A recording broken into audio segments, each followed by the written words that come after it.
official sponsor of Formula Drift. Join the social app for car enthusiasts. Show off your rides. Connect with Formula Drift drivers and fans. Find your crew.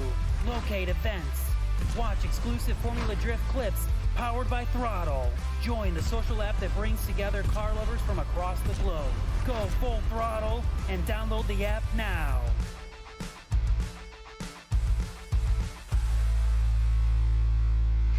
Ain't nowhere to hide.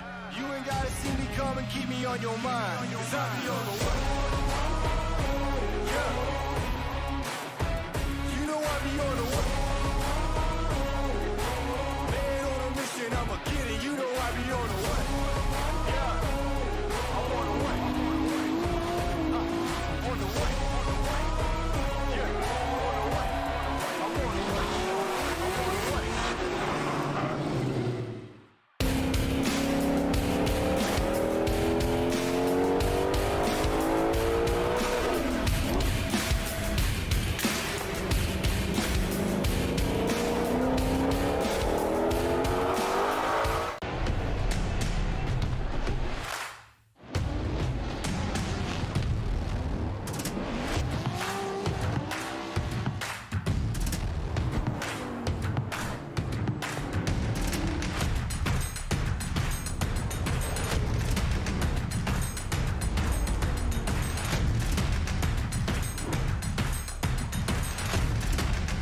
GT Radio. Experience ultra high performance.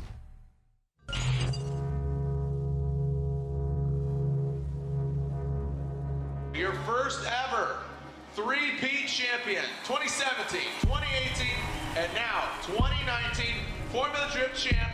It is James the Machine Deane. We have solidified a champion in James Deane. The three-peat has happened for the first time ever in FD history. After winning a championship, you should be on top of the world, you know, but I think that hurt. I mean, you can open a can of worms there if you want. One of the top drivers there to suddenly watching it on the live stream. You don't just disappear or split from a team after winning 3 championships together. There's nothing else in this earth that gives me that same feeling, so just trying to get that feeling back, really. Even when things aren't going his way, he will try and pull something out of the bag to bring things around. I would be lying if I said that I didn't want to win or that I don't have high hopes. I have the highest of hopes. He's the best drifter in the world right now. I absolutely wouldn't change anything. We've had our struggles, don't get me wrong, but I think they make the good times so much better. So yeah, exciting times ahead. Let's see how it works out. They're all delighted over there that James isn't there right now. I'm more nervous now than I was with his first competition, to be honest. Yeah, you gotta stay hungry in everything you do, I think. Otherwise, you're retired.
Hello, everybody, and welcome out to the Type S Scorched, presented by AutoZone. This is round 3 of the Formula Drift Pro Championship. I'm Jared Deane, and we are here at Orlando Speed World, OSW, and we are about to see our top 32 driver introduction. We saw the Link Engine Management Pro Spec Championship earlier, and now Pro. We are seeing 32 vehicles whittled down to 16, 8, 4, and then we find out who wins round 3 of 8 of the Formula Drift Pro Championship. We're about to introduce you to our drivers, but first and foremost, I ask you to please stand and remove your hats as we are about to begin our national anthem and opening ceremonies. Our cars getting on track.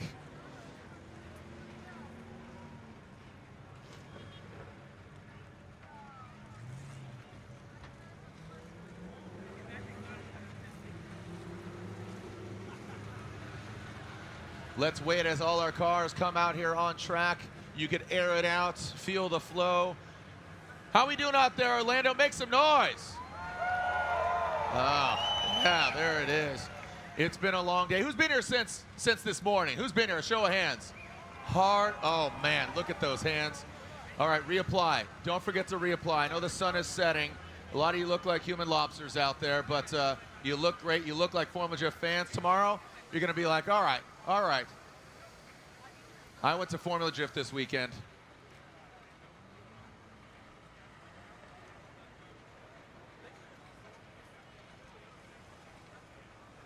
Okay. I think we are ready as we are catching a few more cars here.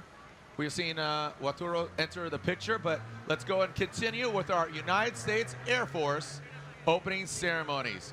Down to you, because you could see the young men and women wearing blue t-shirts have made a commitment to serve in our United States Air Force. To honor their commitment, please remain standing while Captain Eddie Cruz administers the oath of enlistment. Captain Eddie Cruz. Good evening. Now, before I administer this oath of enlistment, I need you guys to promise me one thing. I need you guys to promise me that you will succeed. Succeed in the world's greatest Air Force. Because that road to success is not straight. There's a curve called failure, a loop called confusion, speed bump called friends, red lights called enemies. There are caution lights called family. You will have flat tires called jobs, but if you have that spare tire called determination, if you have that engine that runs on perseverance, if you have that insurance called faith, and if you believe you have that driver called God, you will make it to that place called success. So I need you guys to promise me that you guys will succeed, because the folks behind me are counting on you. Understood? Yes, sir. All right, let's do this. Stand at attention and raise your right hand and repeat after me. I state your full name. Do solemnly swear that I will support and defend the Constitution of the United States against all enemies, foreign and domestic. That I will bear true faith and allegiance to the same. And that I will obey the orders of the President of the United States and the orders of the officers appointed over me, according to regulation and the Uniform Code of Military Justice. So help me God. Congratulations, J-Man.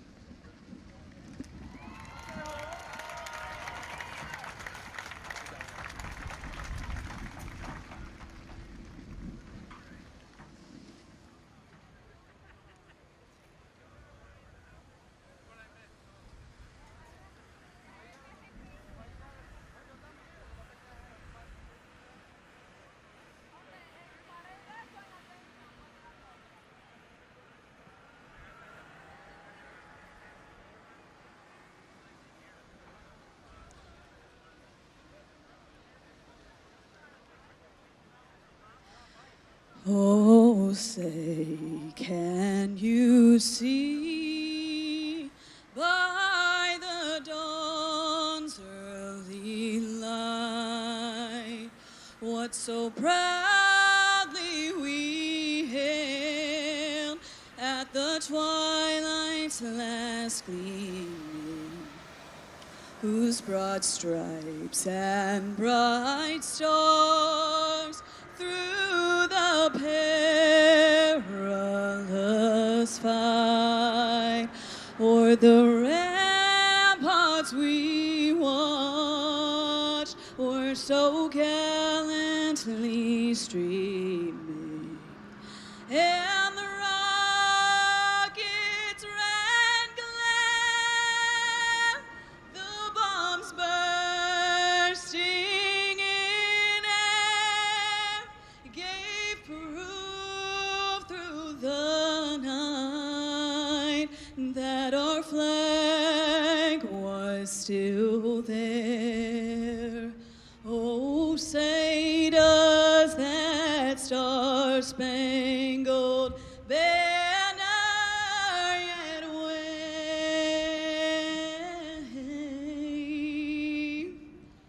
o'er the land of the free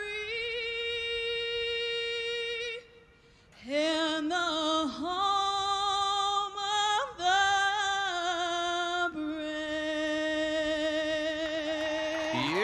Thank you so much, Senior Airman Katie Karam, High School Air Force JROTC Color Guard, and Captain Eddie Cruz administering the oath of enlistment, and the young men and women with the blue t-shirts committing themselves to the United States Air Force. Are you ready to meet your top 32 drivers? Make some noise, Orlando! Whoa, whoa, whoa. I said, Orlando, are you ready to meet your top 32 drivers? All right, well, as we get prepared and we are seeing our JRTC walking off, let's start with our first car parked. Representing New York in that power race in MA Motorsport S15, it is Mike Power.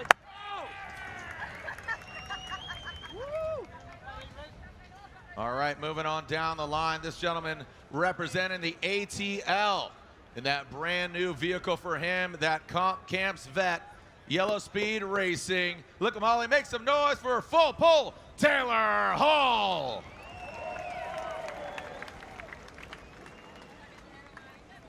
Next up, the pride of Paducah, Papa Diddy Pop. He is Big Poppy Guy. He's ready to make some noise here in Orlando. The AZ Rags BMW. It is Jonathan Hurst.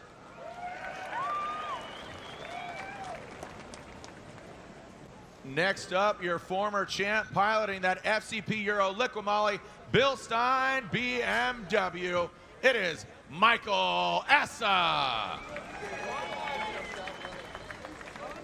Got his whole family, his daughter's down there with him. Awesome. Giving piggybacks.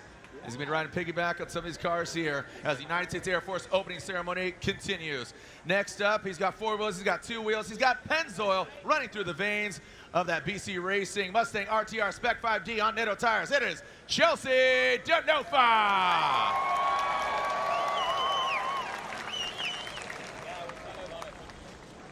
Next up, coming to us from Japan in that ISR Performance Up Garage GT Radial VR powered 86, it is Kazuya Taguchi.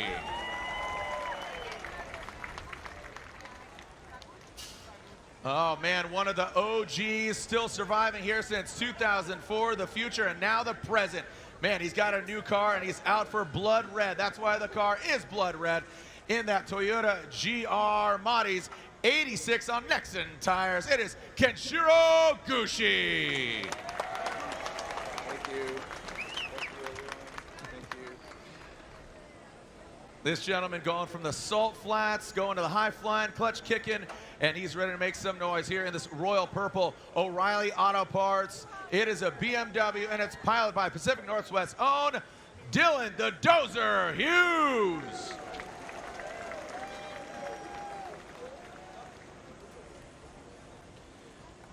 And coming to us from Minnesota in that Facetto Magnuson Supercharged on Koenig wheels, it is Taylor Robbins. Got the family in tow as well, cheering him on from Soda. Great to see him back out here, coming all the way from Southern California. Up next in that Clonex Racing next entire Ford Mustang. It is 999 Trenton Beecham.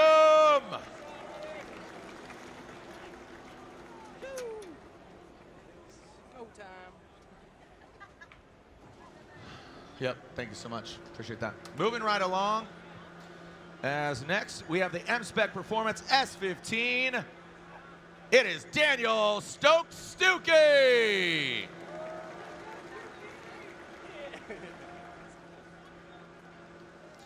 All right, coming on down. Next up, coming to us from Southern California, the Garagistic Federal Tires BMW E36. It is Rome Charpentier.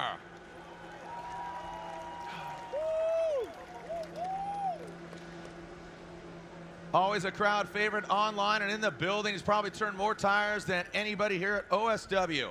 In that AutoZone Fun Haver Drift HQ, Mustang RTR Spec 5D, it is Adam LZ.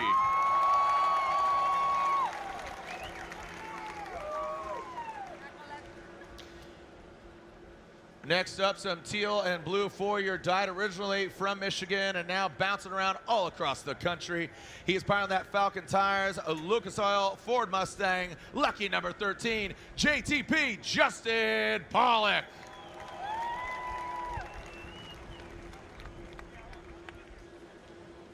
He's flying that RB Army flag. Great to see him out here. Great looking tri-spokes on the corners. GT radials around that in the power stop brakes.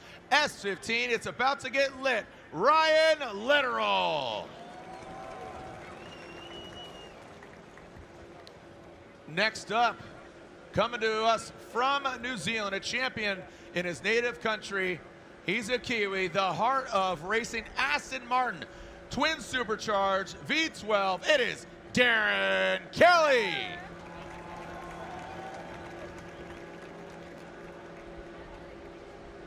Next up, another driver from the Pacific Northwest. He's got the LS as opposed to the 2J. Those two Pacific Northwest boys, they love to tussle. But here they are, Travis Reeder, Link Engine Management, GT Radial Tires. It is Travis Reeder.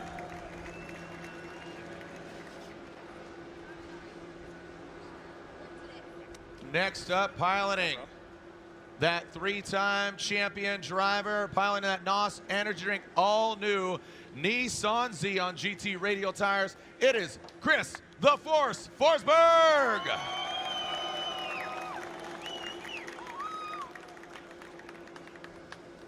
Coming all the way from Italy, he's driving an Italian car, another single-turbo V12. We had both those V12s out on track, 24 cylinders, and now he's dressed for success. He's got that Pennzoil 599 GTB Federico Sharifo.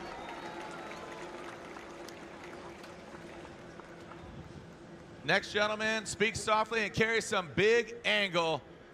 Bright-eyed and bushy-tailed, that Coral Works BMW on GT radials. It is Nick Novak.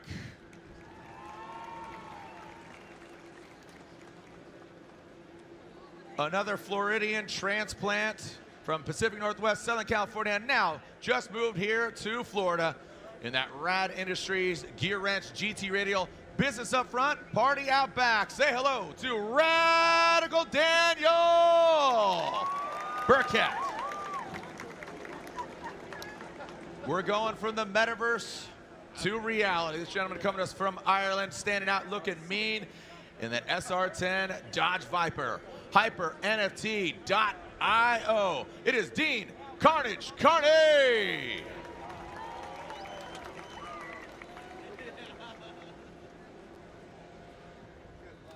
Next up, the Evo AutoWorks Nissan 370Z on GT Radial Tires.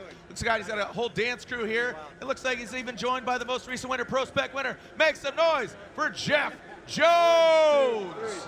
Left, right, left, left, wiggle, wiggle, tap, wiggle, wiggle, tap, dribble, dribble, dribble, dribble, the wrong way, scroll, and the other way. Stick to drifting, boys. Let's stick to drifting instead of dancing. Next up, he's in contention for the championship this year, currently 4th in points, coming this round of competition, piloting that Falcon Tires field suspension, S15, it is Odi Bakshis.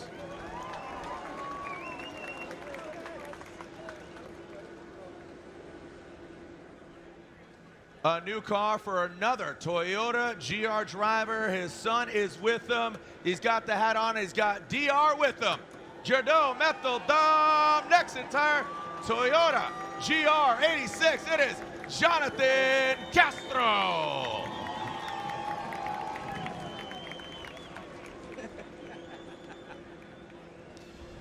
"17 years young, coming all the way from Las Vegas, Nevada, in the United States Air Force, Sorensen Motorsports BMW. It is Brandon Sorensen.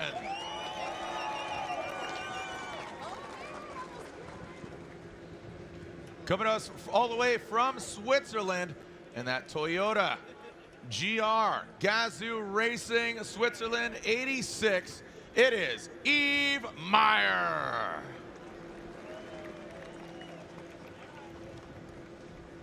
Another Japanese driver in the mix, piloting the by now Japan Sylvia S15 on Nexon tires. It is Wataru Masayama.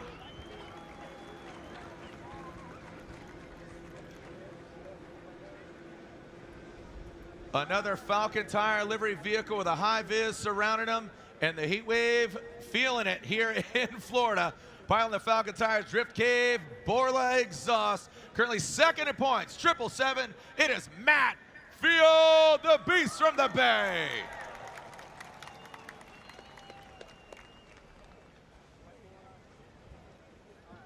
Next up, hopefully he doesn't have to use that Rain X, and none of the drivers have to do, as our winner in Long Beach, round one, piling that Rain X Toyota GR86 on Nitto tires, the rock star that is Ryan Turk.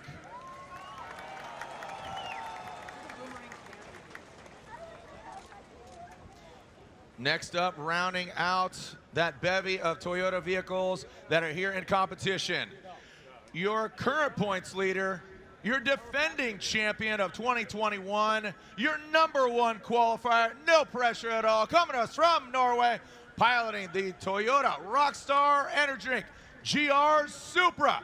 That is Frederick, the Norwegian Hammer Hasbo.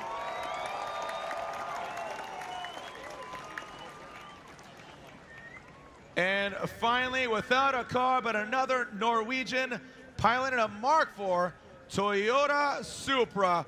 Joining us again from Norway, the Team Japan Auto Nexon Tire Toyota Supra, Ola Jaeger. There are your top 32 drivers. Appreciate all you. Make some noise, Orlando.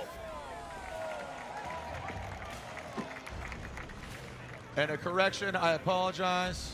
Mr. Alec Robbins in that Facetto Nissan 350Z. Him and his family cheering him on, again, from Minnesota. That Facetto Nissan 350Z. As we are getting ready for battle, a lot of cars, a lot of tires, and a lot of smoke will be created here tonight under the lights. As we are getting ready for our head-to-head competition, I am joined up here in the booth by a special guest, and we are talking United States Air Force. I'm here with Staff Sergeant James Martinez. Again, Staff Sergeant James Martinez is joining me here in the booth, and excited to have you up here. Thank you for joining us. And overall, it's sweaty, man. I'm not envying you in the long sleeve shirts and all that. Why don't you slide this way? Get a little cozy here. Get that shot. As man, you got to be loving this stuff as all the cars are pulling up. Are you a car guy first and foremost? I really am. Are you? What do you drive? I drive a Jeep.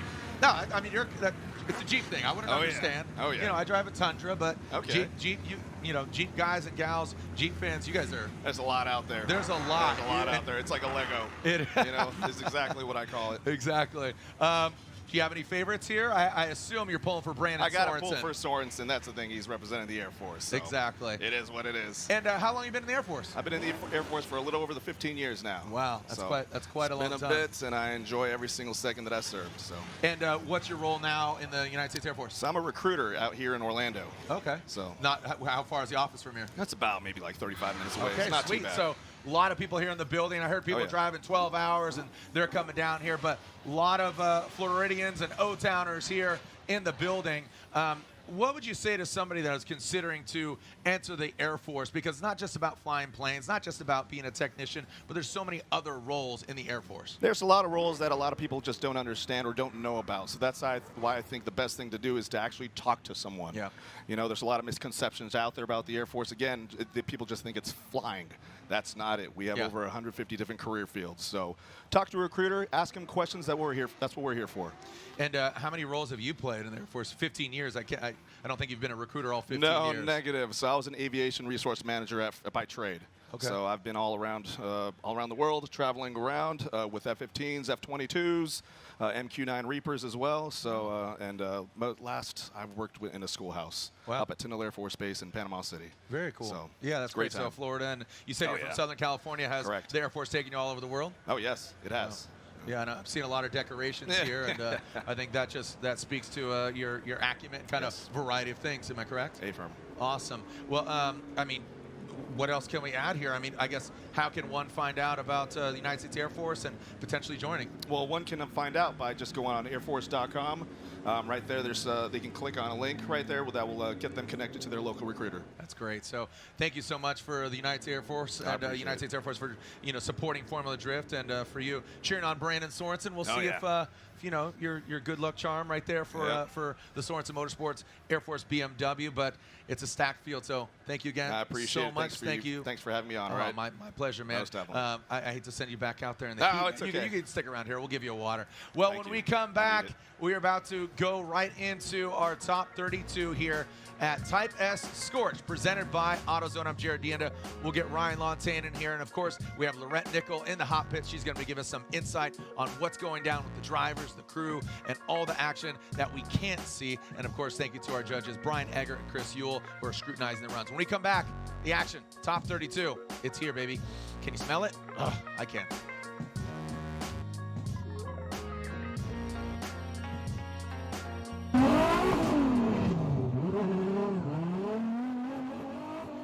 What's going on, everyone? Mike Power here. We're here at Formula Drift Round 3 at Orlando Speed World, and this is your Type S course preview.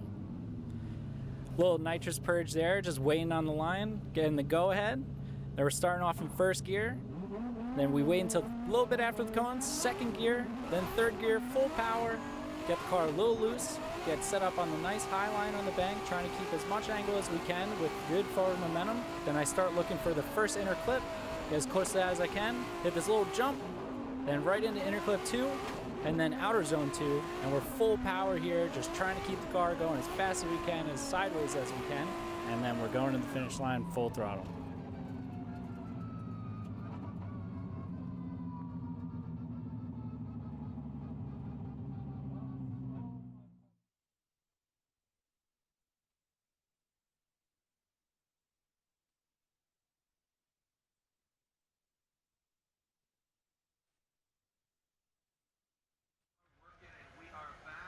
Let's take a look at the 32 bracket. There's a lot of cars, like I said. So as the action is about to heat up, and Ryan Lontaine joins me riding shotgun. You can see our first battle right out of the gate. Look at that. Osbo, our defending champ, #1 qualifier, points leader, goes against one of the fan favorites. I mean, probably one of the loudest cheers. Obviously, a content creator. Barely made it in by the skin of his Nitto tires. Lontaine, any other battle stand out to you? I mean, think about the points race. I mean, we start talking championship at round 1, but here we are about to go into 32 battles. Well, as we've been talking since the beginning of this season, the field is so strong in the last couple of years that even in top 32, you look at it and think, all these battles are dangerous for each of these drivers. You know, years ago when 32 first started, people kind of knew, you know, like, oh, that driver's got a benefit over that one, but that is not the case anymore. Look at Osbo's #1 qualifying run here. And what was crazy about that is, you know, he got that #1 spot, and he was the first driver. Comes out of the gate, absolutely, it was knockout qualifying. Well, he knocked out everybody else in qualifying. First driver to go, a 94. That's a hard act to follow. Really high-level run, Jared, with all that precision. Chelsea Denofa is always fun to watch. He had a little wall tap there, which hurt his score a little bit, but just looking at the level of competition here, It's really hard to set yourself apart, first of all, on this track, but the precision that you need to have from start to finish is really, really difficult to achieve. So looking at Odie here, really high level as well, of course, but, you know, qualifying 12th. Yep.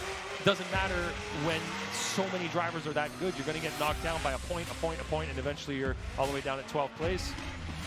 You know, Yeah, so and Ryan Turk, you know, fell off a little bit, but I think he was a little upset with what happened, what transpired as Ryan Turk and that Rain-X Toyota GR80, GR Corolla, great looking car, gets debuted in Long Beach. And then what was even more shocking is our three-time FD champion who got second in Atlanta. I mean, he had a score of, what was it, 79? Yeah. And then he got an 89 in run 2, which got him into the mix. But he got 20. Was it 20? Yeah. So you can see Chris Forsberg barely getting in as well. One of those bottom 4, 29th out of 32. So as we begin head-to-head, the skies open up. We haven't seen rain all day, and guess what?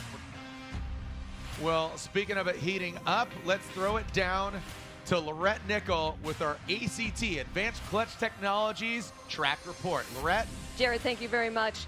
In Orlando, we are experiencing extremely hot temperatures, and the key to survival here for the drivers is to ensure that the car isn't overheating. Now, what that means is that the oil temperatures and water temperatures have to be in a good place. That's tough in weather that's almost 100 degrees Fahrenheit with high humidity.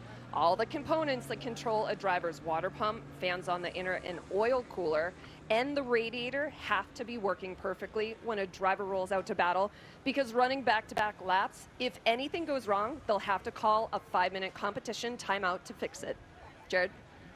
Thank you so much, Lorette, as there is our ACT Advanced Clutch Technology Track Condition Report with Lorette Nickel. And thank you so much for giving us the communique on what's going down there. And like you said, just all these elements coming together. And we'll take a look at our course preview, courtesy of Torque Drift. And there is Torque Drift. You haven't downloaded it yet. Here's Atfield in digital form showing us the track. You got to be high on outside zone 1. You got to have your bumper right up on that wall. You see right here the track. There's a transition from the bank to the flat. Can be pretty severe for some cars. Right there on the transition, there's a jump in the middle of the track that can really upset some cars as well. Close on that inside clip 2, and you need to fill outside zone 2 with that right rear tire on the line, on that outside line all the way around. There's a bit of a groove there where the bank meets the flat, and you need to have the tire in the groove all the way around. And that's your Torque Drift course preview. And this is the D-cell map. So what we're looking at here is you can see the start bubble up there, top left. When they enter, they are expected and not required, but of course it is to be expected. So wherever you see the red, that's the decel areas that they are kind of allowed within the confines of the rules. Exactly. Like you said, they don't have to, but this is where a chase driver should expect a lead driver to make some little adjustment there on speed, maybe a little less momentum through there, and get right back on throttle. So it's just little adjustment areas. There are no big, severe slowdown areas on this track. All right, as again, we're seeing umbrellas pop up, ponchos going on. Be respectful of your neighbors here in the grandstands. Your umbrellas don't poke anybody, don't hurt anybody. Obviously, you're going to block a little bit of view, but there's no bad seat in the house here. Here are our Permatex keys to victory. What are they, Ryan, for the lead car and the chase car? That lead car needs to have a fast, snappy initiation. They need to have that bumper on the wall all the way around outside zone 1. Big transition in the infield. Like we keep saying about this track, it's fairly simple. 2 corners and 1 transition, but you need to have something that sets you apart. Big initiation, big transition. That chase car needs to be close to the lead car from start to finish. And they need to position their car properly, so put themselves in the pocket, a little bit set back from the lead car's line, right? It should be like the rear tires going where the lead driver's rear tires are going. Yep. So matching the smoke lines. We don't want to see noses even. We want to see a little bit of an offset there so that that chase car is actually on the same line. And then they need to mimic the transition in the middle as well and just follow them from start to finish. And of course, we compare lead to lead, chase to chase. So it's who does better in both positions in one battle that's going to move on. All right, and here is our schedule for the season. We've already been through Long Beach. We've already been through Atlanta. Here we are in Orlando. Next stop, June 9th and 11th. That is another Pro Spec round and Pro. So round 4 of Pro, round 2 of Pro Spec, and then St. Louis, again, another Pro Spec Pro round. Monroe, Washington, and then we got that's Pro, and then Utah is Pro Spec as well, and then Irwindale. Here are our current standings. Frederick Osbo with, I like to say, the star on his back, not the target. He leads the pack. Matt Field in second, Ryan Turk third, Forsberg and Odie rounding out the top 5. Those are our current standings coming this round. Ryan, these are the points at stake. Yeah, 100 points for first place, 88, 76, 64, 48, 32, and 16 points. You can read there how that breaks down. And of course, this year, points for qualifying. That's very important. Very important. And because it comes down to mere points at Irwindale. We've seen that come down to battles. Championships were won and lost with just points. So we can see the history of champions. Hubinette, Millen, Faust, Forsberg, Gitt, Yoshihara, Essa, James Deane, and of course, most recently, Frederick Osbo, 2-time champion, Von Gitt Jr., 2-time champion. So, you know, there are some names that are here competing on this track who are thirsty, who are deserving, but it just has not coalesced and come together for them in the Formula Drift Championship. It's 8 rounds. So you can see the rain coming down. Like I said, cameramen are throwing on their jackets. Our fans have endured, you know, this is kind of a welcome rain for the fans because they've been enduring a lot of heat and a lot of humidity. So why not just pour some rain on them? And it's coming down, Jared. It's coming down. So what's interesting here now, Ryan, is that the pro drivers have not seen any wet practice. They haven't. They got 2 hours of dry practice. Literally no wet practice. And now, little rain bay dropping in. That's less than ideal. So what we're gonna see, truth be told, is we're gonna see sight laps for all of the battles. Yep. That'll add some time, but we're gonna let them go through the course, kind of do a recce run, do a sight lap, literally a visual and a feel to see how it goes. You have to think all that data that they've acquired for this track over the last 2 days out the window, Jared. Now you're going onto a wet track. The grip is totally different. Track temperature is different. Where you're going to move the car around out there might differ a little bit based on those wet conditions. And now the chase car's got to deal with a whole new set of challenges with spray coming up at them instead of smoke. And it's going to be a big, you know, I think this is going to change the whole process of how this weekend's going to go. Just this rainfall right now, and it might be a short-term thing. You know, it looks like on the map, this might last 20, 30 minutes, and then it'll be done. That would be absolutely ideal. Well, Ryan Lantain, you are my co-host as well as a judge, but you are one of 3. Join us up here again for multiple years. Brian Eggert and Chris Yule, the greenest horn of the judge, but definitely is knee-deep in the drifting culture. So thank you to Ryan Lantain, Brian Eggert, and Chris Yule scrutinizing the run. So here's a BC Racing clip tip from Long Beach winner Ryan Turk. What's up, guys? I'm Ryan Turk, and we're here at Formula Drift Orlando Speed World for round 3 of competition, and I'm at inner clip 2. I think this is the most important inner clip we have. Number 1 being, there are only 2 inner clips, and 2 being, this is a tough spot because you're kind of threading your needle to outer zone 2, and you're coming from an infield jump, so the transition can be rather difficult, trying to stay consistent. And the third thing is that the judges can distinguish where you are from the inside of the clip to the outside. So for qualifying, that means a heck of a lot for points, and you want to nail this to really tie up your run and send it all the way in a nice flow and a nice transition into outer zone 2 to finish to the finish line. That is your BC Racing clip tip. How does one car going wild in the mall help us tell the GR story? You're right. We need more cars.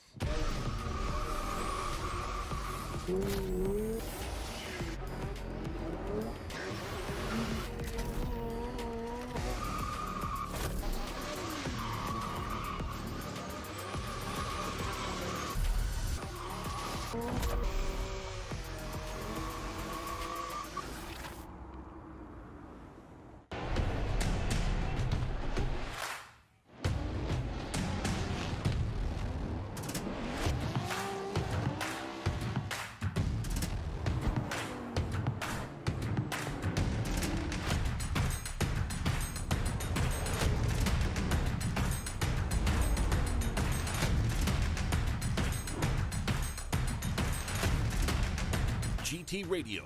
Experience ultra-high performance. For those who don't settle when others do, who will give everything but won't give up. For those who believe in unlimited while others limit themselves. For those who are set free by performance and believe innovation can take you anywhere.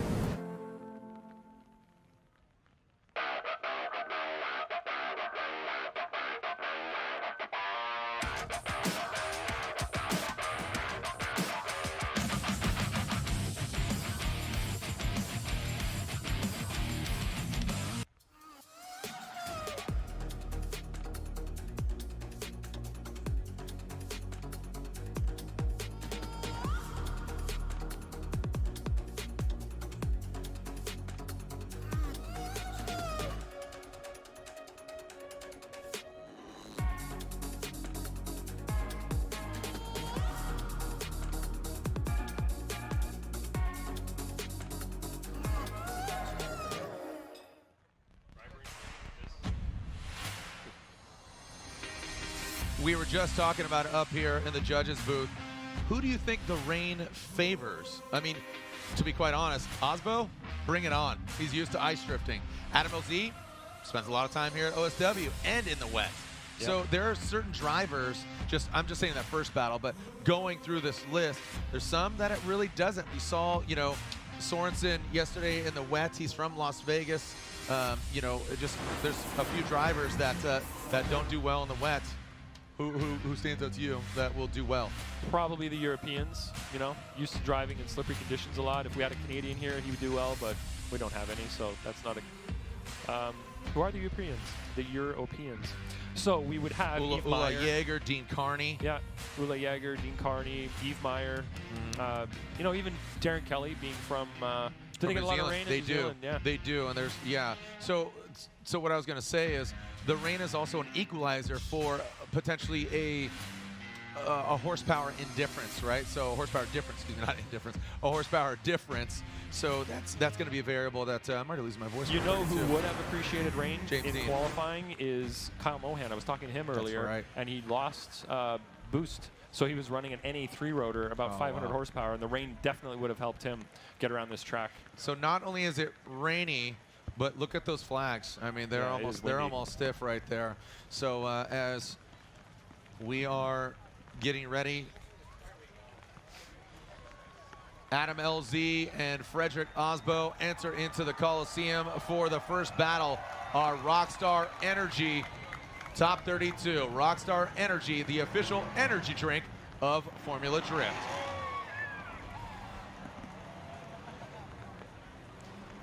No practice in the wet. Osbo's pausing. Not sure what's going on over there. Maybe just checking the temp, seeing what's going on.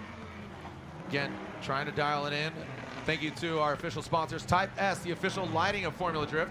Pro Series Underglow lighting kits available now in stores at your local AutoZone and online at types.auto.com.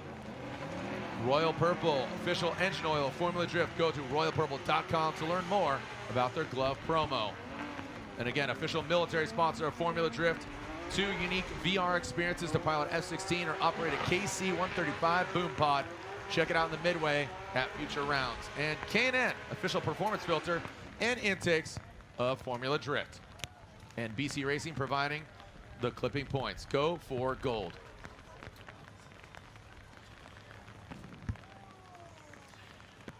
Windshield wipers, you know, you want to have good windshield wipers, but Ryan, you talking about yesterday, what's even worse than rain and not having working windshield wipers? Fog on the inside of the windshield, Jared. Yeah. Awful. If you don't have a good fan that, you know, just blowing air, if it's humid outside, you're not going to clear that. You need something that'll cut the humidity. So you need air conditioning, and none of these cars would have that. So you need a really good product on that windshield that'll not allow the humidity to build up, because otherwise you won't be able to see. Well, here we are. We're seeing, this is a sight lap. So to remind you, this is a sight lap. while they are doing the sight lap, let's throw down to Lorette Nickel, who's got an ACT Advanced Clutch Technology track condition update. Well, potentially, earlier we were talking that maybe we were going to have dry conditions. Clearly, we don't. So this track is going to become very slippery and unpredictable, and especially if there's standing water on the track, it makes it extremely difficult to drive and navigate. Ryan Turk mentioned it's like ice, and if it isn't slippery enough, the standing puddles make your car uncontrollable when you hit those puddles. So your car wants to be set on its path before you get there so you can row over the puddle and continue on. If you hit it during a transition point, then chaos can happen. Guys? Thank you so much, Lorette. And again, stay dry. You're down there with the drivers, and a lot of these drivers don't have the windows, and all that information is great, so keep it coming, Lorette. Thank you. All right, we are back to the start line for our first battle. First wet pro battle. First wet conditions the pro drivers have seen all weekend. We've been here since Thursday. Pro drivers have not seen it. Pro spec, perfect conditions. Here we go.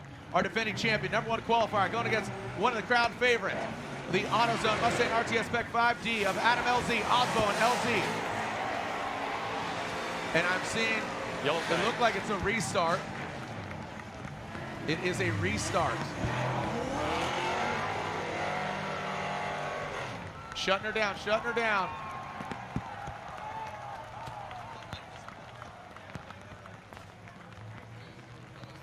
It sounds like the rain has affected the restart light, and the restart light didn't work there, so now we have yellow flags out there, but it's not ideal. Of course, the conditions aren't ideal, and that rain, you know, with electrical issues or electrical items like that will tend to have an effect on them. Unfortunately, it looks like our restart light did not work. So Osbo did jump the light there, and that's why the restart was called.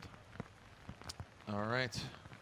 And now the rain really coming down, accumulating on the track. And this is where it gets interesting because the puddles will absolutely affect the outcome here as they are back to the start line.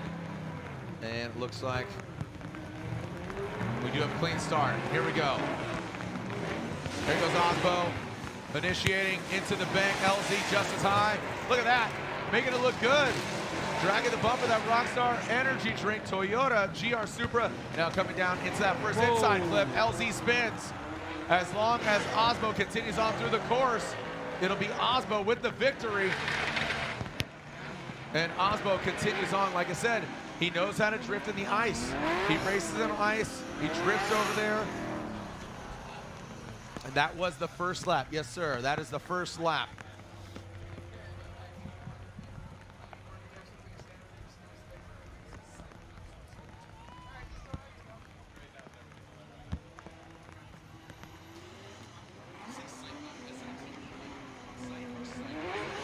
GHT. So we're going to get these cars back to the start line here. Now we have Adam LZ leading. Adam LZ was doing a phenomenal job in the chase position on outside zone 1. I have to say his car placement, proximity was phenomenal. Unfortunately, coming down off the bank, looped the car, spun out, and now he's at a severe deficit. Yeah, that's, and again, this is, you know, now it comes down to, can Freddie chase in these less than ideal conditions?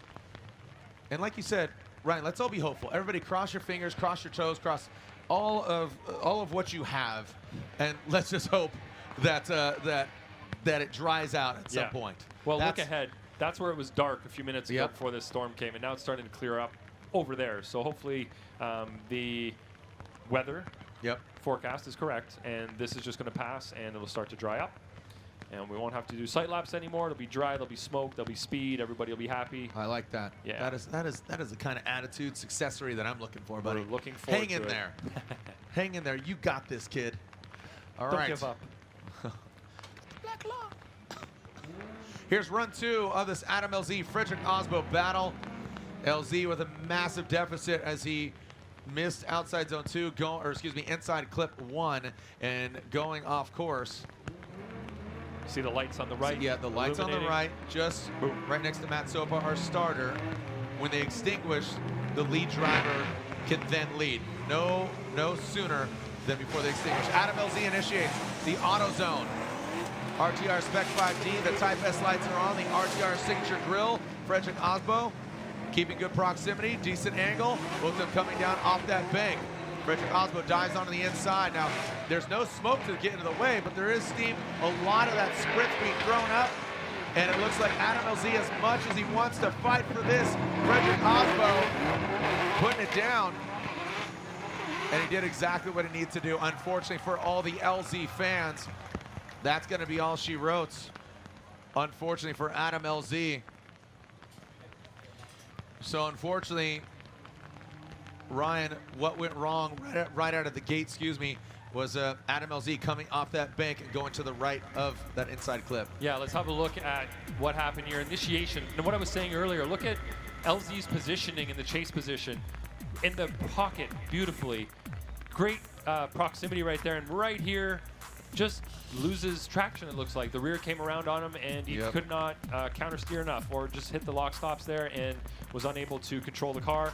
So, you know, Osbo didn't have great angle through outside zone 2, but he maintained drift and completed the course.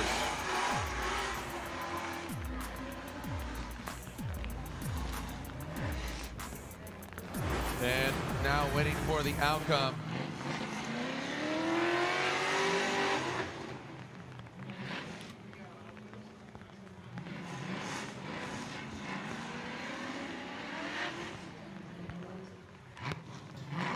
We are,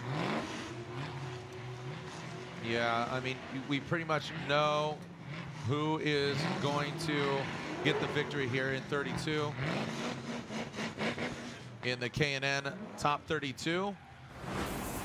And here's the Rockstar Energy Drink top 32, and the Rockstar Energy Drink driver moves on, and Adam LZ is knocked out. So Frederick Osbo, the Rockstar Energy Toyota GR Supra on Nitto tires, gets the win. It's a win-lose for Nitto tires, as both drivers were on Nitto tires. So congratulations to Frederick Osbo. Adam LZ fans bummed out here, but here is our sight lap for Jeff Jones and Brandon Sorensen. Layout, listen, see what's going on here. If you're just joining us, second battle of our Rockstar Energy Drink top 32. Jeff Jones, Evil Autoworks. Nissan 370Z.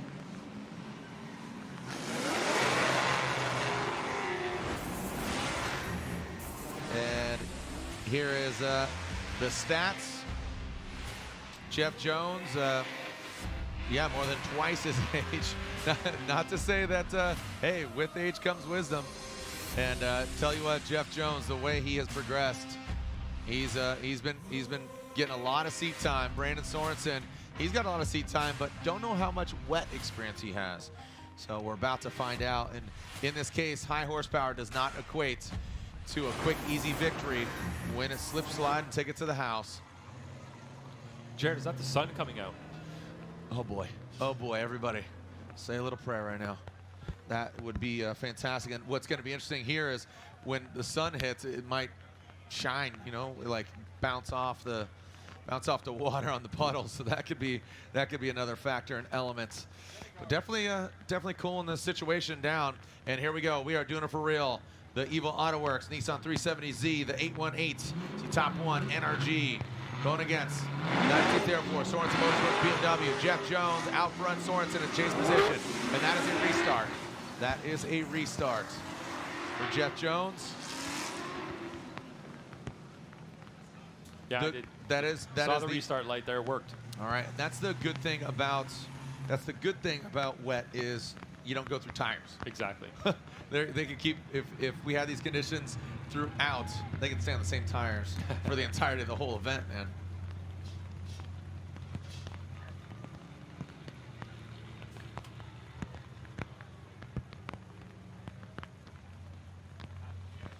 All right, so that was a cone hit, Jared. Cone hit. One strike for Mr. Jones. Mr. Jones, let me get a cone. Give me some of that Spanish. Pass me a bottle, Mr. Jones. Jeff Jones, talking about nitrous bottles. And we have a clear start. Looks like a little talked about the Scandinavian flick, and Jones goes high on the bank. Looks like Jones a little more settled. Brandon Sorensen, he works his way up there. Got that proximity now coming down into the first inside clip.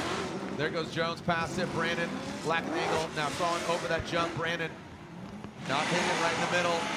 But definitely you can see him kind of going back and forth. Still keeps proximity. Jones, he's got the right line. Looks like, what's the red Ninja Turtle riding shotgun there? Is that Raphael? Raphael, yeah. He's a party dude, right? Michelangelo's the party dude. Michelangelo's the party dude. Raphael, he's what? He is rude but cool. That's right. Here we go, Jeff Jones. A little bit of Sorensen, here's a replay for the United States Air Force. A bit of a bobble from Jones on initiation as you see that rain coming down. Sorensen is in proximity, slightly less angle. Jones has a little correction on angle there at inside clip 1 coming down off the bank. The jump doesn't seem to affect either of them. Jones has a little bobble right there coming by inside clip number 2. Sorensen is getting nice and close. Jeff Jones is running that line all the way around, and Sorensen slightly inside on that area, not quite matching where Jeff Jones's rear is. You know, he's inside slightly. I'd like to see him matching Jeff Jones's line a little bit better. Let's see what he's got here. And Ryan, as you said, you know, you look at the forecast on any of your phones, and it looks like it hits and quits. So hopefully, again, we get dry conditions at some point here tonight. Brandon Sorensen initiates, and look at now they're alternating positions in more ways than one. Brandon is high, and Jeff is struggling to get the height. As Brandon now comes down into the splash zone on that inside clip. See how they handle this second inside clip. Brandon goes a little bit wide here. This is very difficult, and they're making it look easy. Brandon lacking that angle, almost breaking out. Jeff applying the pressure. Now going across that finish line. Yeah, Brandon got high on outside zone 2, and you can see when he did, the car started to straighten up a little bit on him and drop down off the bank. And then he had to get back on the throttle to try to keep it sideways. But let's see how this looks on a replay from hopefully a couple of different angles so we can really catch what happened there. Our second battle here, the Rockstar Energy Drink. Here's the U.S. Air Force instant replay. Big flick from Brandon. Jeff Jones, you know, finds his time rear there for initiation, and then not really on the same line as Brandon around outside zone 1. Kind of dropped down. You can see having trouble matching the line and angle. On transition, pretty well timed from Jeff when it comes to matching what Brandon Sorensen's doing. Sorensen here, I think this is where he goes up. Look at his front right tire almost over that line. So Brandon went significantly off track in that area, and that's where the angle suffered, and he had to get back on throttle a little more aggressively there to try to keep angle in the car. So let's watch him from this perspective. Should give us a really good view of how far off he went. So look at his right rear, left rear off, and then the car loses some angle and he gets back on throttle and gets through that area.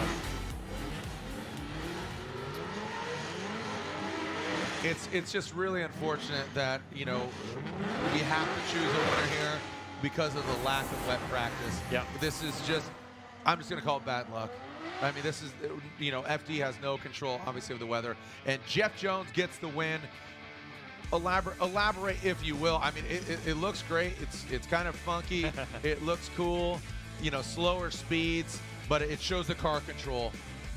But the only reason I say unlucky is they didn't have much practice other than this one sight lap that you're about to see here from Kazuya Taguchi and Nick Novak. But elaborate on the victory, Jeff Jones over Brandon Sorensen. Yeah, it just came down to Jeff's more settled-looking car throughout the run. He was high on zone 1. He looked like he got through the clips cleaner and better in the lead position. And when Brandon was making those mistakes, Jeff was in the back trying to adjust. They both had an issue in the chase on outside zone 1. They weren't either one of them doing well through that area. And it's in these wet conditions, we can't really like back off on what it is that we're looking for. It still comes down to comparison with us expecting a really high level of execution from everybody. Yeah. But of course there are generally more mistakes. The speeds are lower. It's a little you know, it's that slow dance around on the slippery surface. It's very like precarious. You're like, ooh, tiptoe through the window. They're definitely, like you said, on their tippy toes, tips of the fingers on the steering wheel, very slight inputs because they don't want to be too abrupt and, you know, make any kind of violent or moves. You know, abrupt inputs, because that can really unsettle the car. Coming off the bank here looks really slippery. It looks like it's an area where they're being very delicate, you know, on the steering wheel, on the throttle, trying to manage that momentum going through there and using the momentum as opposed to throttle, because it seems very slick in that area. Kazuya Taguchi, ISR Performance, Up Garage, GT Radial, 86, going against the Coro Works BMW of Nick Novak. And here comes Taguchi, flicks it in. And I'll tell you what, I think Taguchi's got a lot of wet, you know, background, a lot of wet history driving in these conditions. And again, this is for all the marbles here. This is run one. Taguchi out front.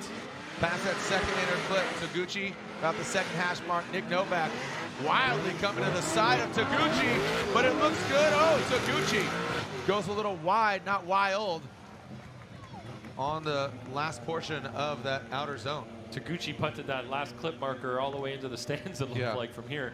Foul ball. We forgot to mention the Japanese drivers when we were talking about wet weather aficionados. You know, they drive in the wet often in Japan. Often the FD Japan rounds are in torrential downpours. We've been in a couple of what do they call them over there? Not cyclones, but tsunamis. No, that's a big wave. Okay. Tropical typhoon. There was a letter T. Yeah. Thank you. Tropical storm typhoon. So let's watch the initiation here. Great job from Taguchi on initiation, getting really high on outside zone one. You can see Novak a little bit lower at first, but gets back on the right line, trying to get in close there. He does a good job of matching the line and building his proximity. Let's watch here on the transition. You can see that jump didn't affect them too much. Maybe Taguchi's angle was a little low going over the jump, but he did get back to angle. In the chase position, Novak's line was poor initially, but he did get up a little bit closer to Taguchi's line near the end and took that opportunity using that compromise to build that proximity and get back on the same line. But he was offline for you know, maybe about half of outside zone two. Nick Novak will now lead. The light extinguishes. We've got a clean start. Look at interesting approach. Kazuya Taguchi kind of staggered. Oh, and he did hit a cone. So Novak did hit a cone. That'll be a strike on him. Ryan, elaborate on the strike, the 3-strike rule. Yes, three strikes are going to equal an incomplete, and now there are 4 different ways you can get an incomplete, or sorry, a strike. So you can see that he hit a cone right there on the replay. Now you can get a strike for hitting a cone, jumping the light, parking on the light, or stalling your car as a lead driver on the line. So you get 3 strikes combined of, you know, any combination of those 4 things, and you'll get an incomplete for that run. And here we go. This is Nick Novak initiating. Look at him. Look, he's looking comfortable in the wet. Nice job by Novak, that Coro Works BMW. Now dropping in, that bumper slamming on in. Big angle from Novak. Novak didn't know he was on the list either, being comfortable in the rain. Yep. Slower speed, a little more precise. I like what he's doing here.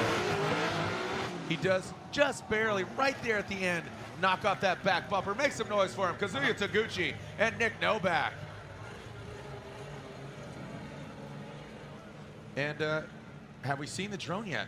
Have we seen the truth serum I don't in think the the old drone can't be out in the rain, Oh. unfortunately. Those propellers on there don't really like the rain, I guess. Robot no likey? No likey. No likey. So let's look at our replay here from the traditional cameras.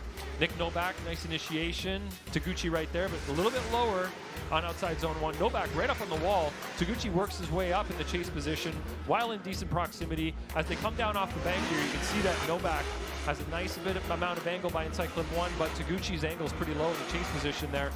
As they come around inside clip 2, Taguchi taking a slightly tighter line, but does work his way back and over the finish line.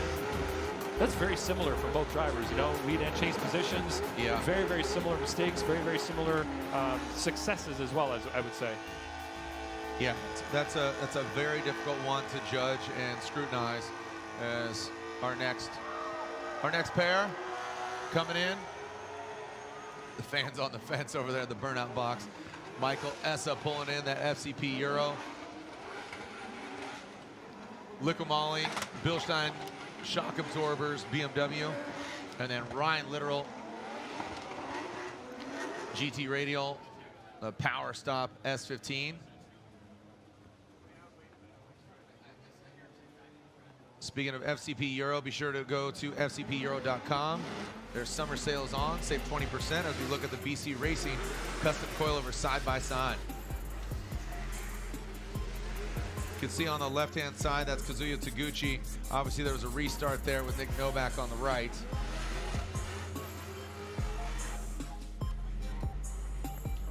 Sending sight laps on the course while we review the tail of tape.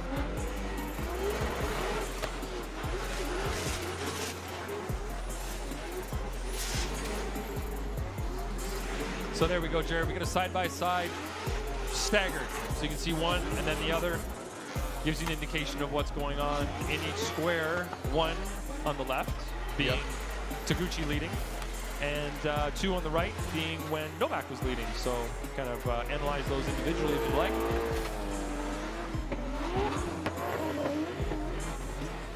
Actually kind of helps. I almost like that staggered setup a little bit, so you're not. Kind of good. Yeah. All right, so slide him left for Taguchi, right for Novak. One says Novak. Ryan says one more time, and one more time. So it's going where they are going at it again. It is a one more time battle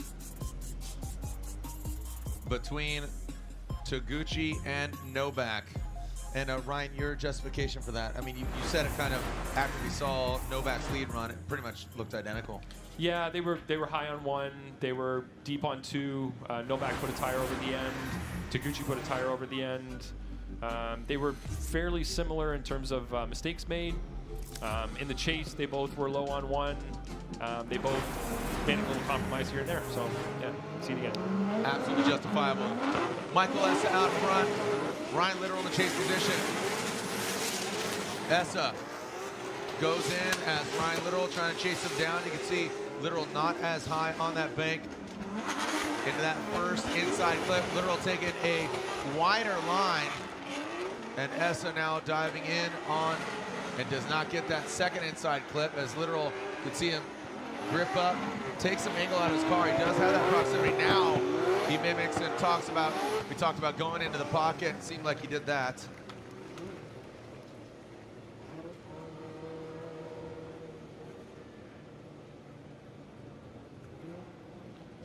Let's get the replay up, Jared, and see what it looks like. Here we go. As they drive up to initiation, you look at Essa. Decent initiation there. Ryan Little was right behind him. Not really close in proximity initially, but he's slowly closing, and you can see slightly less angle there, a little bit lower line. Mike Essa comes by inside clip number one, just slightly off, but you can see Little quite a bit off and goes really wide on driver's left before that transition. His timing was pretty off there as well. Essa's nice and wide at outside zone number two. Ryan Little was inside and then works his way out. Near the end there, he ends up on a similar line, but similar angle, but the line is, nose to nose as opposed to being in the pocket. So he's running a slightly tighter line later, but a much tighter line earlier. So some compromises made by Ryan Literal in the chase position there. I don't think Essa made any glaring mistakes. Maybe missing inside clip two was the most major one that he made. Off a little bit on one as well. Here comes Ryan Literal out front. Michael Essa in the chase. Ryan Literal taps the brakes a little bit, but Michael Essa backs off and now reinitiates. Ryan Little tapping that back bumper on the wall. Ryan slamming down. You can see that angle that he took. It was just so violent to go boom, boom. You just saw the car, just the attitude of it. Essa, you see compromising, taking out some angle again. But Literal getting right into that crease. Nice job there. Just as I say that, punches that finish line. So he did exceed that the razor's edge. He did. I think he went, maybe Ryan Literal in the lead position went off. He went long on outside zone one, it looked like. He hung on a little bit longer than we'd like to see maybe on outside zone one, but I'd like to see a replay to confirm that. So as the cars get to angle, you see Ryan Literal getting up high there. Was that a little wall tap maybe? maybe not. And then you can see he gets way wide there on that white line, kind of misses into side clip, almost late apexes it. And then you've got Mike Essa in the chase position, maintaining drift, doing a good job of mimicking a little bobble right there, but really doing a good job now of getting on a closer line to what Ryan Little was running. You can see he's getting nice and close near the end there and matching the line, I think, better than Ryan Little did on his chase run. Good to see Ryan Littoral in head-to-head action. Is it over before it advances? And it looks like it will be over as Michael Essa gets the win unanimously.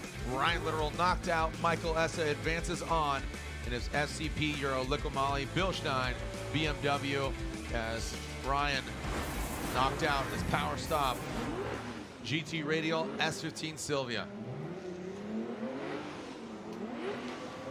Again, this is a driver I was talking with during the break. Had a bit of downtime there. Christopher Forsberg piloting his brand new NOS energy drink, all new Nissan Z. Rotiforms on the corners, wrapped in GT radials. Jonathan Castro once piloted a CFR vehicle, and now here he is in a brand new Jordo Metal Dom Toyota GR86. And again, got a lot of his DR family in the building. Here is our sight lap from Castro and Forsberg.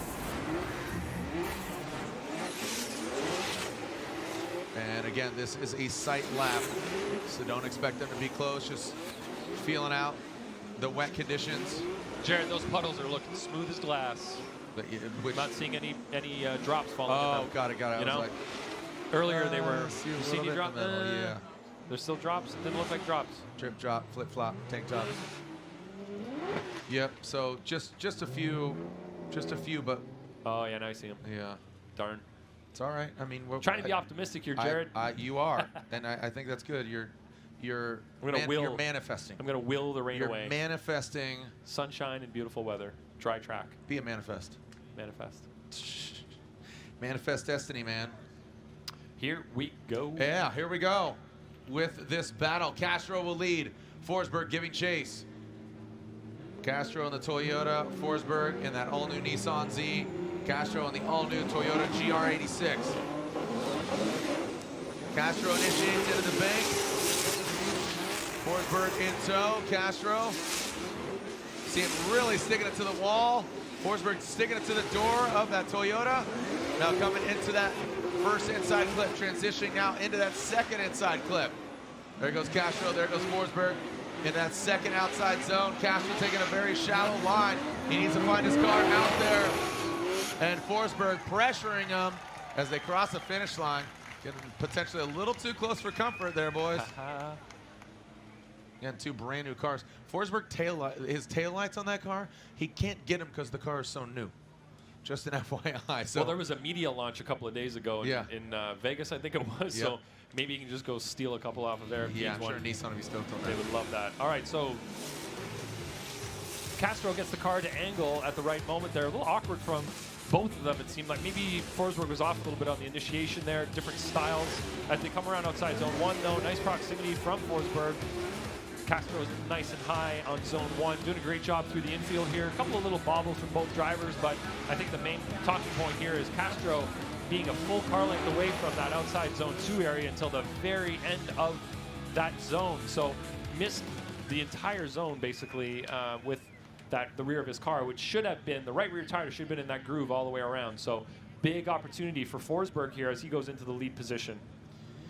Chris Forsberg, originally from Pennsylvania. Again, one of two drivers that have been around since day one, 2004.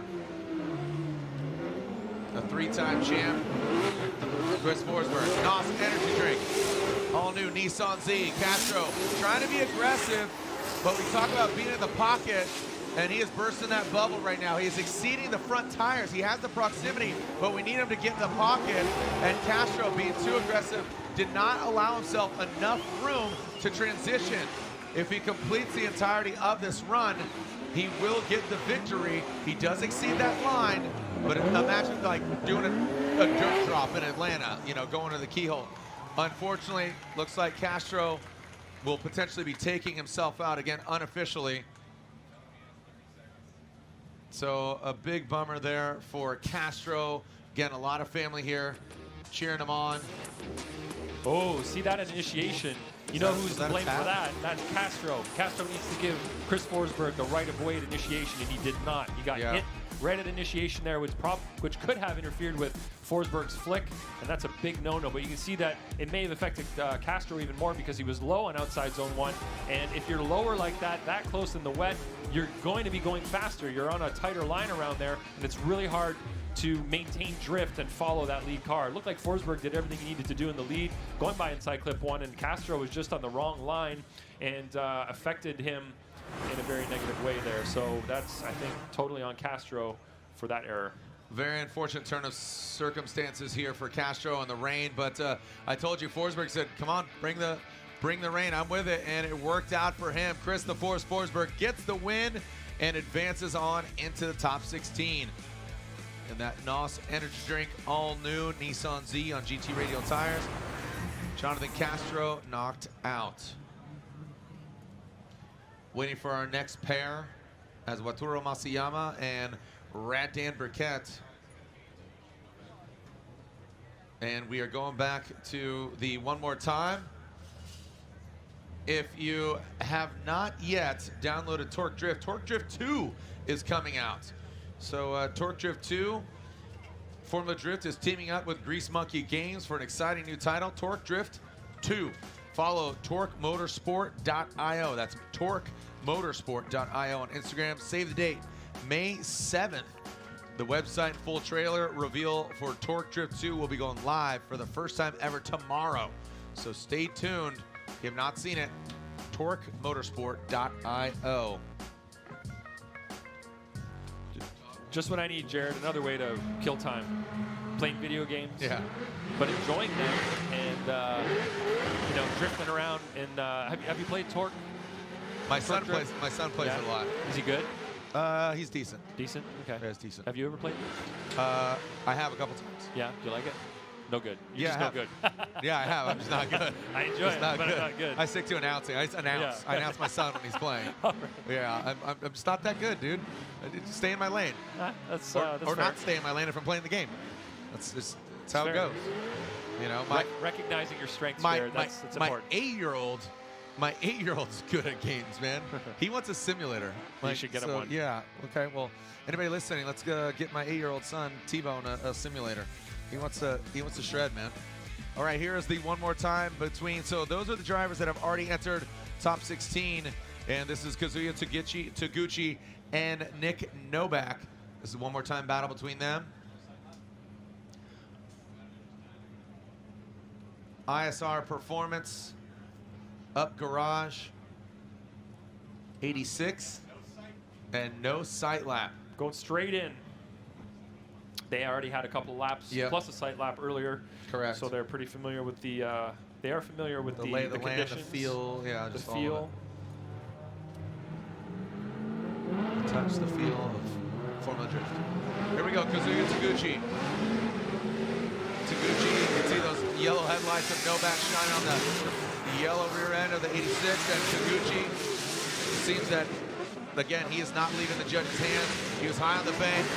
Novak, like I said, who'd have thunk? Novak is no slack right now. Kazuya.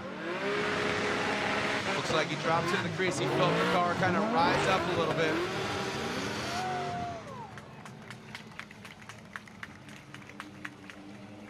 Got quite a few fans here for these drivers. Taguchi and Novak get cheered on. You see Novak there at initiation dropping down low angle as he's following Taguchi going high and high angle. So definitely a deficit there for Novak on outside zone 1. That is going to be something for Taguchi to better when he gets into his chase run. Oh, look at the drone, everyone. I'm very happy to see that up in the sky. Yep. So as we see them come around outside zone 2, like you said, Taguchi did put a tire up in the bank slightly. Novak is on a slightly tighter line early on, and it looks like still on a tighter line as he comes through the finish line.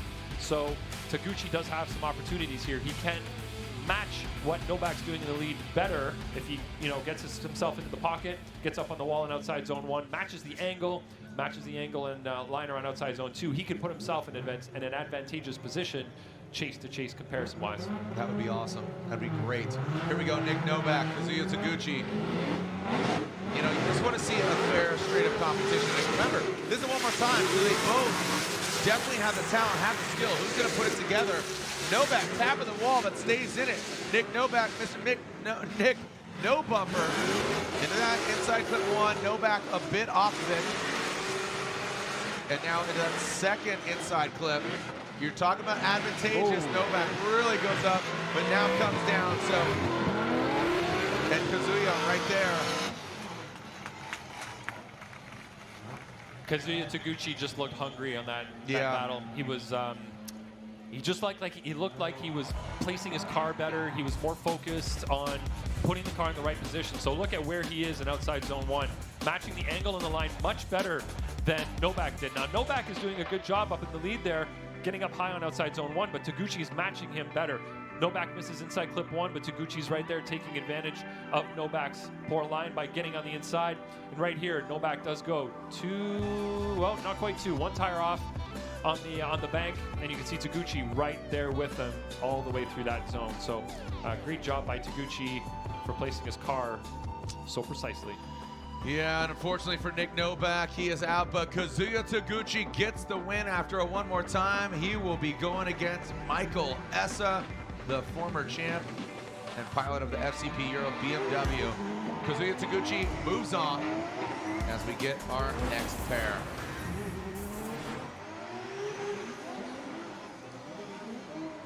And we are seeing our next pair. That is Rad Dan. Rad Dan coming in.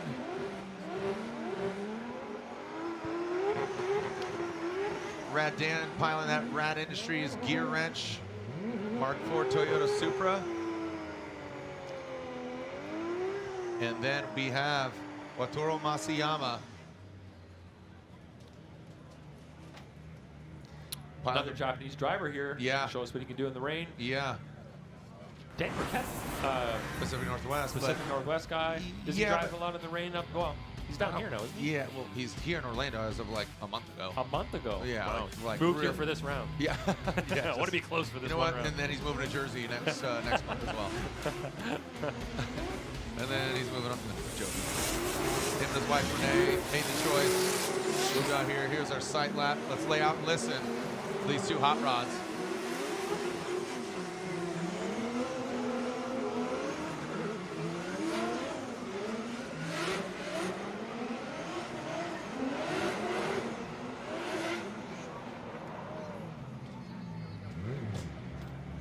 And back to the start line they go.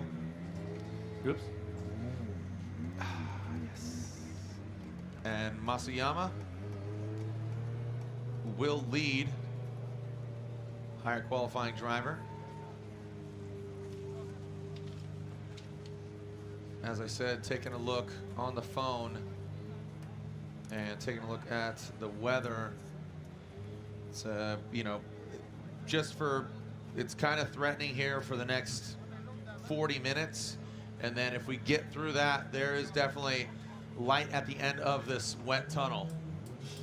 Masayama, Burkett. Here we go. We'd love to not have to do the sight laps. Just turn and burn, baby.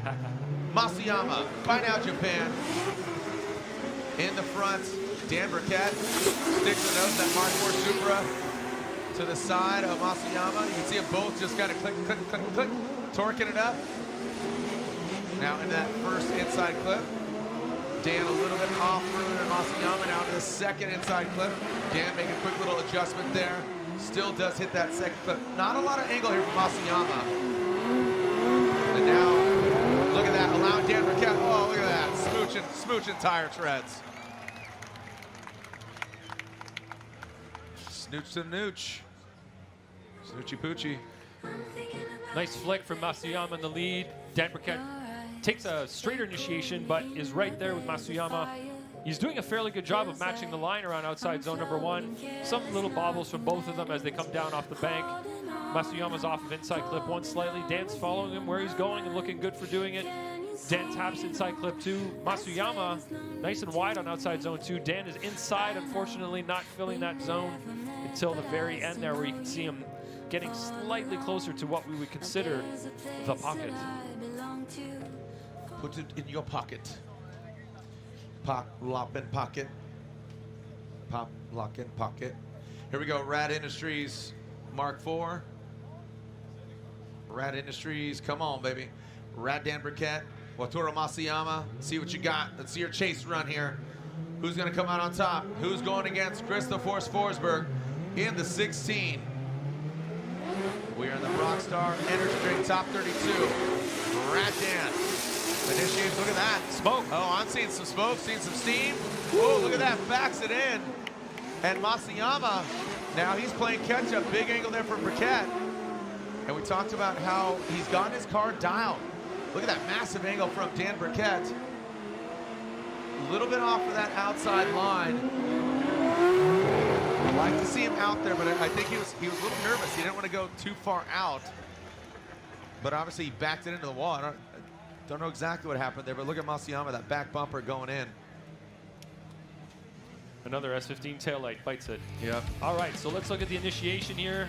Burkett gets the angle. Masuyama, poor angle behind him. Burkett comes up, little top of the wall. Looking good though. Masuyama straightens up a little bit in the chase position. Dan Burkett misses inside clip 1, just like Masuyama did.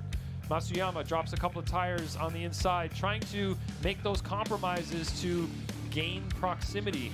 And you can see here that he's doing a good job on line, but angle was a little bit less there in the beginning. So he's made up some proximity, but made some compromises to do that. All right, waiting for the results here. And our judges entering the verdict. Looks like our official Formula Drift Toyota truck, make sure there's no debris on the bank. In that Pedal Commander burnout box, we are seeing Ken Gushi and Daniel Stuckey. Look at all that smoke over there, Jared. And here is our BC Racing side-by-side. As we look at the side-by-side, you can see the proximity from Masuyama compared to the proximity from Dan Burkett. Both of them are high on the wall in the lead position, but definitely a big difference in the chase there from looking at Burkett versus Masuyama. Burkett is doing a better job, I think, of mimicking the line, the angle, the transition point, everything of Masuyama while he's in the chase. But unfortunately for Masuyama, while he's chasing, he's had to make some considerable sacrifices to get close to Dan Burkett. All right, see if we got a verdict here between Burkett and Stuckey and Gushi are on the track. But here's the result: Masuyama or Dan Burkett. 1 says Dan Burkett. 2 says Dan Burkett. Dan Burkett gets the win over Masuyama. And congratulations, Dan, as Stuckey and Gushi on the track. Gushi coming to a halt. But let's throw it down to Lorette Nickel, who's got an update on that M-Spec driver, Daniel Stuckey. Thank you so much. So Daniel told me that he was hoping for rain. He has a lot of rain practice. He's from Minnesota. He grew up in the ice and the snow, so he thinks that rain is an equalizer. So for Ken Gushi, though, he has had 0 rain practice in the car. He said that this is a familiar chassis. He relies on his Nexans, and he's so happy to be out here, and he's ready to show the fans what the GR86 can do. Guys. Yeah, I mean, he's got to be excited about that, but right now, unfortunately, he is stranded out there. He needs an oar, as the car is not moving. He's to paddle that thing back on home. Sounded like the anti-lag was stuck on for a while, and he came to a rolling stop. That is it's a V6 from a Toyota, I think. We talked about Tacoma or FJ. 1GR from a Tacoma. Of course, very unique setup here in North America. I don't think we've seen that before. In FD Japan, I believe there are 1 or 2 of them in competition over there. So it's definitely something that has some background. It's not brand new in the world. You know, he's not the first person to do it. Not a pioneer, but he's adapting what he's learned. Yeah, and what I mean by that, I'm not disparaging him for not being a pioneer, but there's some history to this engine. You know, it's not like he's breaking new ground with it in terms of trying to develop it and all of that. So this could be an issue that just arose from a a normal wear, brake item. Yeah, this I assume they're going to go all the way back to the pits, and this could be a competition timeout for them. Yes, depending how serious that is. They might know that it's really serious and not take the CTO because they know they won't be able to fix it, or it might be something that they know they can fix in the 5-minute allotment. So we'll see what happens here as he gets up there, and we'll get a word from the competition director up here and see what happens. And the Toyota Tundra, our FD Toyota Tundra, pulling them off.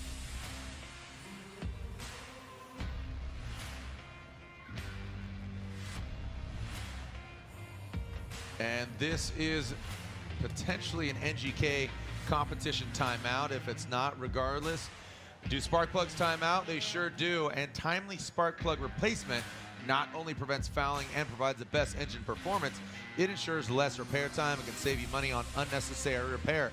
Visit ngksparkplugs.com to learn more about OE suggested spark plug intervals and find the best plug for your engines. NGK, the ignition specialist.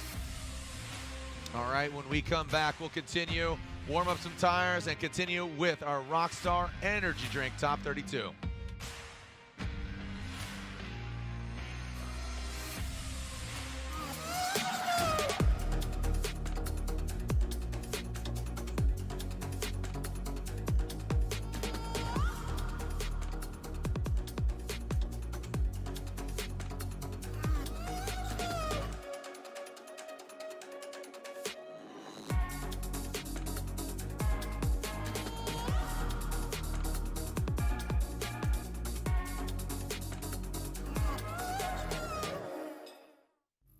For those who don't settle when others do, who will give everything but won't give up. For those who believe in unlimited while others limit themselves. For those who are set free by performance and believe innovation can take you anywhere. The first time you try Pedal Commander, you'll feel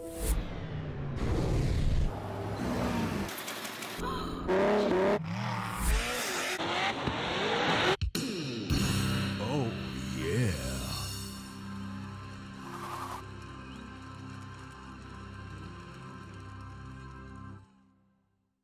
Rockstar Energy Drink. Here's Matt Wall, the twin turbo 350Z. Tanner Fast going through the paces. Solid line here. Great angle. Woo! Good initiation from Dye. Did you see that fake flick entry? Just gangster right there. Good job right there by Osmo, but look at Odie Bocci's diving right in on the attack and Positioning now. Ryan Turf really needs to show up. He went off course. Tightens it up to the front clip, as is Freddie. The Norwegian hammer gets sweated by Denofa. And then he just keeps on going past. And Frederick Osmo fills all that outside zone. Michael, that's a right there. Look at him roll tide. Here we go. Final outside zone line. Pretty straightforward. Outside zone. Frederick Osmo right there. And now bringing around that final clip.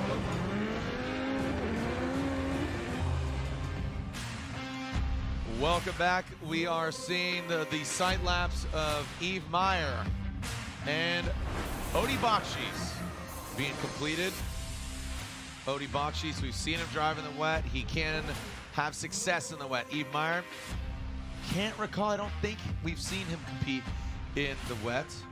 So definitely not in this car, since this is a new car for him this season. Odie Bocci's, we'll see who's got money on Odie Bocci's or Yves Meyer. Some people are going to be bummed, and some people are going to be stoked. We'll find out. As Odie Bocci's leaves the start line, he will lead that Falcon tire. Field suspension has the team.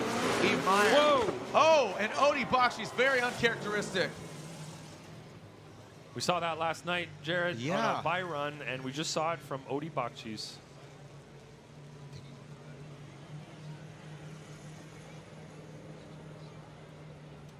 Oh, man, look at that back left of Yves Meyer.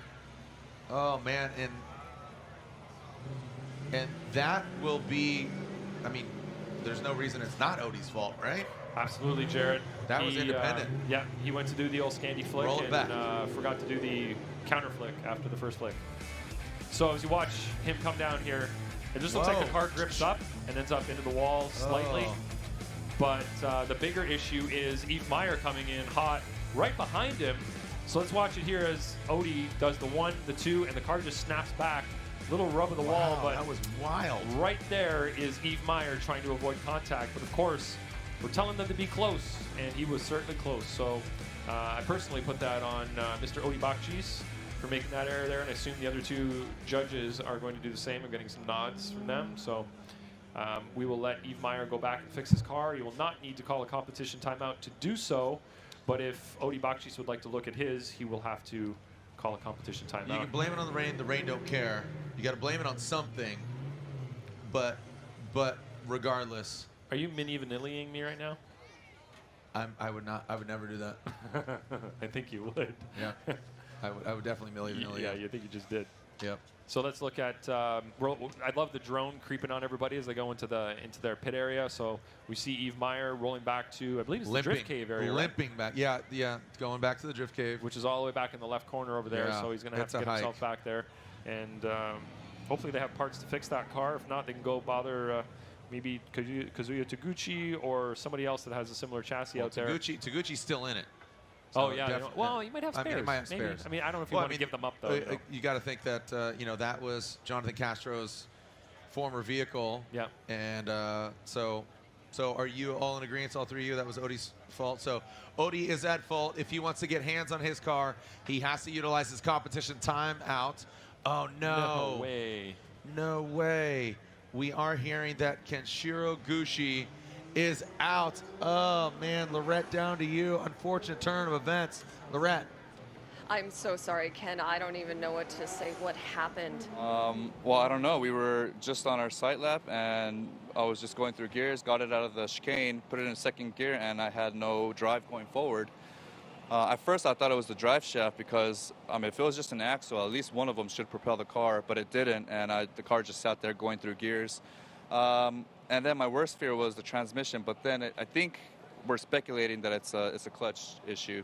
Yeah, I guess part of dialing in a new car is just stuff comes up like this, and it's just unfortunate that we were running strong through practice, had a good qualifying session, landing 5th, and was looking forward to a great battle with Stuck, but yeah, just can't catch a break. Thank you for your time. I appreciate it. Jared, Ryan. Thank you, Lorette. And man, I don't know. Gucci got a smile on his face. He's keeping such a PMA, man. Positive mental attitude as Daniel Stuckey. This is Byron on layout. And listen to this hot rod and spec, Daniel Stuckey.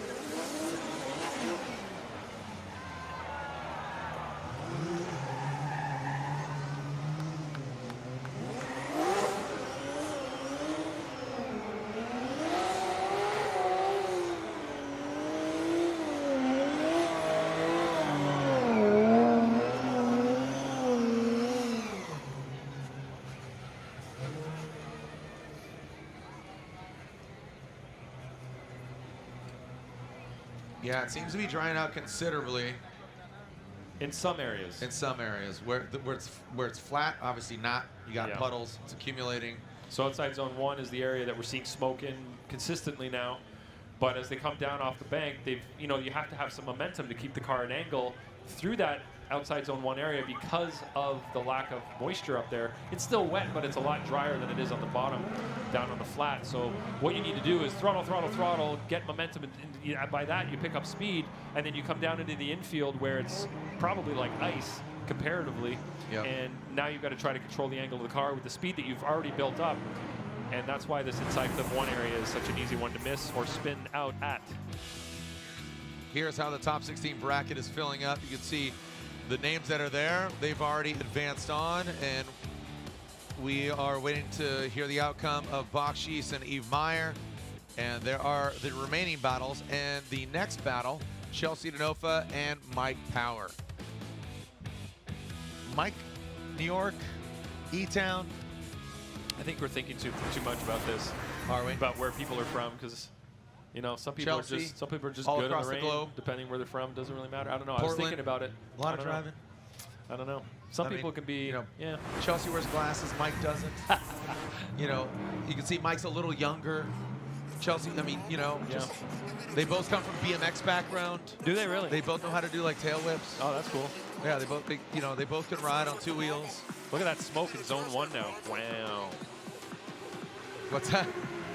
Woo! They're both from the northeast. So there we go in that outside zone 1. Like I was saying, you go from grip to none. Grip, so grip, it's a grip tricky to slip, spot. slip, slip. Yeah, it's a very tricky spot right there. Yeah.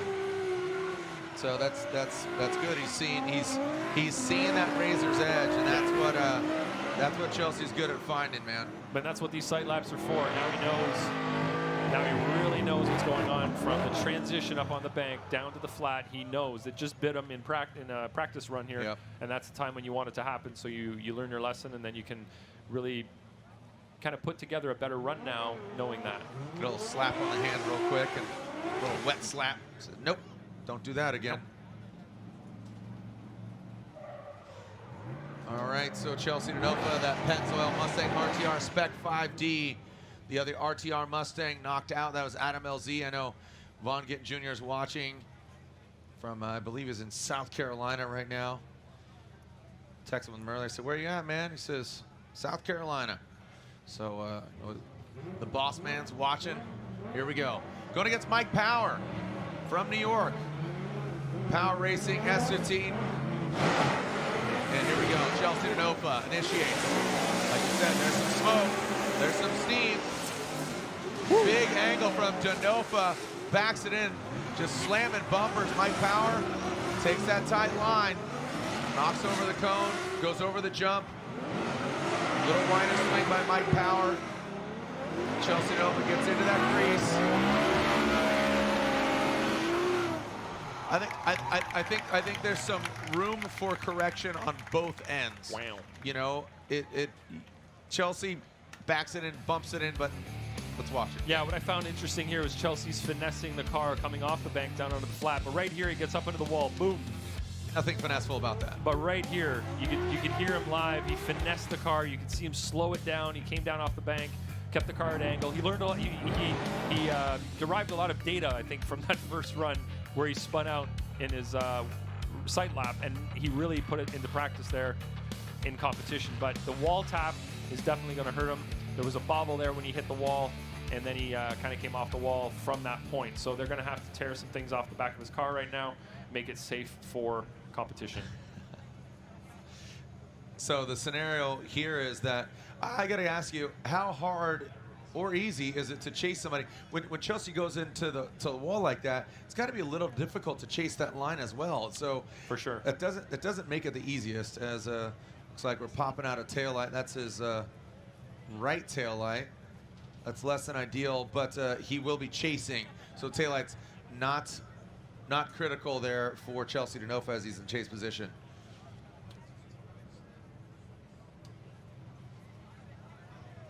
Yeah, looking at Power's positioning in the chase position, he was not very high in outside zone 1. His line was pretty low. His front right tire went down over the white line, but Chelsea angled up just as he tapped the wall, and I think Power actually had an advantage there because he was able to kind of run a bit of a shallower line and catch up to Chelsea right when that happened.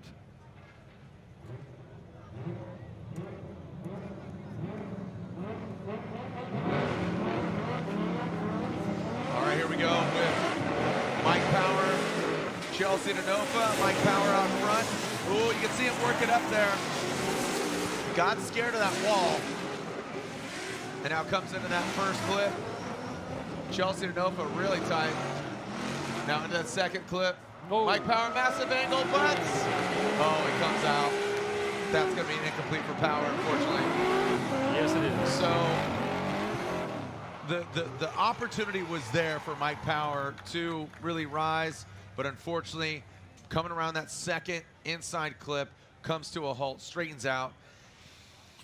Unfortunate turn there, or lack thereof, for Mike Power. So looking at Mike Power's lead right there, he's got low angle, pours the angle on a little bit later, about mid-bank, sorry, outside zone 1.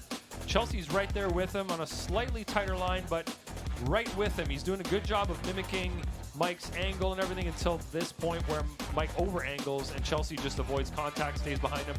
Mike straightens up, does have an incomplete for his efforts there.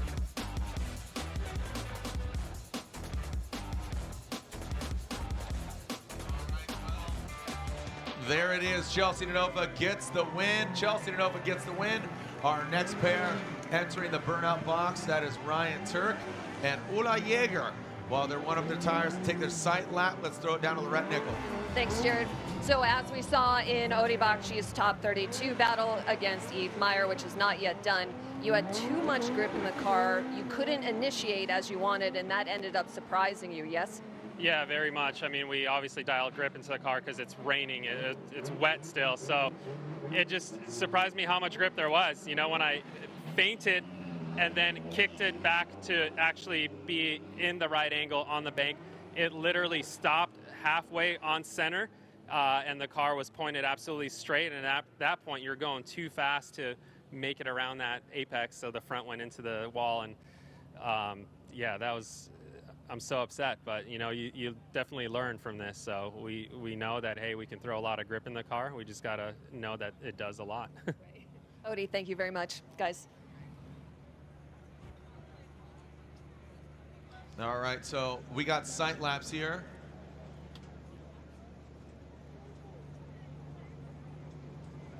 All right, so we are finding out that Odi is good. He's ready to run, but these are sight laps here for our Long Beach winner. I'm sure he's got Rain-X. No fog on that windscreen, baby. That Rain-X Toyota GR Corolla of Ryan Turk. But look at this.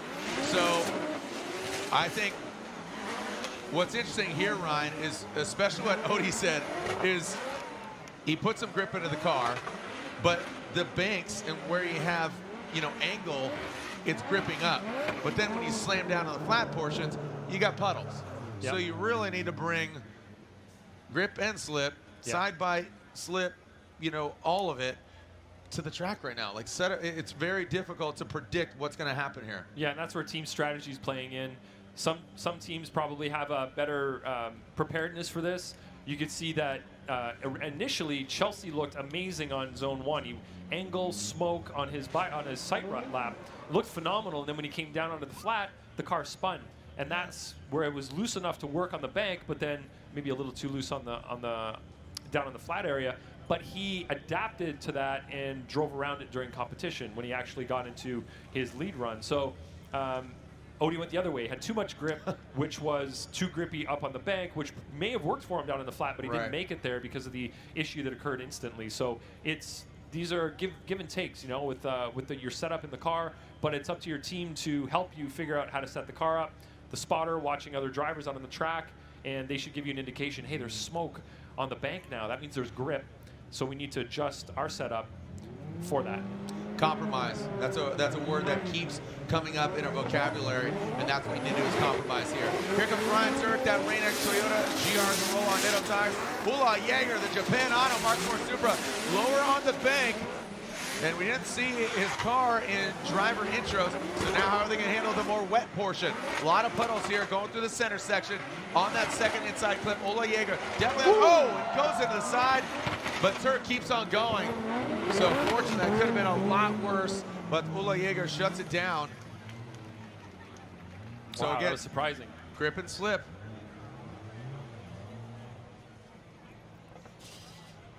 Let's take a look at it again. That was sketchy. Nice initiation from Turk there, and Ula's right behind him, but Ula drops down right away. You can see his front right tire over the white line. Ryan Turk drops down, nice and smooth there. No real perturbation in the angle of the car. That was great. Ula in proximity on the right line. Right there you see Turk filling outside zone. Number 2 really well. Ula straightens up, taps his front fender. Ryan Turk seems undisturbed by that, keeps drifting. Unfazed. Ula shuts it down. So that'll be on Ula. He'll most likely have an incomplete for that. And Ryan Turk now just needs to put together a clean chase lap and not incomplete to get the win in this battle. Well, this is a great advertisement for Rain-X here.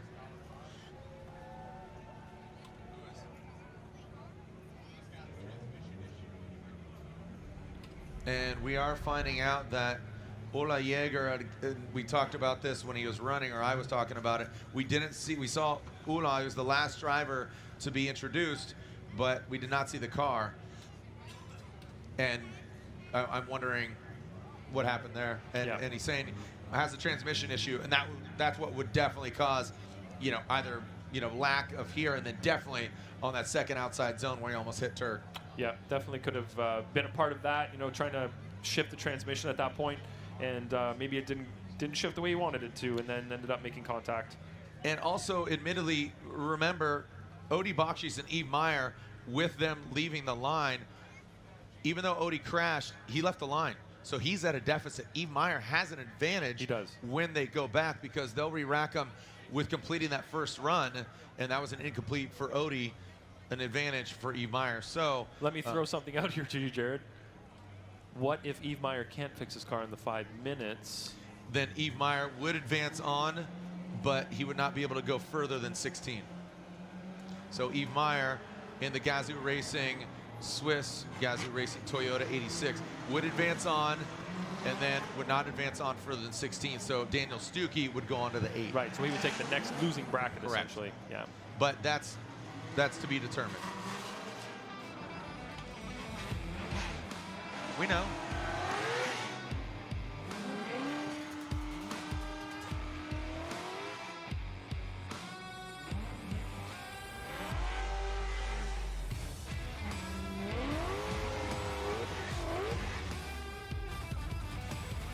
Moving on to as Shop FD. If you have not purchased your Shop FD gear, go to shopfd.com. And this weekend, you get a Formula Drift sticker pack with the purchase of any goods till Sunday.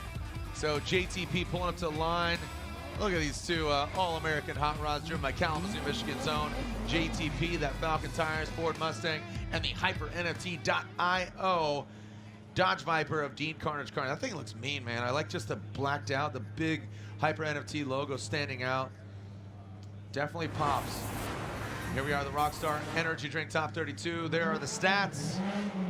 There are the numbers. 1,333 horsepower, baby. Here's our sight lap. Wow, Justin Rain? That's cute. Wow. Never heard of her. Our sight lap from the sky. Yeah. He absolutely knows. Wow. And I think this is a good strategy. Why not open her up? See what kind of worms are in there. Oh, open this. Oh, there's worms. No big deal. This is when you do it. He will not have any tires left after that run. That bank was a lot of smoke, a lot of aggressive wheel spin. You can see both of them when they came off the bank realized, wow, that infield is slippery. We had Justin Pollock going 4 wheels off the track, and then we had Deane Carney spinning. So you can definitely see there that it's a very slippery area after all the grip that's up on the bank. Taking a look at Ola Jaeger and his Japan Auto team. Thumbs up from Kevin, and he will go back to the start line. Now keep in mind, Ola Jaeger had to call a competition timeout. He is at a deficit going against Ryan Turk and that Rain-X Toyota Corolla. And you get one and only one. Now here we are. Ryan, you're talking about, does Justin Pollock have enough tires after that bonkers sight lap? I think so. And look at Deane Carney. Quite a run up here.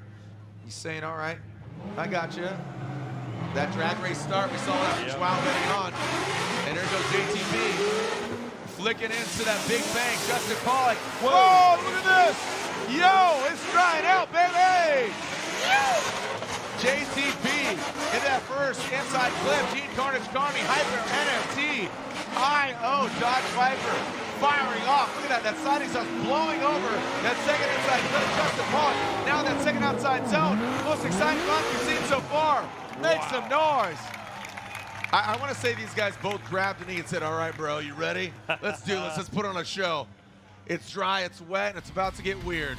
Man, this outside zone 1 was really exciting to watch. Look at Deane Carney right there. Slightly less angle, but that proximity is high. It got really hectic as they dropped down into the infield here. You can see Deane trying to avoid contact as JTP slowed down. All that speed that he built, he needed to bleed off because going too fast in that infield where it's still slippery would be an issue. But Deane Carney keeping proximity, but definitely making compromises on the line and the angle to do so. The line down in outside zone 2 and angle on outside zone 1. But Proximity game was on point there. I'd like to see more angle matching what the lead car's doing, but you know, you got to take what you can get in this situation. I thought that was really fun to watch. Like you said, you know, it was chaotic, I think is a great word. So maybe refine it, but you know, put the car in the right places. I think chaotic is the best way to describe it. So maybe dial it down, half a little scotch, here we go. Nope, you can't tell a guy named Carnage to chill out. Deane Carnage, Dodge Viper. Let's see if he can pull it off this bank and down into that clip. Really well done by both drivers. Coming down into that second inside clip. Looks like Deane does swing a little wide, and that's what you're talking about. That speed you're carrying through, it's slick, so it's going to cause you to slide out as Deane does exceed it a little bit and then brings it on back. Woo! I want to see the side-by-side. There was a lot happening there, Jared. I'm tired, man. I feel like I just went to the gym. There's a lot happening. That was great. Battles. That battle was fun. That was awesome. Yeah. Maybe it's because we just watched a lot of wet driving. Yeah. But potentially also because that was awesome. I think it's a sign, you know, looking into my tarot cards, I'm flipping one over, I see a Dodge Viper and a Mustang. And then I see smoke and wet. And a horse. I see a snake and a horse. And now smoke. Here we go. All BC right, Ray, I told you, side by side. So look at that initiation from both drivers. Nice flick to entry. Deane Carney, definitely more proximity, a little bit less angle, but that proximity is there. In the chase position, you see Justin Pollock with less proximity and a little lower line at the same time. So look at Deane coming into the outside zone 2 area, really sticks it to JTP's door, but on a lower line here. His angle's a little bit better than it was on outside zone 1, but his line definitely is not. But JTP's further back, so he doesn't have the proximity. It's a tough one. I think they both traded positives and negatives, and maybe could be almost matchy-matchy on positives and negatives. Matchy. Yeah. You guys in? All right. Trying to put it in. Let's see what we got. Slide him left for Pollock, right for Carnage.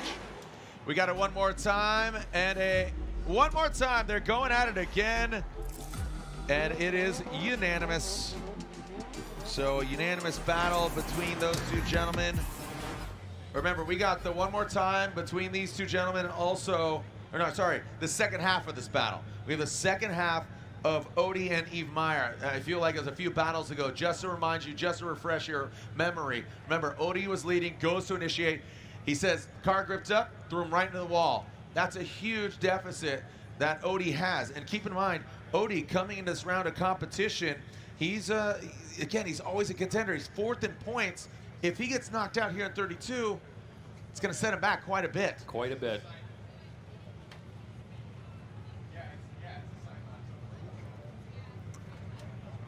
So this is a sight lap, which I think just because the conditions are changing from what we saw previously to now, it is, yeah, I mean, look at, you could just see the color of the asphalt on the banks compared to the flat, the puddles. You know, as much as it delays the kind of action, I think this is a good, you know, we just saw what Deane and Justin did. Now keep in mind, Yves Meyer, that back left corner has seen better days, but now the crew worked hard, got it back up and running. And now Odie Bakshi's, you know, changing his setup. He says, all right, maybe a little too much grip. A little too much spice. I don't think they were allowed to touch their car, were they? Unless, did Odie chose not to take a competition timeout? Yeah, so his setup is identical to the first lap, which is the one that he deemed too grippy. So he needs to prepare for that now and know that he needs to throw it in maybe a little more aggressively to get the car to break loose. That is an interesting strategy. That's saying, all right, my corners look good going into a wall, and he's at the deficit because he took out Yves Meyer. So again, that needle is going way to the side of Yves Meyer.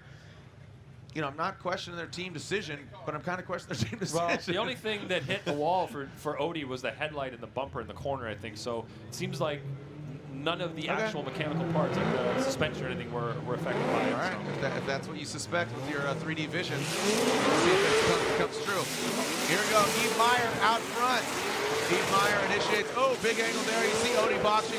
He knows he needs to throw down a gangster run. He's trying to apply the pressure, maybe rattle the cage of Yves Meyer, But Yves, oh, he goes up high. Now keep in mind, Yves Meyer is an instructor in Switzerland. They have a driving school in the snow. They know how to handle this. So unfortunately for our 4th at points, Odi Bakshi's going into that wall.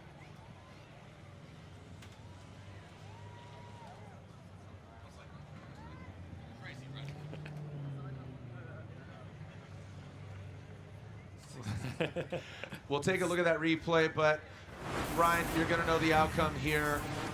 And just with Odi going to the wall, there it is. Man, unfortunate literal turn of events for Odi Bakshi's. Yves Meyer gets the win and moves on into the top 16.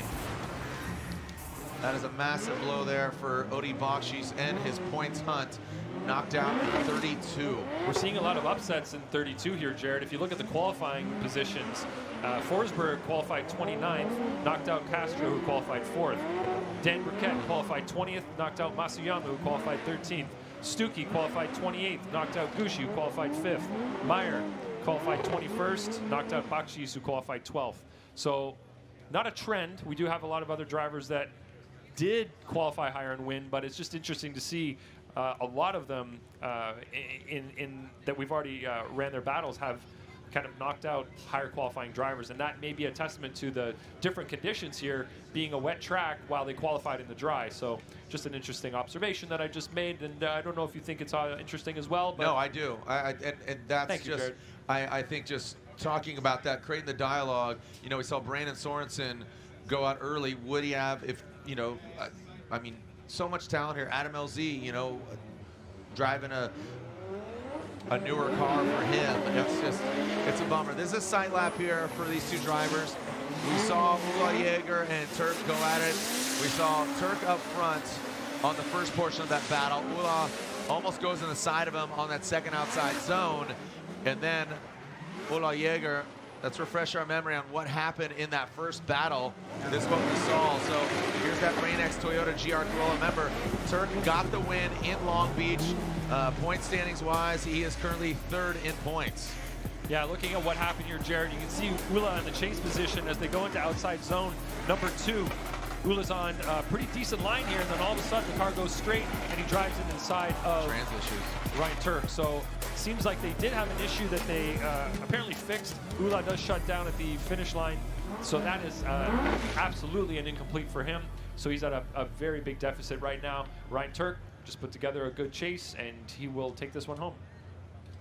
An uphill battle for the Japan Auto driver. Mark IV Supra, Ula Yeager. He's going to get the clean air.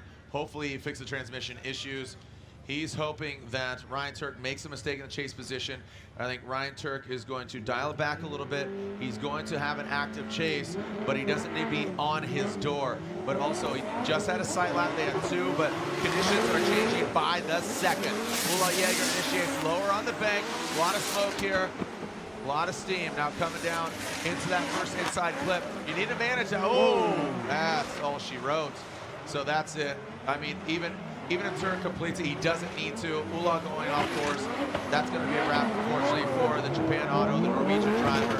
Ula Yeager, a good effort. Good to see him back, you know, married to his vehicle. This car, he wasn't at Long Beach, or he was at Long Beach. His car wasn't being transported all over. We saw it in Atlanta. He says, I'm going to be more confident with my car, but the equipment just unfortunately failed him there on his first run, and there it is. So Ryan Turk and that Rain-X Toyota GR Corolla Rockstar Energy on Nitto tires advances on into the 16.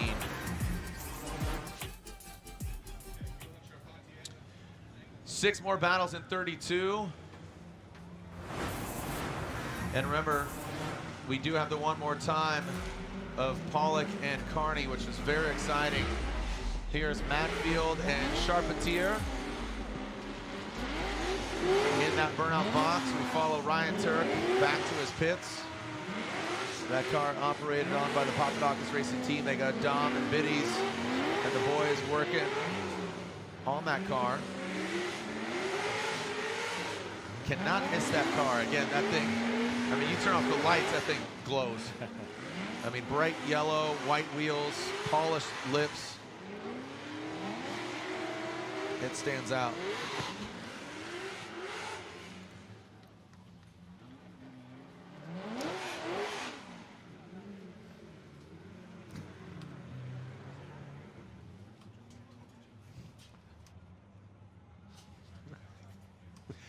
And here we are with Matt Field and Rome Charpentier. Leaving that pedal commander burnout box, Field and Charpentier. They will take a sight lap. Significant difference in horsepower levels there, if those numbers are to be believed. Hips don't lie and horsepower numbers don't lie, dude. Okay. Okay. Here we go. Dash Shakira. As Matt Field and Rome take their sight laps. Keys to Remind us victory. of the Permatex keys to victory. That lead car needs to have a fast, snappy initiation. They need to have the bumper on the wall all the way around outside zone 1. Big transition in the infield, and that's going to be challenging here with a wet surface that we're dealing with. And then they need to mimic the line of transition. Oh, sorry, that's the chase car. Tripped me up here. I was watching Matt Field spin out. They need to be online all the way outside zone, number 2. Now, if you look at what the chase car needs to do, need to mimic the line from start to finish. They need to be close in proximity from start to finish. Yep. And they need to really watch what that lead driver is doing in terms of a transition. The transition, getting that timing right and transitioning with them. So that's extra challenging here in the wet. You can see that that lead car is always, a lot of the times here, they're overshooting going by inside clip 1 because of the speed they're carrying off of outside zone 1. So getting into that infield is tricky, and the chase car is trying to match what the lead car is doing. The lead car sometimes doesn't know what they're doing until they get down there because of how slippery it is. And I saw a lot of them, like you said, just hitting that skid pad and just literally just going right across and hitting the splash zone right in the middle. I can't wait till that dries out. It's going to be exciting. Yeah, and that area is one of those areas that you know when you're you're out on the track and it's wet, you're along for the ride sometimes because it's that slippery at the speed you're going. Here comes Matt Field, Rome Charpentier. Matt Field, Falcon tires, Drift Cave, Boyle exhaust, Corvette.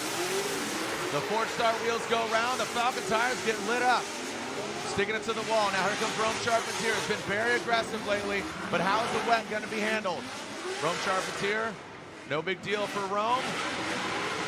Looks like Matt tries to find that crease and he sets it. And you can see Rome Charpentier, the garage stick, BMW E36 comes unwound across that finish line. The Federal Tires, NRG, BMWs on field suspension. Well done. Trying out. Rome looked really calm and collected in the chase position. You can see in the lead, Matt Field really high on outside zone 1. Rome right there with him on a great line, mimicking what he's doing. Watch the transition here. Matt goes a little bit wide on driver's left, but Rome is right there. Nice transition, mimicking everything that Matt's doing. Not super close on proximity, but not really far away either. Kind of in that middle zone there. I'd like to see him closer, but in the conditions compared to what we've seen, matching line and angle like that, I think that's a nice proximity for the amount of mimic that he's doing. You know, if he got closer, he may have had to compromise on a couple of different things, but that was an excellent mimic in terms of line and angle from Rome, and the transition as well. Phenomenal looking in the chase position from him. Yeah. All right, so as we are seeing Rome Charpentier, he will be leading, and we are seeing Matt Field giving chase. Let's see what we got here.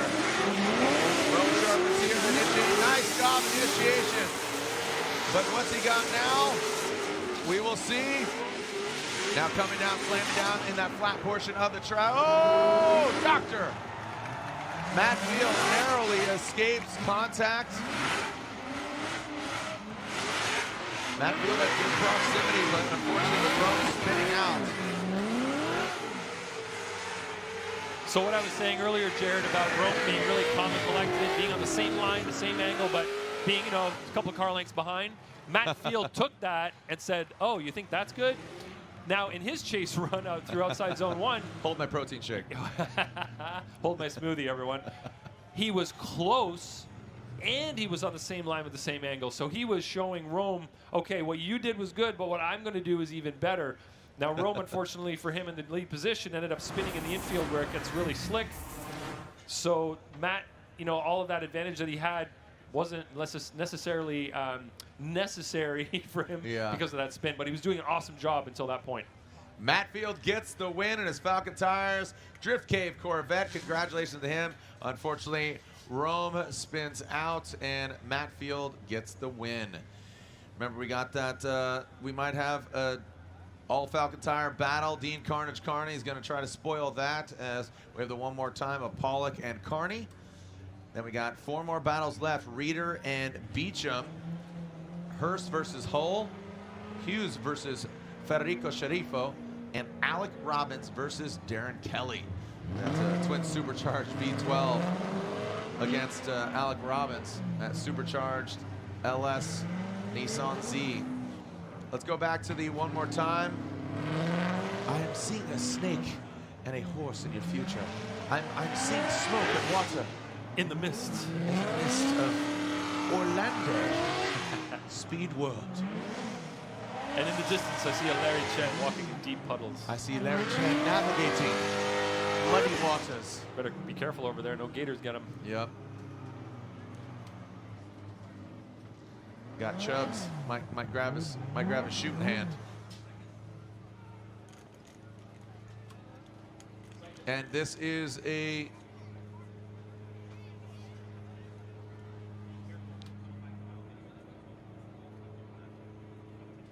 all right, since we got a sight lap right now, let's throw it down to Lorette Nichols with the dozer. Thank you very much, Jared. So Dylan and I are talking about these tricky conditions. On the bank, super dry. You transition, it's wet. What do you do? How do you dial in your car? Well, that is a very good question. So right now, it looks like basically, if you can see tire smoke, their cars are hauling the mail, right? So then once you come off of that bank, you go to the full ice mode, right? So we kind of got a little bit of a wet/dry setup right now, and that's definitely not ideal for us. So ideally, you just be full wet, that's fine. Full dry, that's also fine. A little bit of both is definitely a little bit tricky. So it's just gonna come down to just feeling that car through your butt and seeing who's got good reaction time and just trying to stay on top of that thing. So it's gonna be interesting for sure, because these are probably the worst conditions you could possibly think of, but oh well, what are you gonna do? Dylan, thank you so much. I appreciate the smile and the insight. Guys? Thank you so much, Lorette. It's great getting insight from the driver just right before they're gonna go out. This is a sight lap for Pollock and Deane Carnage Carney, and look at that, the smoke just billowing over.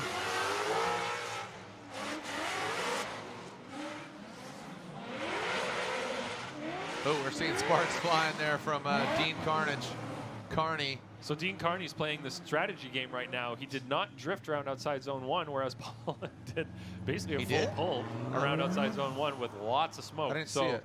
Now you've got Justin Pollock with essentially a full lap on his tires, and Deane Carney's got freshies. All he did was his warm-up, so it seems like he's going to have a little more rubber on those tires than Pollock does at the moment. That could be a strategic play. Yep. Deane Carney's going to warm him up a little bit here. Get back to the start line. Yep. Do that that scrub, that kind of counter steer scrub for that Dodge Viper. Deane Carney on Nexen tires, and I believe Nexen Tire debuted a new tire this weekend. Oh, they did? Yeah, if I'm not mistaken. So they look meaty. They're thick. Thicker than a Snicker. Here we go, Justin Pollock out front at Falcon Tires, Lucas Oil Ford Mustang, and the Hyper NFT Dodge Viper on Nexens. Oh, look at that. That was a late start. A little late start for Deane, but we'll see if he can catch up. Justin Pollock initiates, stays high in the bank. That might not have paid off for Deane Carney. Almost a bit of a drag race to that first outside zone. Oh, Pollock with a wide swing, that's too off. That's exactly what we're talking about, Ryan. Coming in too hot, you're gonna slip and slide your way off. And that's exactly what Pollock did. So he had a lot of heat and just overcooked it and kept going. Yeah, you can see the wet spots on the track, Jared, and it's starting to be a dry line where most of the drivers are going, but if you get just a little bit off of that, you're definitely gonna accelerate on that wet surface. So you see here, JTP, nice line up on outside zone 1.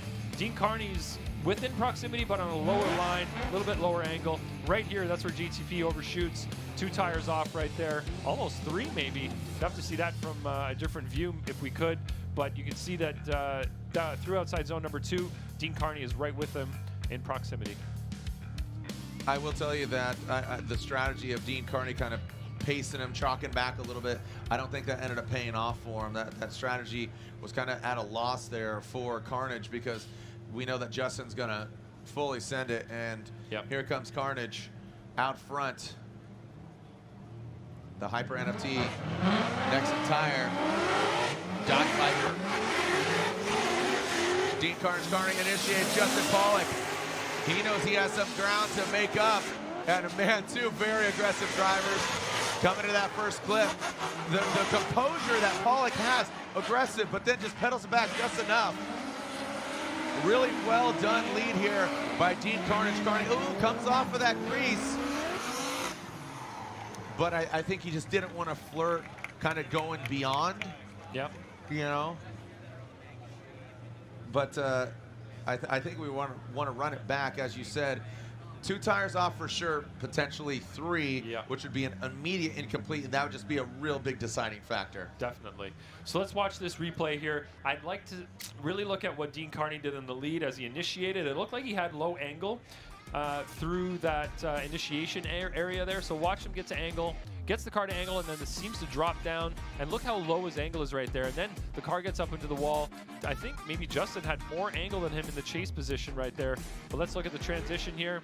Nice positioning from JTP in the chase position, and looking at where Deane Carney is. He's not quite all the way wide and outside zone number 2, and JTP is doing an awesome job of mimicking his line while not being, you know, super close, but he's definitely close. He's in the game.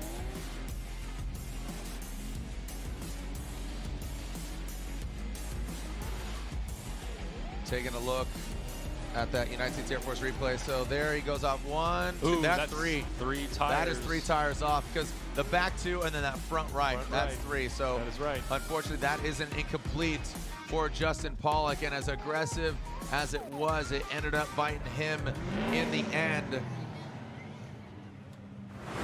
So Deane Carney should be getting the win. And let's make it official. Slide him right for Deane Carney, and the HyperNFT.io Dodge Viper gets the win. And another upset, Jared. 26, Deane Carney, Pollock 7 in terms of qualifying position. So happening again. Wet to dry, dry to wet. Here are sight laps for our next competitors. This is Travis Reeder and Trenton Beecham. Southern California boy. We have 3 out of the 4 quadrants. You can see the sections here, whittling it down, 32 to 16. 4 more drivers. Look at this view, man. Look at that parking lot, absolutely full. Hey, Orlando, how are we doing out there? A little wet, a little hot, but definitely entertained. Come on. Look at this. You guys and gals, let's get them hyped. Let's get them going.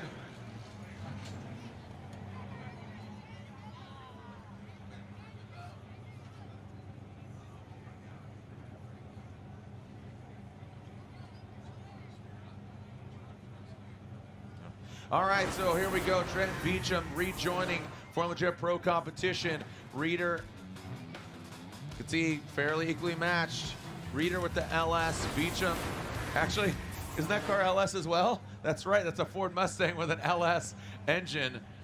Blasphemy, Jared. Blasphemy, or, you know what? Hey, if it works. Blasting Reeder. Yeah. Blasphemy maybe. or blasting Reeder, regardless, we'll see. About to find out. Rockstar Energy Drink, top 32, Travis Reeder out front. Initiates in outside zone 1. Travis Reeder, that Link ECU, BMW.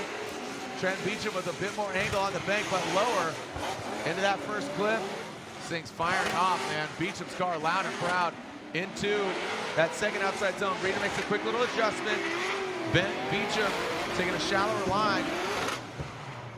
Reeder dialed right now. Again, Reeder qualifying. You're talking about upsets. Reeder qualified 3rd, Beecham qualified 30th. So looking at the replay, you can see Beecham a little bit lower there on outside zone 1, but works the car up. Reeder's up on the wall, rubbing it. A bit of a bobble there as he may have rubbed that wall.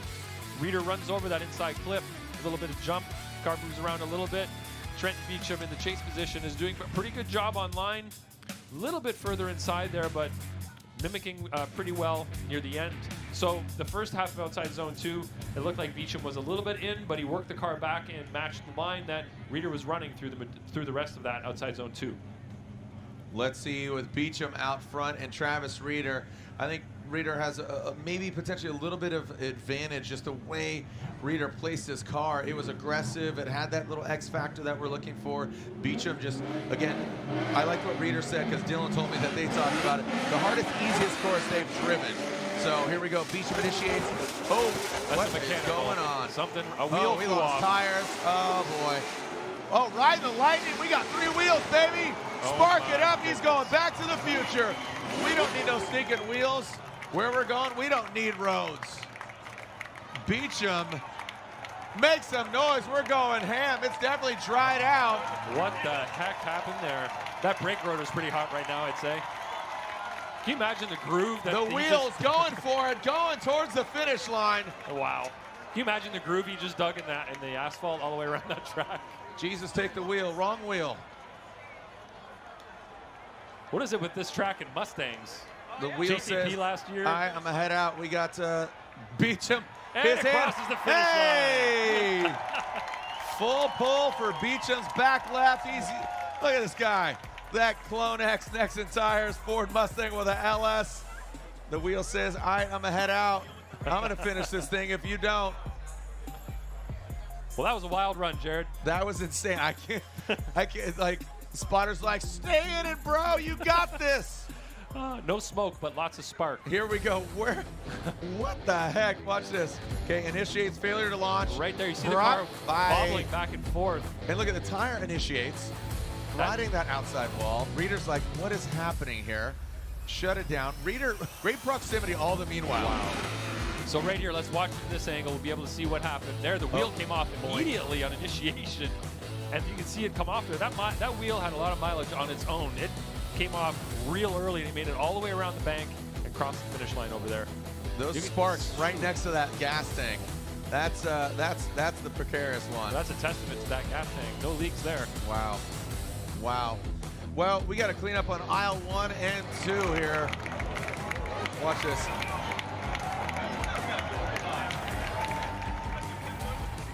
So, wow. Beecham's outside of his car. That was sensational. Just, and I love Beecham getting out of his car, just putting his hands up in victory, like he just won the event. He might have, you know what? Wreckers or checkers? In this case, it's wreckers. But his back left wheel got the checkers, got the checkered flag, finished across the finish line.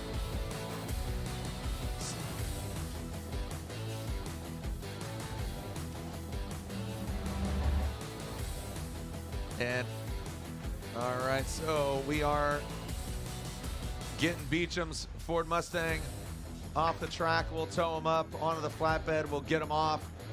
3 more battles left. So wonder what happened. Did the bolt shear off? Take a look at that. Because you could see looks like the rotor is still there, the hub. So it might have just been like lug nuts just sheared off, or the studs. Yeah, because everything else looks like it's still there. Is that a spacer? Yeah. Yeah, that could be maybe didn't have enough failure. threads. Yeah.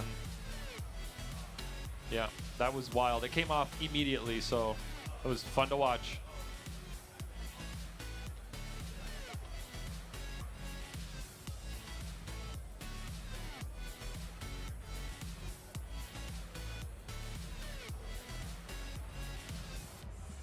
And you can see it being pulled up, and we'll make it official, which I'm pretty sure you know the outcome. Reeder damn near killed her.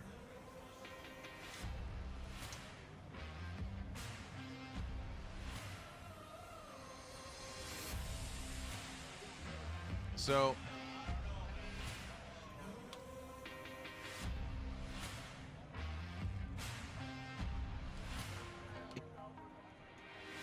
all right, so judges inputting their scores, and of course you know the outcome. Travis Reeder gets the win, or excuse me, yes, Travis Reeder gets the win. Travis Reeder gets the win. Slide him left as Trenton Beecham exits stage left When we come back, we'll continue. We have 3 more battles left. Hurst versus Hull, Hughes versus Sharifo, and Robbins versus the twin supercharged V12 Aston Martin of Darren Kelly from New Zealand.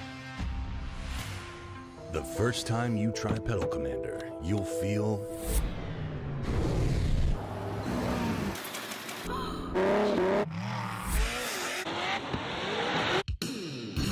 oh yeah.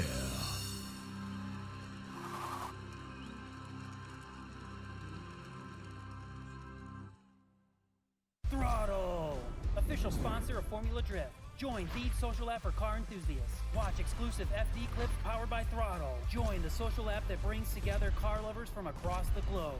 Go full throttle and download the app now. You ain't gotta see me come and keep me on your mind. 'Cause I be on the way. Yeah. You know I be on the way. Man on a mission, I'ma get it. You know I be on the way. Yeah. I'm on the way. On the way. On the way. Yeah. On the way. I'm on the way. I'm on the way.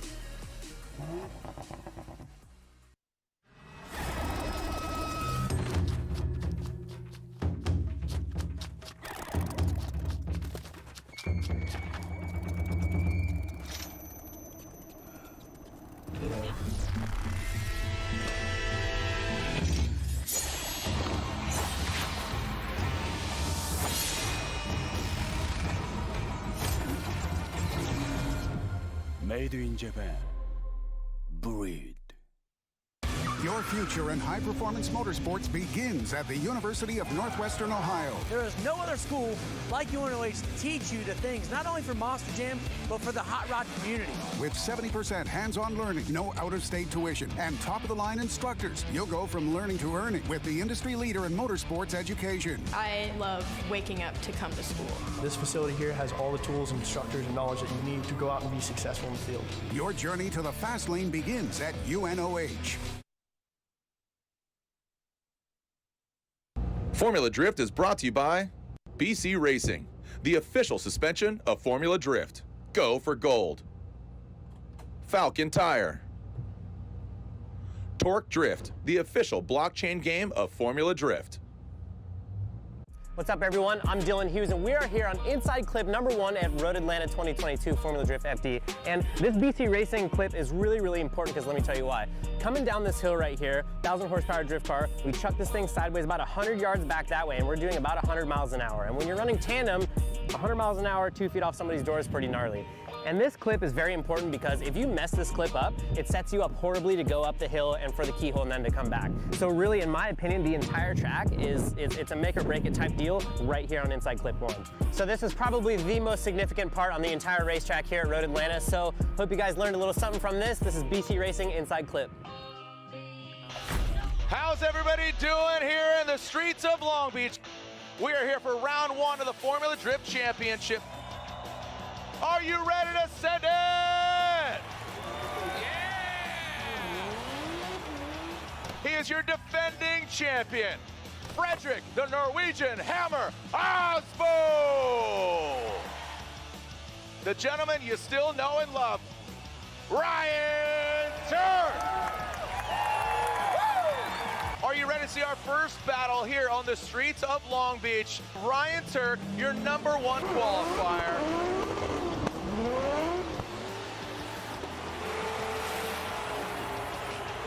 Ryan Turk gets the win. Defending champ, Frederick, the Norwegian Hammer Osbo, Rockstar Energy Drink. Osbo gets all the way, 1, 2, back at it. We got one more time, Yeah. You get it one more time. I can watch that battle all day long. Forsberg and Turk going against each other. Whoa, baby! Whoa, doctor, look at that.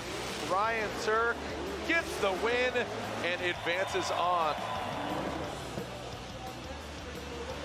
Frederick Osborne gets out of the outside zone. Oh, wow. Look at Nopa! Woo! Nopa hurt you, but he dives in on the outside. Contact. Frederick Osborne getting the win. Our first half of the Final Four is set. Ryan Turk tucked into that pocket. Woo! Make some noise! Ryan Turk is going to the finals. Here is Matt Field, Frederick Osborne coming in hot, gets all the way out there. You asked for Oh, no! Boy! Woo! Today I just ended up being too greedy and basically blocking him to do the transition, and he smashed into the wall, and I don't want to be that guy. So Matt Field moves on, but unable to run. So guess what? With a celebratory run, your winner at round one, AutoZone Streets of Long Beach, presented by Type S. Congratulations to Ryan Turk. Ryan Turk's last win in Long Beach was in 2009. That was my first win ever. Your first win ever, Ryan. You get to kick off the 2022 season with a win. How much have you learned here that you can bring into Atlanta? Learned a ton about myself coming into this season as far as a mental game, and the team being very on point this year, and just the car being phenomenal to drive. Ladies and gentlemen, your winner of Long Beach round number 1, 2022, Ryan Turk. Formula Drift, the fans, the waves, the water, the excitement, and the Rain-X Toyota GR Corolla Nitto Tires Rockstar Race Service gets the win. We'll see you in Atlanta. Send it!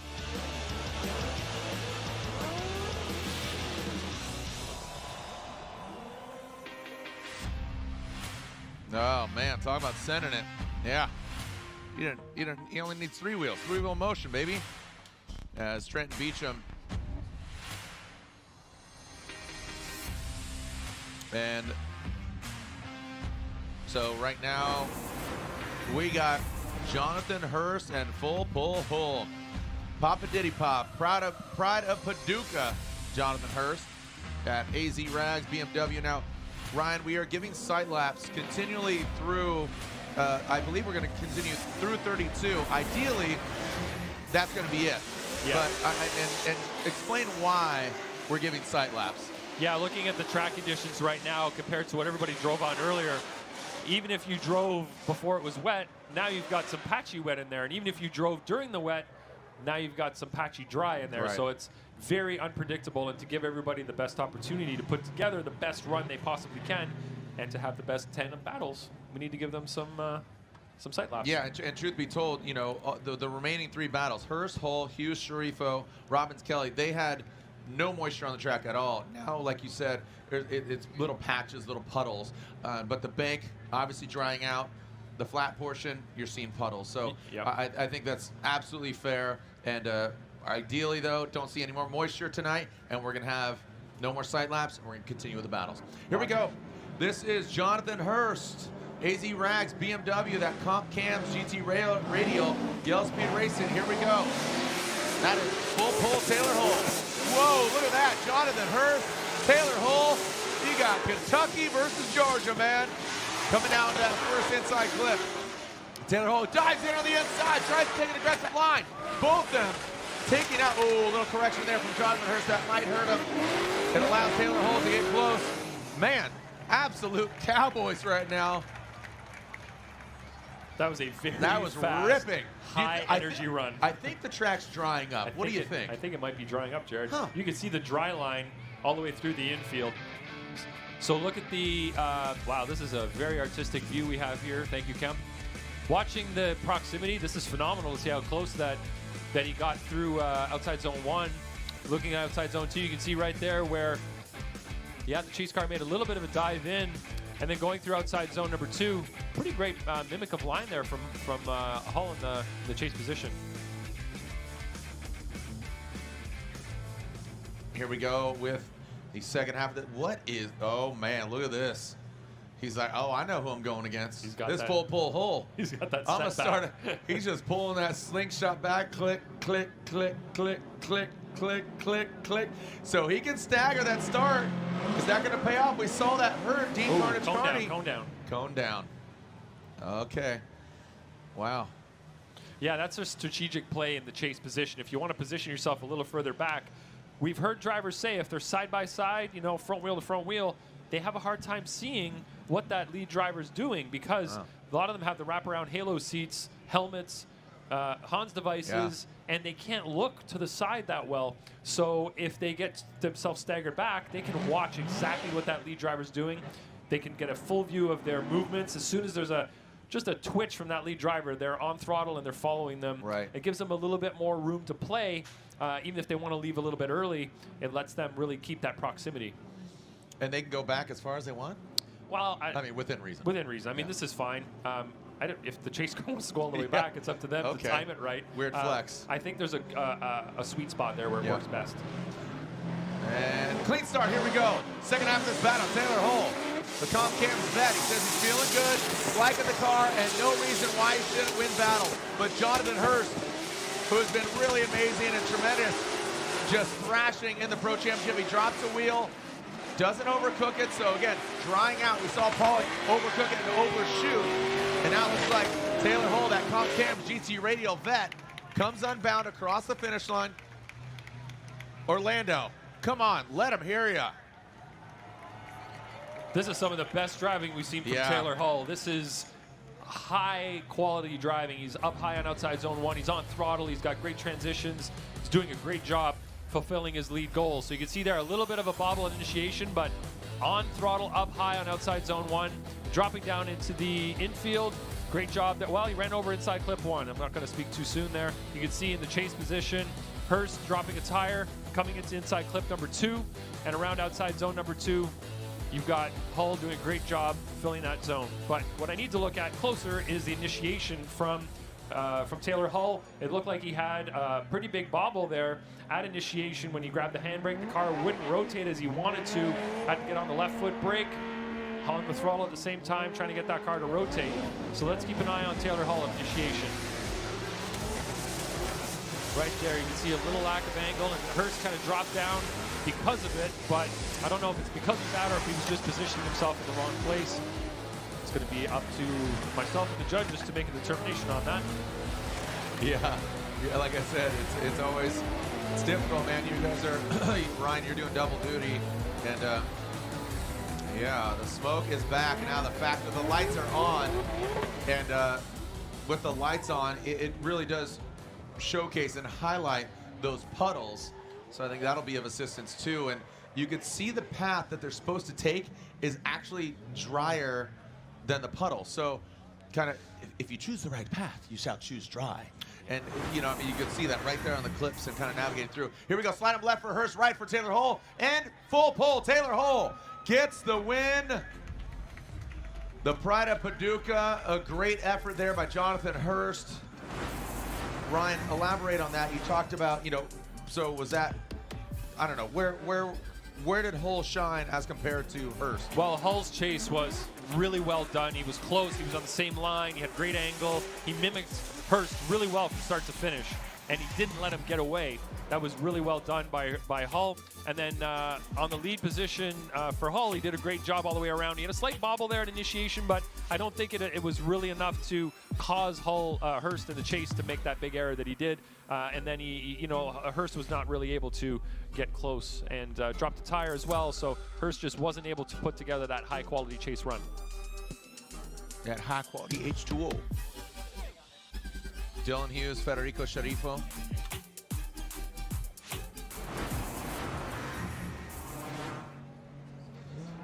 And Dylan Hughes, Federico Sharifo.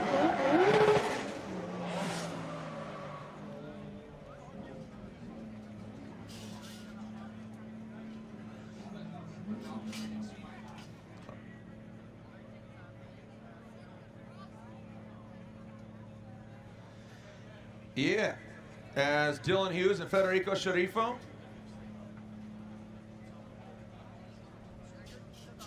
Dylan Hughes and Fetty are throwing it down here on this battle. Dylan Hughes will lead. He qualified 6th. Federico Sharifo qualifying 27th. We saw them working out. Again, Dylan Hughes, that royal purple. BMW. What's going on here? Did he? The light extinguished. Is Fetty dead on the line? So Dylan Hughes continues through the course. The side lap was completed. Did I know Fetty? I don't know what's going on here. Let's find out. I need to make a comment on these wheel markers, Jared. These are the best looking wheel markers in the game here. The Italian flag on the Italian car with the Italian driver. But it also gives us a great idea of what's going on with those wheels. I like the creativity. I like the way that it was implemented. Beautifully done. Want to find out what's going on?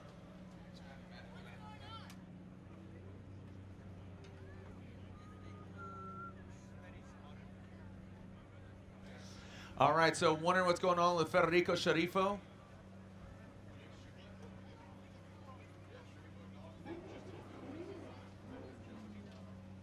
And that's not a do-over. That, I mean, he shouldn't have been caution flagged, but...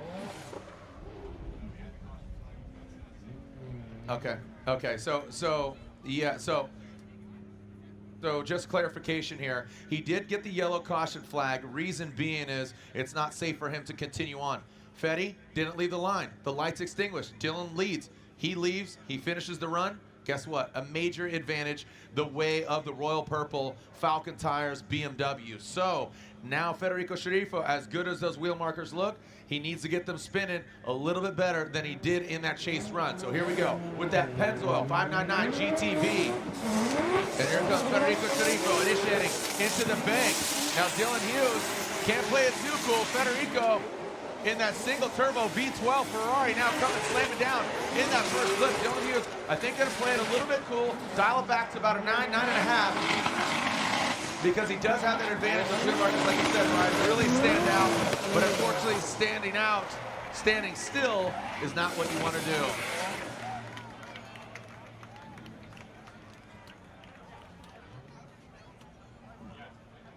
No, that...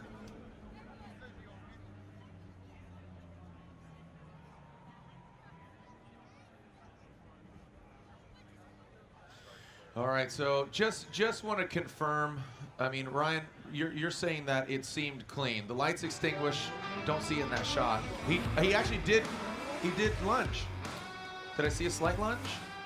Well, the chase driver's allowed to lunge. What we were looking for is the lead driver. Yeah, he left, but then he thought that Dylan jumped the light. But I've watched it 3 times on my phone now, and as soon as the lights go off, Dylan rolls away. So.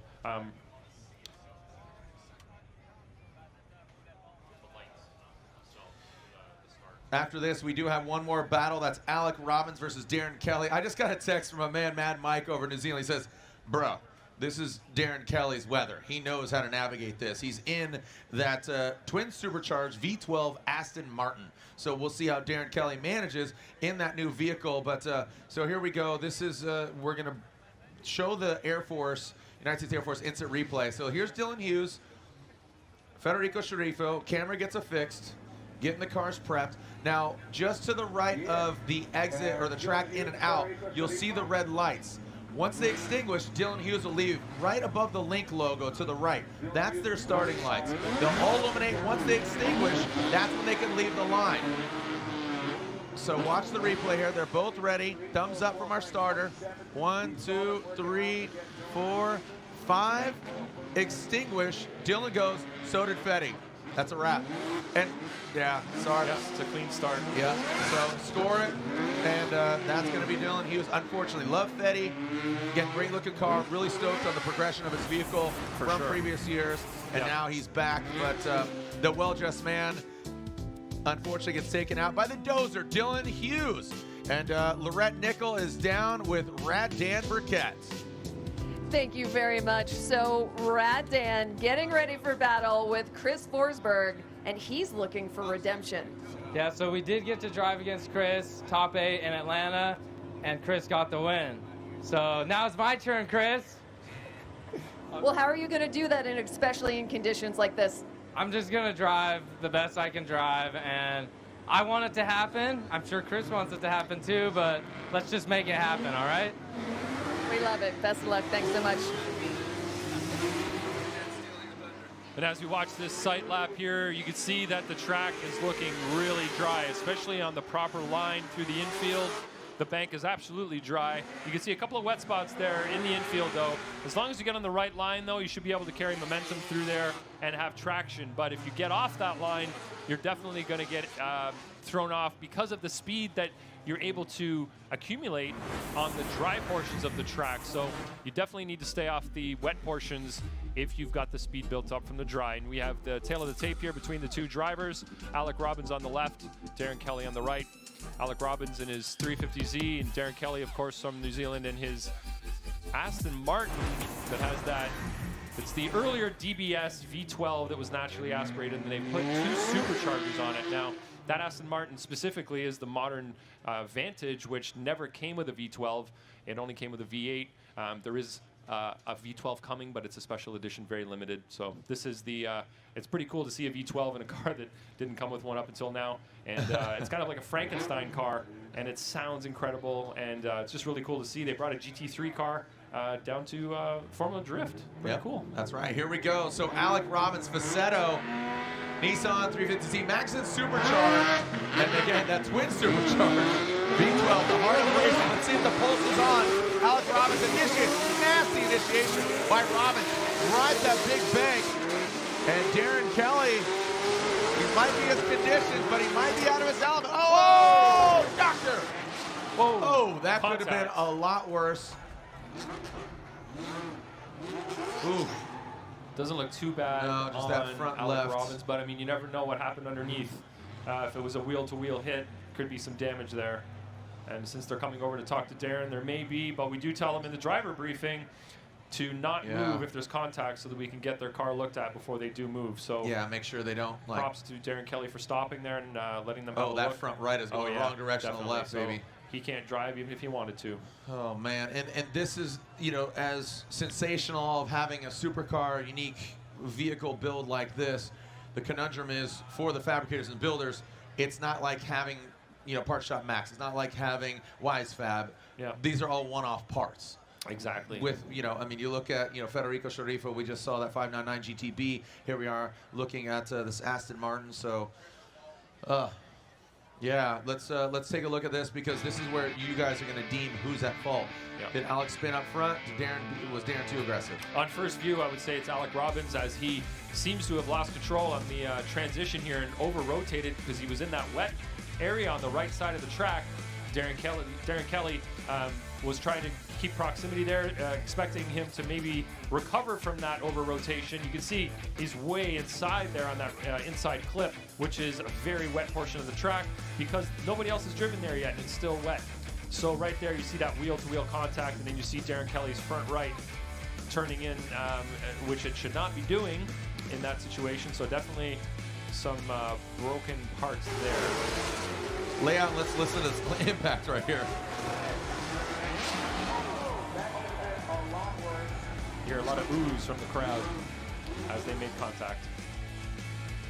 Yeah, so this is the first time. Prettiest. No, this is the first time that Darren's had any kind of collision or crash with that car. So I'm sure it's a bit of a cringe moment for him.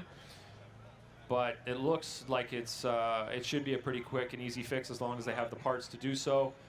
You know, cosmetically doesn't look too bad, but gonna get that car off the track and we'll get back on track. When we come back, we have a special guest up here in the building, courtesy of Rockstar, and we will find out what goes on with Darren Kelly's vehicle. You have to assume they have suspension corners that are prepared. I mean, a lot of these teams have parts boards that are ready to go, ready to thrash. So again, when we come back, we'll find out what is transpiring with Darren Kelly and that of Alec Robbins. Rockstar energy drink. This is Matt Wall, the twin turbo 350Z.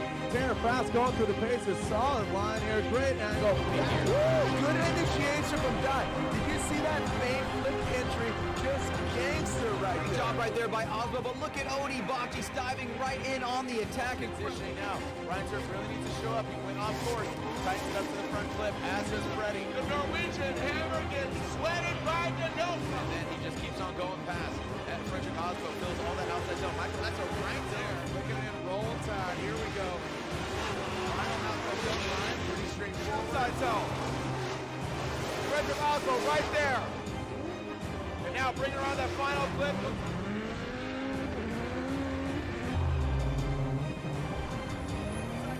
Approaching, pulling some tire up. So qualifying playing a role here in Long Beach.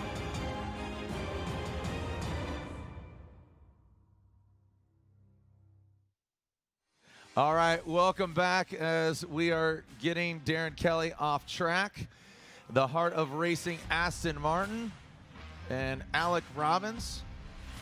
And we are going to find out if he's able to fix his vehicle. But up here in the booth, a very special guest. Again, Rockstar, the official energy drink of Formula Drift for those that follow four-wheel. But now we're talking two-wheel. For those who follow two-wheel motorsports, I have a homie of mine, and you just showed up. That's the camera right there. And right here, this is Malcolm Stewart, Supercross racer. For those that follow Supercross, your season just came to an end. You're a fisherman. You're a motorsports guy. You've been killing it out there, and your smile says it all. And I said right before we went on, can we talk about the contact that you had? For those that didn't see it, it ended in a sensational way. And, I mean, I see a wrap on your knee, but overall, how was your season and that exclamation point for how it ended? Man, the season was great. You know, the whole Rockstar Energy Husqvarna group, it was a big, big change for me going into this year. And I said, you know what?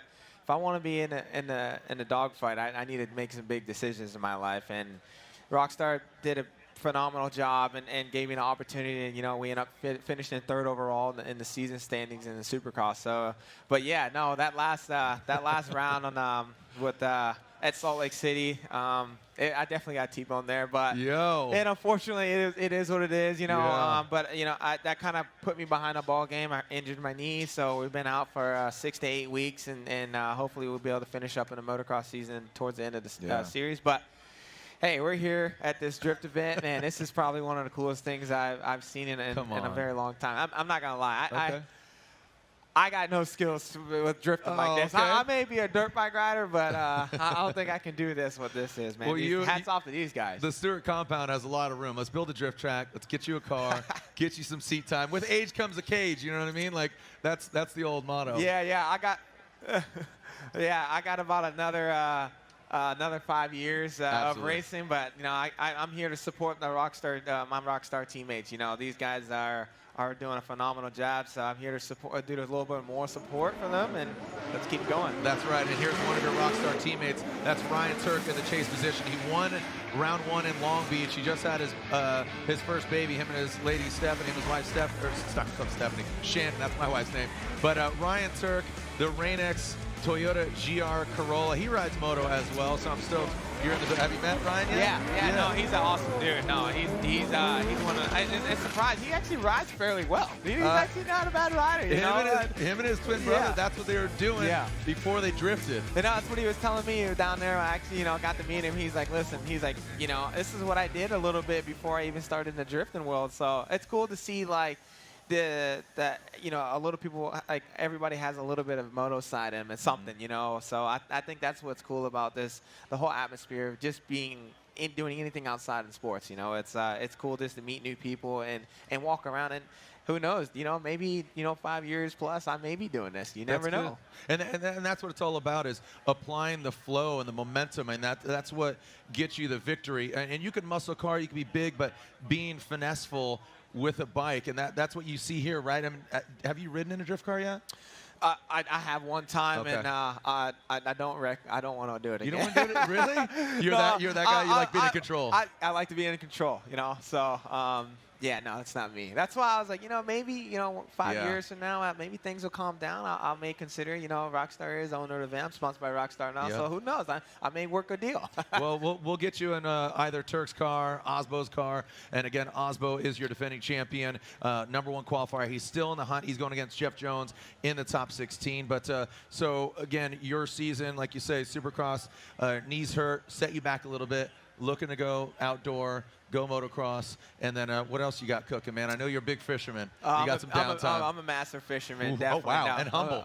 Yeah. And humble. He calls himself a master fisherman. I love it. I love fishing. That's why I grew up doing resides dirt bikes. Everybody has their own go-to, where if it's a lot of riders golf or things like that, fishing is my deal. So, yeah, I'm definitely going to be doing some fishing, but also doing a little bit of rehabbing and trying to get this knee back on because, at the end of the day, we got a job to do, and right now we're still in the season. So this is a slight break, but it's not too much of a break. Definitely got to – I'm gonna get the whip cracked on me here soon, to get back going out there. Yeah, so. no, it makes sense. And the compound here and you and your pops, it's where here in Florida? It's in Haines City, so Polk County. That's right. Yeah. Well, you showed up, and I was like, hey, man, long time no see. Yeah. We did a Snap-on Tools video together. Yep. I got to see that amazing compound. How's your brother doing, man? He's making his own waves, man. I like this kind of Stewart's world. Yeah, no, he's doing awesome, man. With 2 kids and stuff. Yep. It's how it is. Kids change everything. Yep. So it's the coolest, funny thing is like, I was telling my dad I was coming to this event, and he was like, see if there's any souvenirs. I said, my dad's a collectible by all means. So, with the massive I've seen his Snap-on Snap-on boxes, bro. So, exactly. That's the biggest toolbox I've ever seen. Yeah. Well, thank you so much for coming through, man. I appreciate that. No, it's always a pleasure. Yeah, pleasure to be out here, and it's a cool event. And obviously, the fans, it's always good to see you guys get into it when these cars get really close and stuff like that. So I saw the tire win one of the rounds. I think that was the crowd hype right there. That's right. Well, there's Frederick Osbo. We call him the Norwegian Hammer. Don't know if you had some words with him. He's kind of focused. He's fixated. He's got the gold star. As I say, he doesn't have the target on his back. He's got the star on his back because he's the most recent winner in Atlanta. He's your defending champion, your #1 qualifier. He's in top 16. And I don't know how he's Norwegian. He's more American than like even me, man. He's got Kenny Loggins playing in his head, man. Oh, yeah. He's in the danger zone. He's like lighting it up like Top Gun. Yeah, and I know that look on this face right there, that's game time. That's how I'm going to try to take it all. So That's right. I know that look. So I definitely wish him the best of luck. We're going to be here to support him. And, hey, man, have fun. Yeah, well, thanks again, brother. Appreciate it. Grab a Rockstar, hang out, enjoy the show. Everybody, Malcolm Stewart, pilot of the Rockstar Husqvarna Supercross, now going into motocross. Hope that he gets better, but in the meantime, we're going to catch some fish here with Malcolm and the gang. Thank you to Rockstar for having a guest out here. When we come back, BTW, we're going to find out if Darren Kelly is going to make it back. Going against Alec Robbins, our final battle, 32. We have 15 drivers in the top 16. We'll find out when we come back. Type S Scorched, presented by AutoZone.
Official sponsor of Formula Drift. Join the social app for car enthusiasts. Show off your rides. Connect with Formula Drift drivers and fans. Find your crew. Locate events. Watch exclusive Formula Drift clips powered by Throttle. Join the social app that brings together car lovers from across the globe.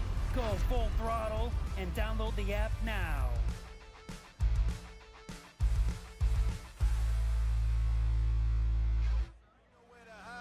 You ain't gotta see me come and keep me on your mind, 'cause I be on the way.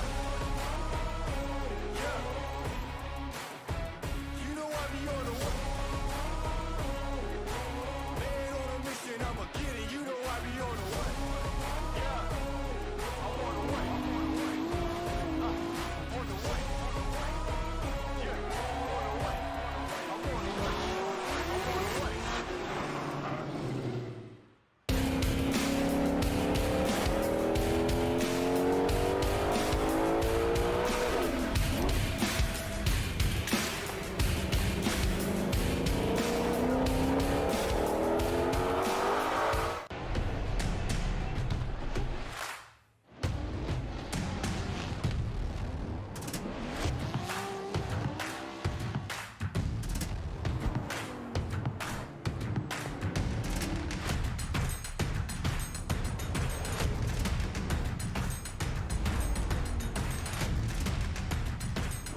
GT Radio. Experience ultra high performance.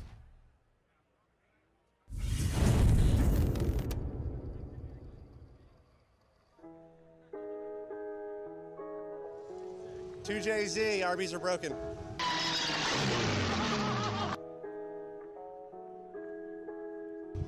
Well, my go-to love song? Whew, in high school it was I Wanna Know, but that was way back in the day. How does that, I wanna know what turns you on. Something like that. That was like my, mine and my wife's high school song. That was way back then. Don't play that part, Jesus. Are we talking about me or the car right now? If I can make something bigger, my budget.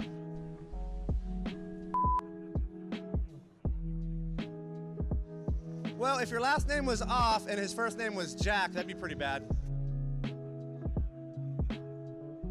If I wasn't in the drifting, I would just be in the video games, man. It's so much cheaper. You just stay home and just have a blast and eat Cheetos. All right, you guys, the moment of truth is here. It is time for our final battle. Craziest bet that I've made. I can't think that any come to mind really other than something that I did where I had to do some streaking outside. I don't even remember what the bet was. I just know it was terrible.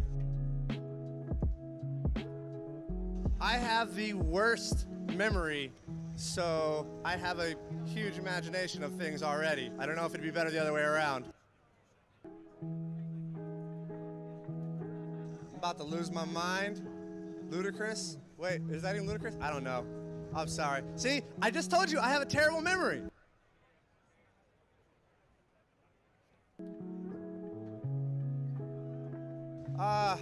Best memory with an FD fan, probably this dude who walked up and's like, yo, can you sign my leg? And I'm like, sure, I'll sign your leg. And then he literally like took off his leg and gave it to me to sign. And that just like really took me by surprise. Just that he took his leg off. I didn't know that he wasn't attached. Oh, he was a super cool fan. Hey, there was also a fan that stole my wing at Irwindale a couple years ago. That wasn't cool, but we called the cops on him and they found him, and I told him, you know what, don't do stupid things, I'll let you go, and I didn't press charges.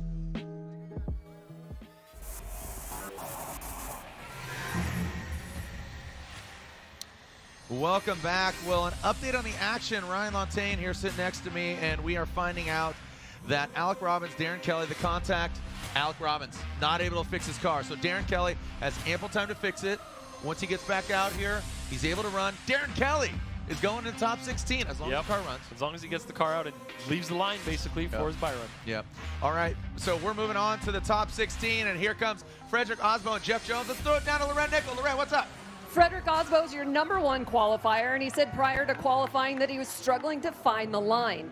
Prior to today's practice, the team thought that they were lacking speed, which they still feel they don't have, but he has to go out and hit all of his points, especially against the affable, hard-charging Jeff Jones. Jared? Thank you so much, and yeah, I mean, you can't count anybody out right now.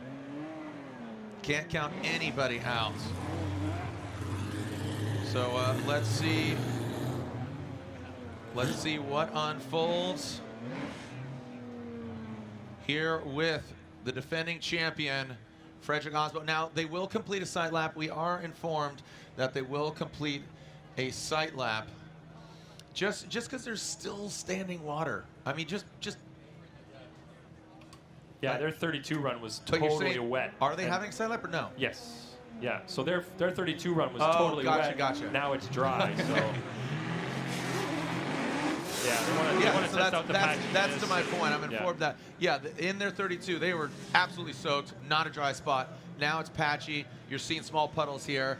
And I think when it completely dries out, I'd like to get, I mean, ideally, no more sight laps. But we're seeing smoke. I mean, look at that, outside zone 2. And here, as we go into our first battle of the Royal Purple Top 16, here is the head-to-head. Here's the fight cards. In this corner, you got Frederick Osbo versus Jeff Jones, the relentless one. Where are my Frederick Osbo fans at? Make some noise.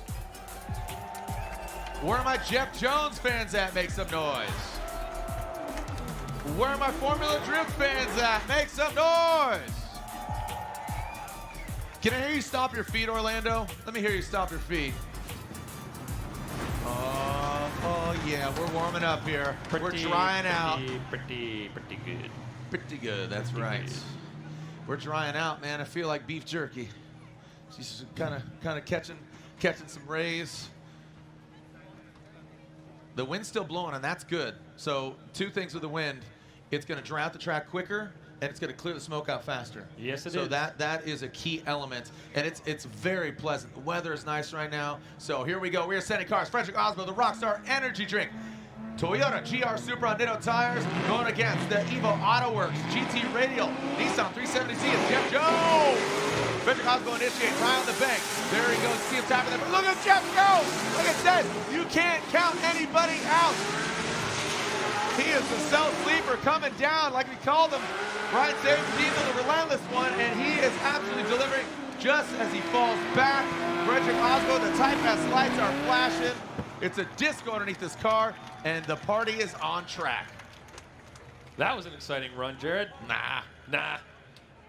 Jeff Jones dove right into the side of Osbo on initiation and stuck with him through outside zone 1. Slightly lower line, though, so let's watch Jeff Jones here.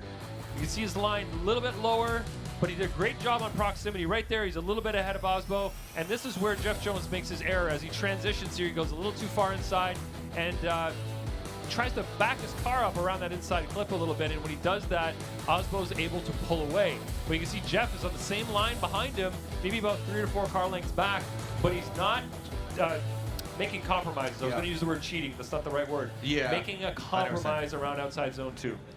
Yeah, compromise, take an angle, get that proximity versus just kind of keeping that angle and keeping the distance back. Yeah. Compromise. Cheat.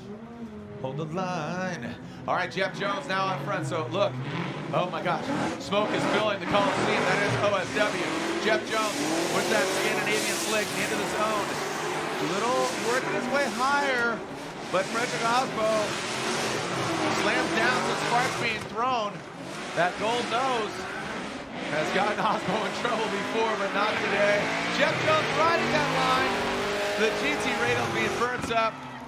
The Norwegian Hammer pins it to potentially wins it.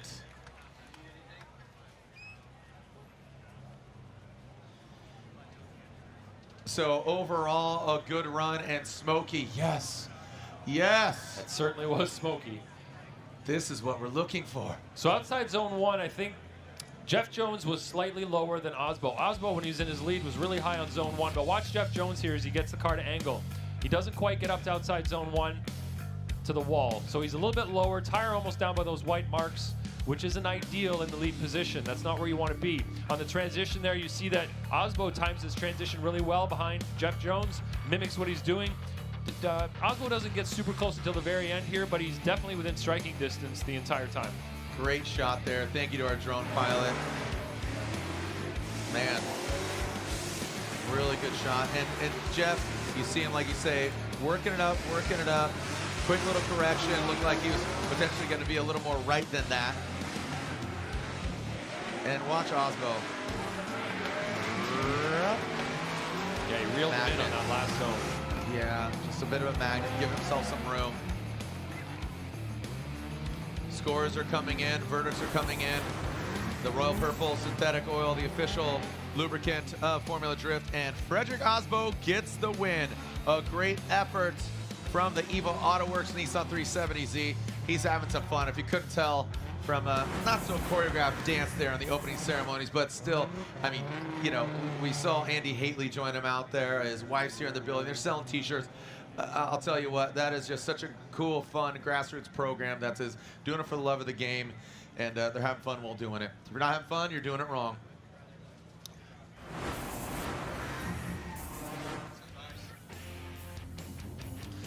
And they will be completing a sight lap, Kazuya Taguchi, Michael Essa, and again, the reasoning here is because they saw completely soaked conditions earlier. Completely soaked conditions, so this gives them a good opportunity to see the patchiness, wet spots of this track.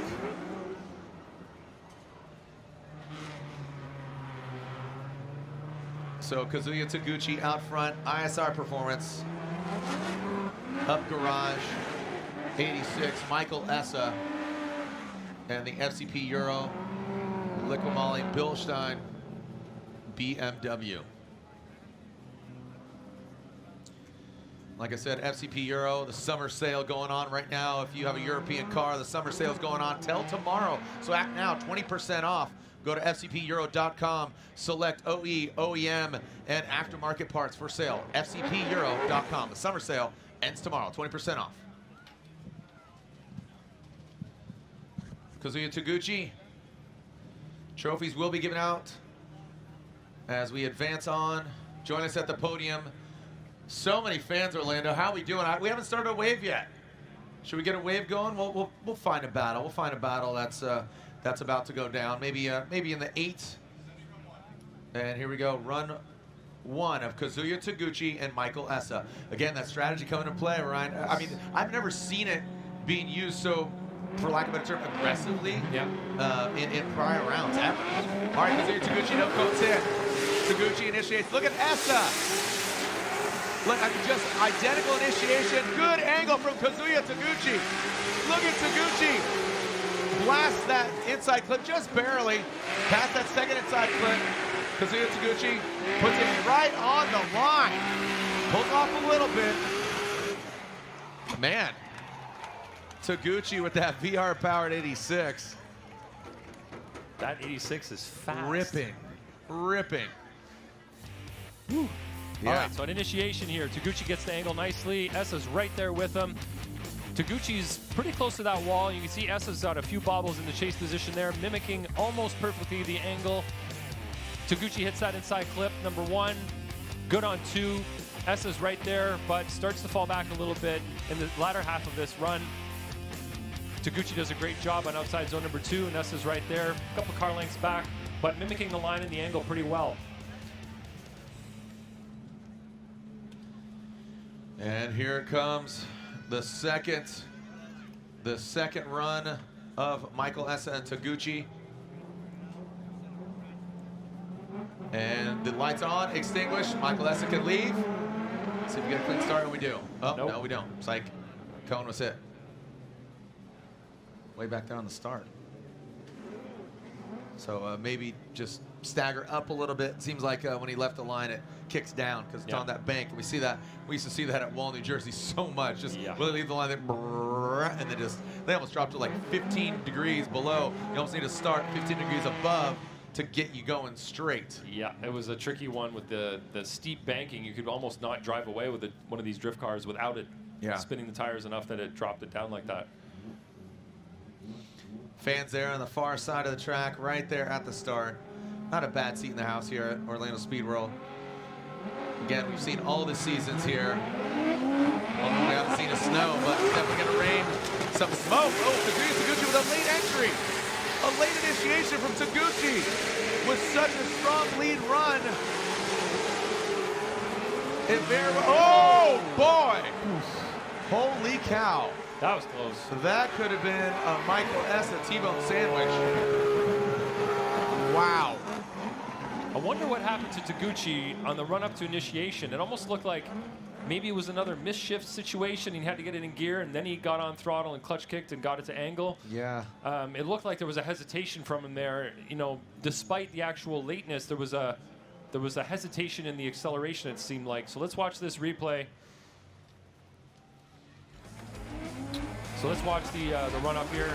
See right there? Pop. See the pop? Definitely, that was some high revs, and that means that the engine was revving freely there, and it looked like maybe it was a misshift in that situation. And then Kazuya tried to make it up, and right through the smoke here. So let's watch it again. Pop. Yep. So that's definitely a mistake from Taguchi in the chase position. Mike S in the lead. He's doing his job.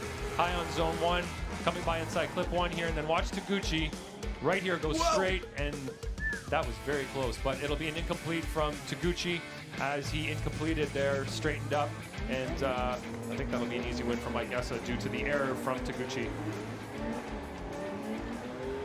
So let's get the verdict here.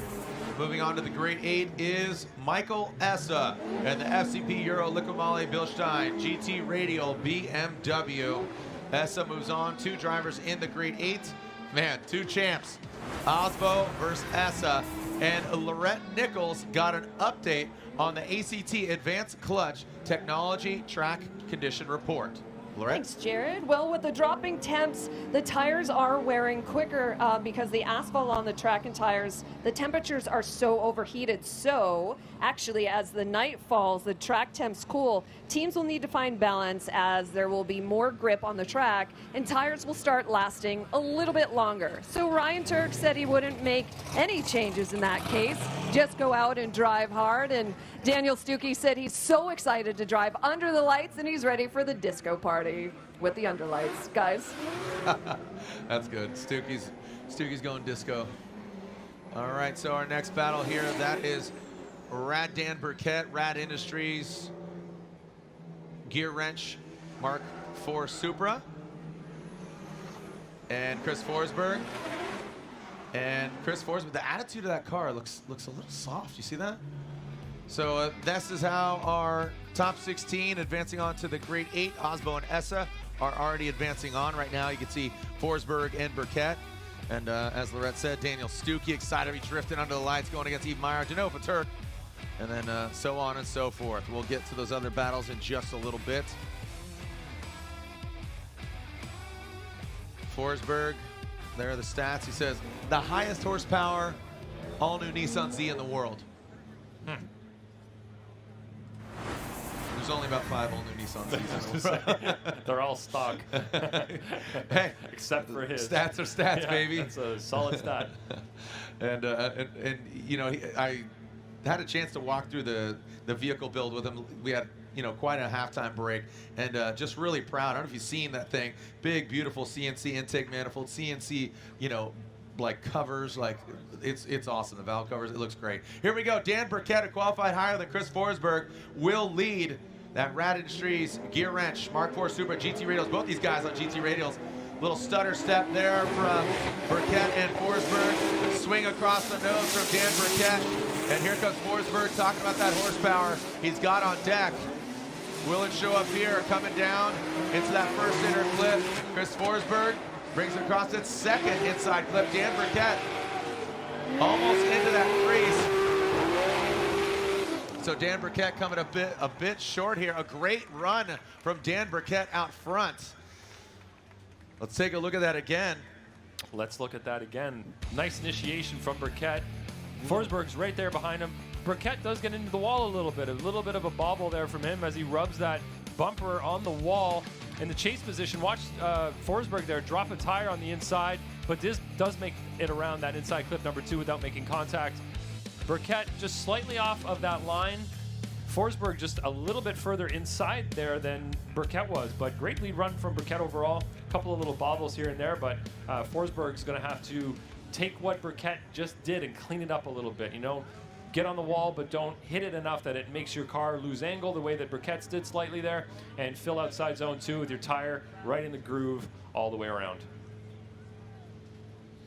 All right, let's see them alternate orders. And we are seeing Forsberg out front in his NOS energy drink. All new Nissan Z on GT Radials on the corner. Both these guys on GT Radials. Forsberg notably getting second at our previous round of competition. Currently sits 5th in points. Wants to continue that success. He's going to need to throw down here. Big initiation from him. Dan Burkett gets right to the side of him. Has to fall back as Forsberg continues on in pace. Again, that soft suspension absorbs it. Now going into that second inside clip and that final second outer zone. Burkett bathing in the GT Radial smoke. Burkett keeps his prowess though. Again, he was just soaking. Got a smoke bath. That's a lot of smoke, Jared. Yeah. All right, looking at Forsberg's initiation, gets the angle nicely there. And then he's on the brakes a little bit through that early area. You can see that Burkett sort of corrected a little bit behind him. And then coming through the infield, Forsberg does a good job there through inside clip 1 and 2. Burkett's right there on the same line, just a few car lengths, a couple car lengths back from Forsberg. All right, waiting for the verdict here.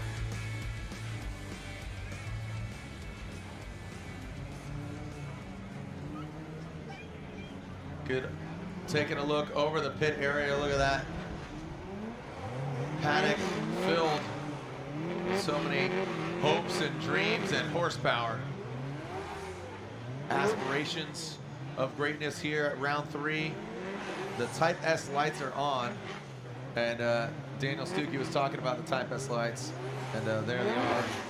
They are lit up. Reviewing the tail of the tape. Dan Burkett, Chris Forsberg. Let's slide them left for Forsberg, right for Burkett, and it looks like Chris Forsberg gets the win. Forsberg gets the win and advances on into the Grade 8. Lorette Nickel is with full pull Taylor Hull. So Taylor has a lot of history here. His first podium in Pro-Am was here, his first experience with the bank track. And you're also looking for redemption against Ryan Turk because in 21 he beat you. That might be a little bit further in the bracket, but is that the driving force here today? Yeah, for sure. So I'd love to get the chance to go run against Ryan Turk. I don't think I'd meet him until like Final Four, and I got some really talented guys to get through first.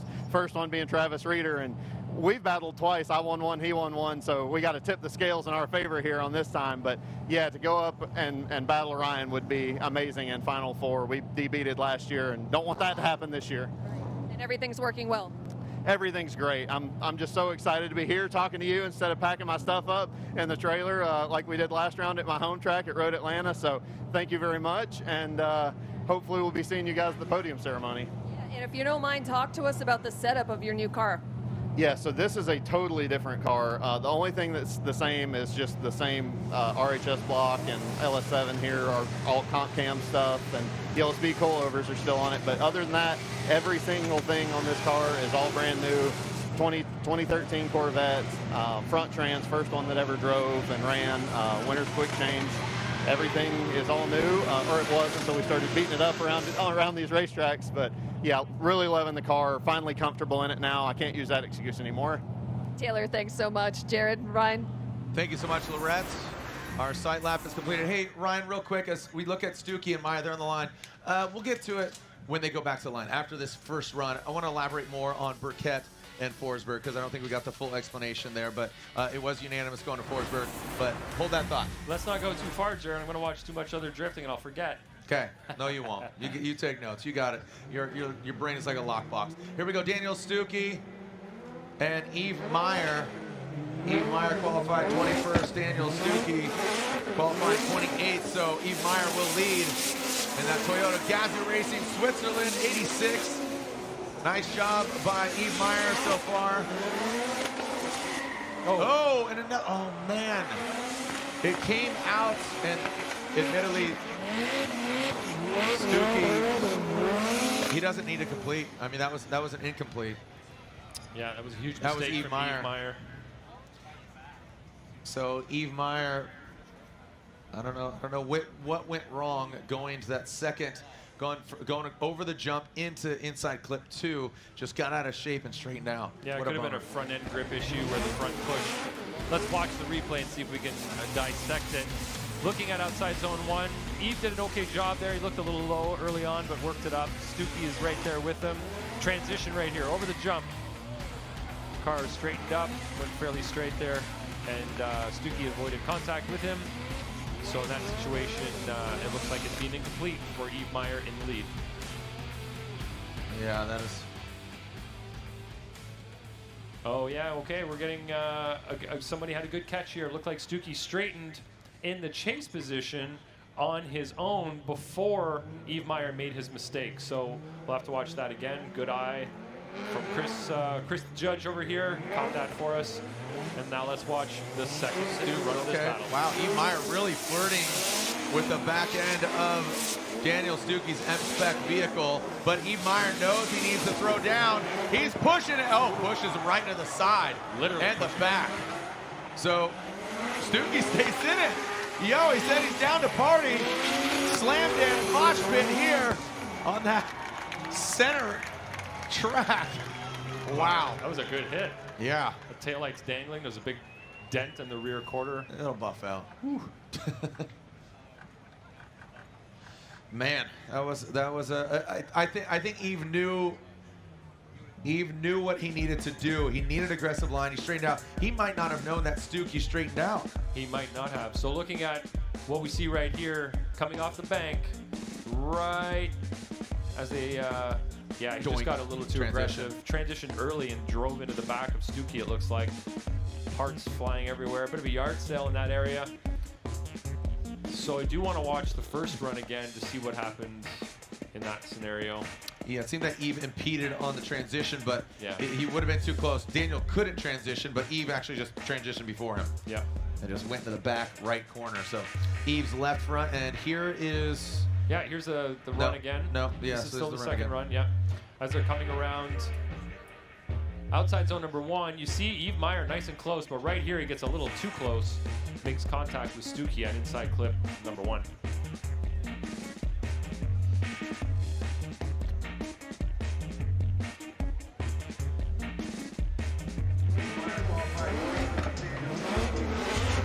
All right, here we go with the first run of the battle. See Eve Meyer in lead position. So what we're looking for here is Stuckey in the chase. We're told that he's straight independently in the chase. Oh yeah, he was completely straight right there. So that'll be an incomplete for both drivers as they were individual incompletes.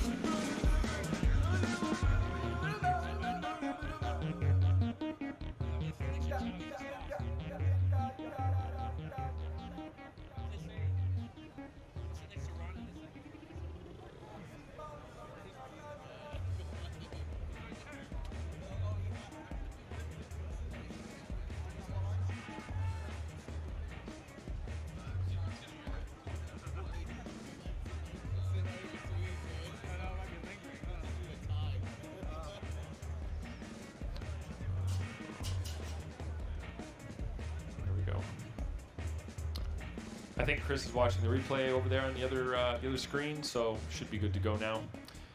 Get our scores in, or our decisions, I should say. We're not scoring anything right now.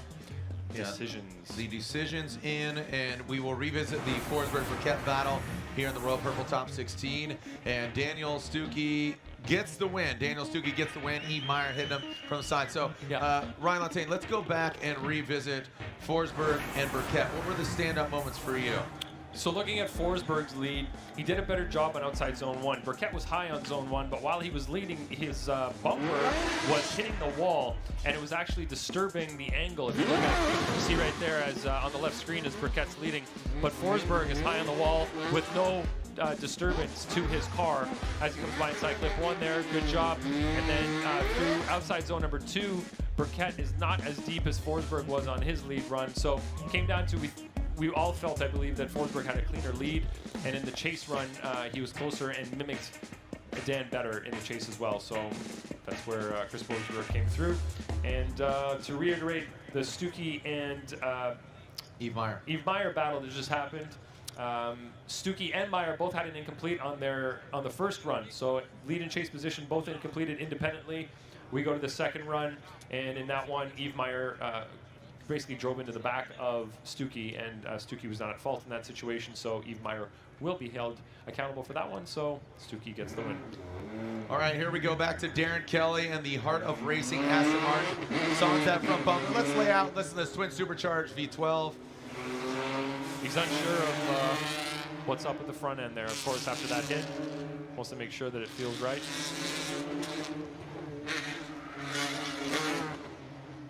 A swarm of bees.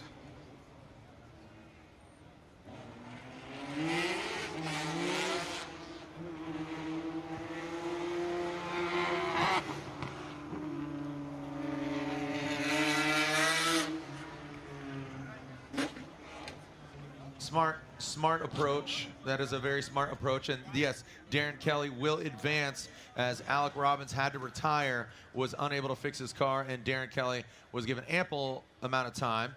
And he will go against Dylan Hughes, and now the bracket is shaped up, and this is how it looks so far. Already halfway through the 16 to forge the 8, you see Osbo and Essa, Forsberg and Stuckey. Look at that, 3 champions and a fairly newcomer here, Daniel Stuckey. And then we got Chelsea Denofa, Ryan Turk, Carney, Field, Reeder, Hull, Hughes, and Darren Kelly, who just completed his bye run. All right, so the fans I know you got phones. Can I see the lights on your phones? Can you turn on the lights on your phones and shine up the track? Light up the track. So see if you can turn on the lights on your phone and light up the track, because we're gonna take a little photo up here. I just want to make sure everybody's phone works. Make sure his phone works, okay? Because my man Larry Chen, official Formula Drift photographer, he's gonna snap a shot. Larry, you're over there to the right. Look at him. Look at him. He's raising his hands like a Tusken Raider in Star Wars. You can see him over there. Look at that. Look at that guy. See, shine him up. That's what we're looking for. He's going to snap our next battle. So you can put him down right now. You can relax, rest your arms a little bit, rest your lights. But when I ask you, you're going to have to put them all up, because we're going to be seeing our next battle, Chelsea Denofa versus Ryan Turk. Chelsea Denofa piloting that Pennzoil Mustang RTR Spec 5D. He will be going against Ryan Turk in that Rain-X Toyota GR Corolla. So we are going to warm up their respective tires, and both of them on some Nitto variety. Again, go to shopfd.com, pick up some Formula Drift merch. If you're doing that, pick up your complimentary Formula Drift sticker pack.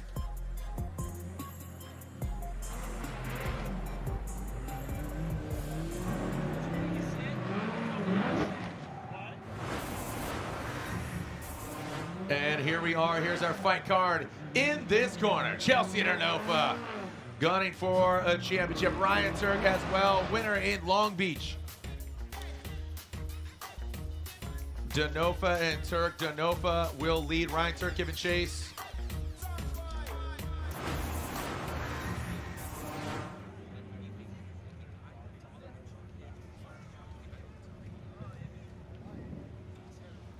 All right, as we are getting set, we'll see if they have sight laps.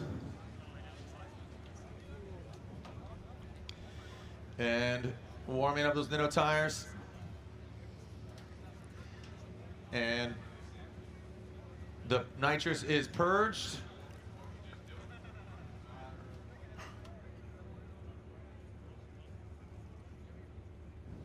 All right. And get those camera phone lights out, light it up.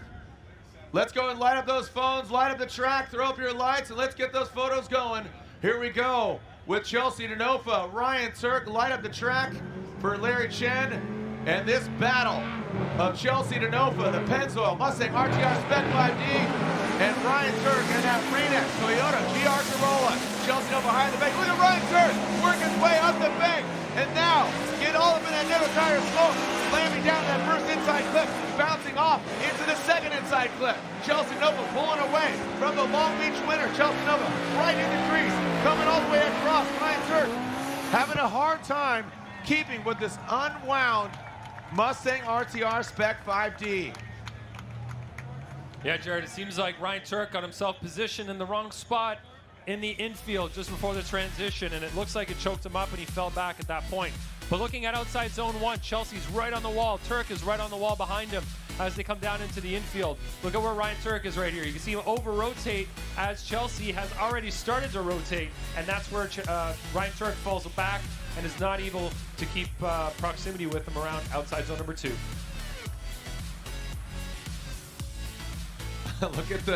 Look at the senior moment here in a good way. I'd say it means seniority because they're both watching the replay. What went wrong? The fire out the back of that Ford Mustang and then into that last outside zone. I gotta think that, oh, and we're finding out. Do we have a DB, Jared? I think a tire might have gotten DB'd. Sounds like Turk DB'd. Oh no, that's not the way you want to go out. And if he DB'ds, you're not allowed to reseat your tire. That would be basically a failure of not the equipment, but you need tires mounted. Yep. Coming off the bank here can be brutal if you come down at the wrong angle in the wrong spot. And that, sorry to cut you off, that explains why he couldn't keep up. Yeah, that's a good point. And that also explains why he got so choked up behind Chelsea there in the wrong spot. Because if that came off, the grip would not be there in the left rear. And that could have affected his rotation, his transition. And like you say, not able to put the power down with a DB'd tire. So is that official? The tire's DB'd, he is retired? And let's take a look here at the replay. When did the tire come off of the wheel? Really hard to tell there. See Chelsea, can't see it. Look at the tire. See one? See the tire coming off the wheel? Yeah, that back left. Yeah, right there. And sometimes it reseats. Like we've had drivers reseat, but unfortunately, was it the jump or was it the impact going from the bank? Yeah, I think it's already you see it undone right there. And then as he, yeah, it seems like the jump accentuates. You see, it just hits off of the rim, off of the lip of the wheel. So there it is, and that big old Nitto tire meat hook. So that means that, unfortunately for Ryan Turk, he has to retire. You're not allowed to replace your tires. Your equipment and your tires need to stay together. So unable to call a competition timeout on a tire debeating. So that means Chelsea Denofa, this is essentially a bye run for him. That is correct. And if I know Chelsea Denofa, he won't relax. This will not be a simple, boring run. No. It's a bit of a demo run for him. Yes. This is him working it out. So with this run, Chelsea Denofa will advance on into the Grade 8, the Benzoil Mustang RTR Spec 5D. He's turned a lot of tires here at OSW as well.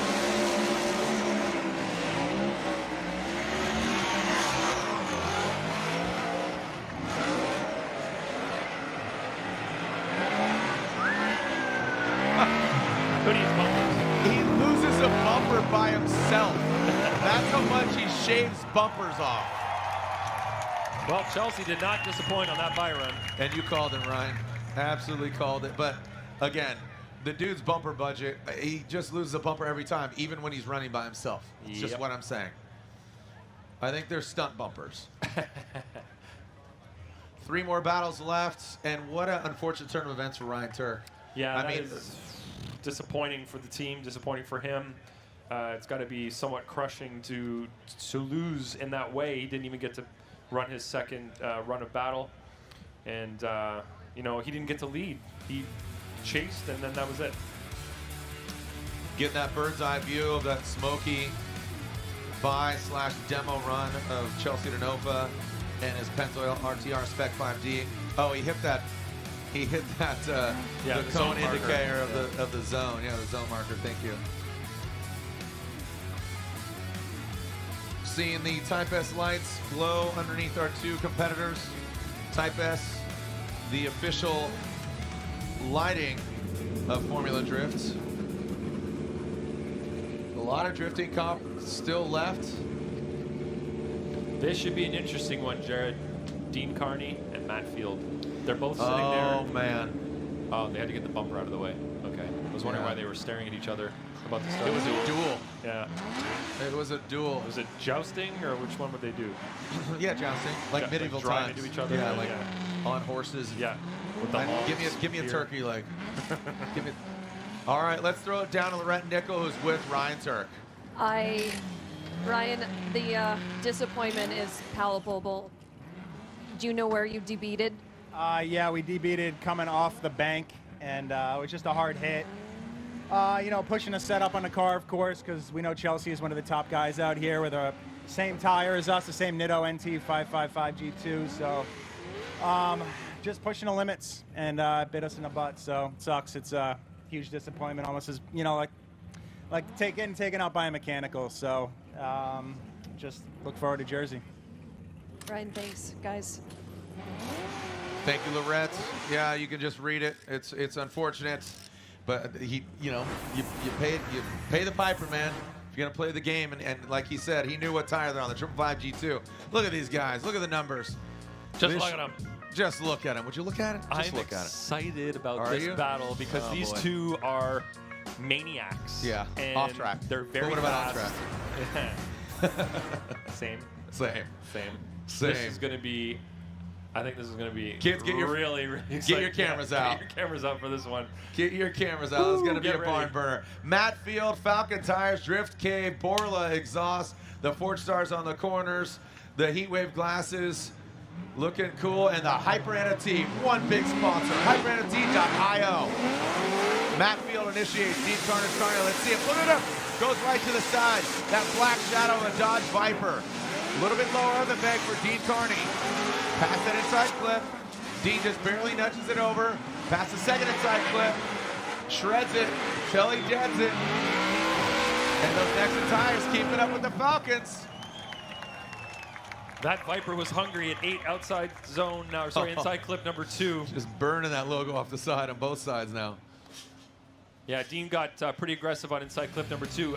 Deane didn't time his start very well here. I would have expected him to be closer. You can see he had to sacrifice angle as he comes around outside zone 1. Matt Field in the lead is doing exactly what he needs to do. Look where he is there, tight on inside clip 1. Right here, you can see Deane Carney hit that with the front right of his car. So that's not ideal. Probably dropped 2 tires there. Matt Field just putting his car everywhere he needs to, all the way around the track. And there's a nice little bump past the finish line there. I don't know if that's nothing nice about that. It's a no, real bummer. definitely not. So let's watch this bump again. Right there. Doink. That's why I said he had the other side and already has some contact, but who's at fault there?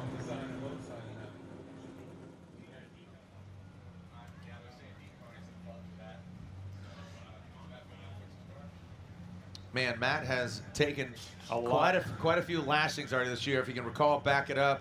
How I mean, he's gone on the box two rounds now, though. Yeah. So I mean, if you look at it, I mean, he rebuilt his car, got married in a week, and then put it back on the box in Atlanta in third. So he's definitely out for it. Yeah, he did a full pirouette on the wall in Long Beach. That was a pretty. It looked pretty, pretty disastrous at the time. Probably took a little while to fix that car, and then even in Atlanta, he had a couple of hits where there was, there were body parts flying off. I think he did a run with no fender at one point, no bumper. So that car has definitely been through a lot this year so far, and we're only on round 3. Looks like because of that contact right there at the finish line, Matt Field is allowed to get hands on the car. So if Deane wants to touch his car, he has to call a competition timeout. Deane was at fault going across the finish line. He went to the back end of Matt Field. He straightened it out, but Deane was a little too aggressive. So again, Matt Field can put hands on his car without utilizing his NGK competition timeout. Deane, if he wants to inspect his car, he will need to use that competition timeout. Yeah, and this is a smart play from Matt Field. He got hit with no fault of his own past the finish line, and if there happens to be something damaged on his car and he says, it's fine, I'm going to go run the car, then that could be potentially disastrous for him if there is something tweaked in the rear end of that car. So he has the opportunity here. It doesn't cost him a thing. He's not calling a competition timeout to look at his car, and he will have a few minutes here to look at it, and I don't think it'll take too long. As long as there's no damage, it should just be a quick look over and get back out on the track. Yeah, what you call like not a nut and bolt, because nut and bolt in the car, like the whole thing. But let's take a look at our schedule. Next stop is New Jersey in, you can see right there, June 9th and 11th. So just shy of a few weeks. And then St. Louis, Missouri, and then Monroe, Washington, and new venue for us, Grantsville, Utah, and Irwindale, California. What are you excited about? Any of the remaining rounds? All of them? One of them? Well, of course, Grantsville is a new track to us, and I'm excited to go there just because when you go to a new track and nobody's really had a competition there, everybody's sort of on the same page. Here, we've been driving here for a few years now. Atlanta, we've been doing it for a very long time. So the drivers have a certain level of knowledge that they've accumulated for wet, dry, different temperatures, but Utah is going to be a whole new game.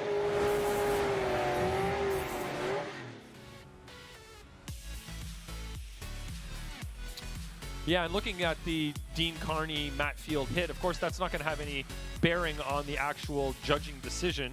We just need to deem fault so that the person that is not at fault can look at their car without having to use a competition timeout. But it was over the finish line, and it really didn't affect our judging whatsoever up to this point. So we'll go into the next round of battle with them after we get through this and the cars looked over, and we'll find a winner based on everything except that hit. Yep, exactly. And we are clear to send. No sight laps, going right on into it. Let's send it. Travis Reeder, Taylor Hull, Travis Reeder, Motorsports, Link, ECU, GT Radial, and then you got the Comp Cams GT Radial Corvette. Taylor Hull said he's excited, and now he's got to go against Travis Reeder. 2 V8 rides as Reeder. Big angle from Reeder at the tail end of that outside zone 1. Now pass a little buck. Pass it over that jump in the second outside zone. Reeder powers through the finish line, and Taylor Hull does the same. No major mistakes from either driver outside of, I would just say, just that consistent gap all the way through. I mean, it seemed like, you know, hit some clips, just kind of nudged them over. Let's take a look. Yeah, nice initiation. Maybe a little bit of hesitation on initiation from Reeder, but right there with him is Taylor Hull. Good job on outside zone 1 from both drivers. Taylor Hull's got that consistent gap, like you said, coming through inside clip 2. Can't really see much of the smoke there, but you can see that Travis Reeder's running, I think, out to the outside line there, and you've got Taylor Hull. Consistent gap again, but I think he was mimicking what Reeder was doing pretty well in the chase position.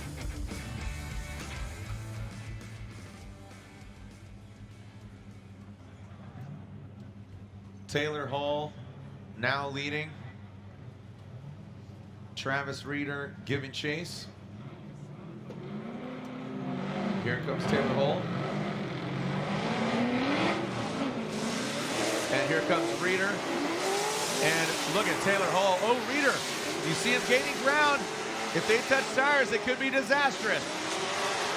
Into that first inside zone, Taylor knocks it over. Reeder, now he falls back. Coming that second outside zone. Right there in the crease.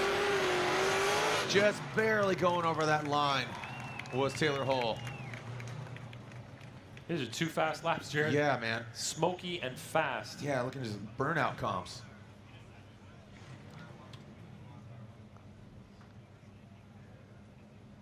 Uh-oh, do we have a fire out there, boys? I think just taking a look. Yeah. All right, let's look at the replay. As Taylor Hull gets the angle, Travis Reeder is right there with him. Definitely closer around outside zone 1 is Travis Reeder to Taylor Hull. Coming through the infield here, you can see that right there, Travis Reeder falls off a little bit. Taylor Hull hits inside clip number 2. And as they go around outside zone number 2, Travis Reeder's on a slightly inside line compared to what Taylor Hull's doing, as Taylor Hull has his right rear right in the groove all the way around. So you can see there, Travis Reeder, sorry, is a little bit inside. And we have a side-by-side coming up. Always helpful. Side-by-side is a coming. Yeah. All right, so try to watch all of this at once here. Cross your eyes and pray that you can watch it all. You can see there that Reeder is closer around outside zone 1. I think the lead runs are pretty similar through that area. As they drop down into the infield here, looks like both lead drivers are hitting the inside clips pretty consistently. So that's pretty even. And then around outside zone number 2, Travis Reeder's maybe a little further inside, but they're the gaps between both of them pretty similar through there. Looks like Field's got his hands on his car right now. Underneath, you can see that's the rear quarter that got hit by Deane Carney right after that run. So putting the wheel back on, that's a good sign. Yeah, I think, you know, you check alignment, see if it's out of shape. You know, you're going to need every bit of horsepower and grip. Now, keep in mind, you know, Carney, he was in the chase position, and so Carney qualified 26th, Field qualified 10th. So Carney will be out front. He doesn't want to get, you know, taken advantage of and get pulled on.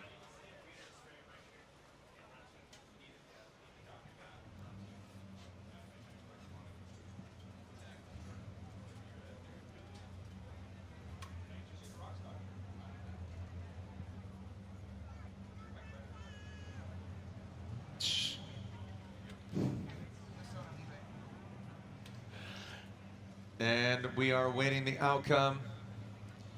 And Matt Field does pull away, so that's a sign that we might revisit the second half of it. Here we look at Travis Reeder in the chase position. One of our judges focusing in on what exactly are we looking at here, Ryan? Coming off the bank right here, he was concerned that Travis Reeder got straight. And it looks like he definitely got affected by dropping down off of the impact. Dropping down off the bank there, the impact. It doesn't look like he went straight, but it was a good catch from him to ask to see that again to verify.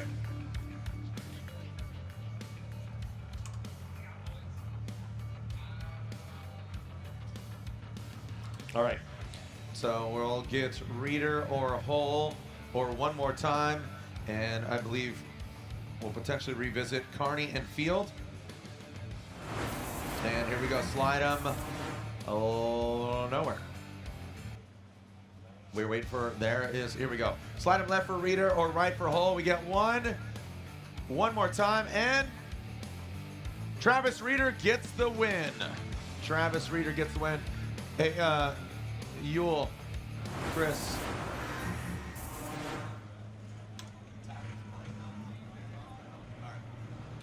And as we are moving on, Travis Reader gets the win and advances on. Reader will go against the victor of Darren Kelly or Dylan Hughes. And you can see Matt Field's vehicle, his signature Falcon tire scallops.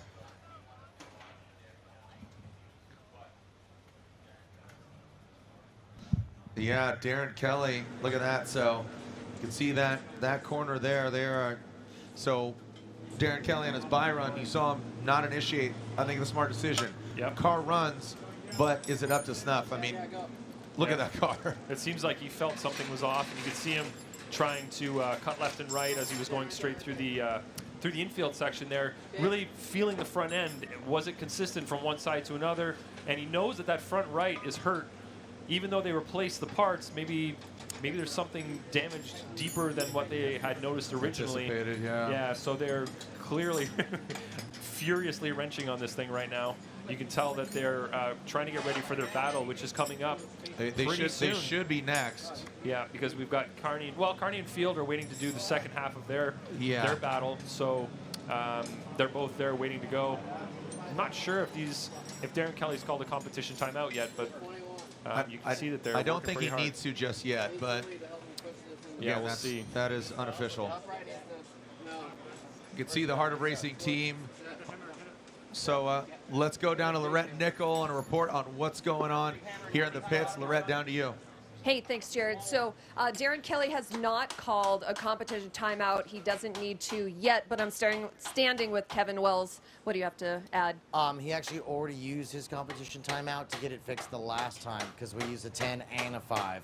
So he doesn't have anything right now. So depending on when Start calls him up, then we're done. Okay. All right, Kevin, thank you very much. As you can see, the team very furiously working on the front right side of the car. And as soon as I can get Darren Kelly in here, I'll walk right around. I'll see if I can get an update from him.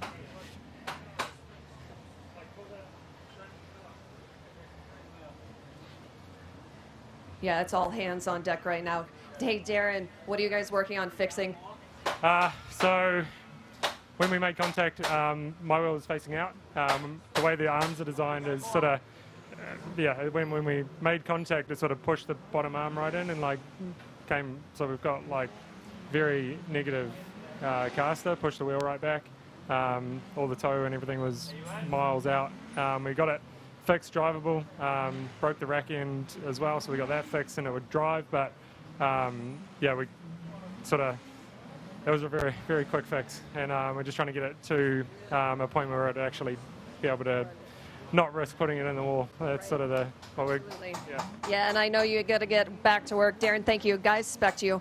Thank you, Lorette. Thanks for the hard-hitting news there, and just get an update right there from the Kiwi's mouth. That is Darren Kelly, the Heart of Racing, Aston Martin. So, getting a little shaken. So here's the second half of this battle, and it does bear repeating. There was contact made after the finish line. That has no bearing on the judging of that run. That accident happened after, obviously, the finish line. So, again, Matt Field was able to get hands on his car without utilizing his competition timeout. And Deane Carney will now lead Hyper NFT Nexen Tire, Dodge Viper, Matt Field, Falcon Tires, Corvette, Drift Cave, Borla Exhaust, Heat Wave. Here we go. The lights are illuminating. You can see them just there above, right on the right side of that gantry. Deane Carney swings across the nose of that Corvette. Deane Carney puts some more angle into it. Matt Field slides to the door of Carnage. That Viper nose slams down, some fire from that side exhaust, and now to that second outside zone. Bringing it all the way through. Again, it feels like years ago that first portion of that battle happened. So it definitely like to watch the runs back to back to see, again, remind us what happened and what transpired on the first run with Matt Field out front, and then now you just saw Deane Carnage Carney out front. Yeah, that thing took quite a hit there on the right-hand side. Looks like more cosmetic than anything. Hyper NFT, invincible, baby.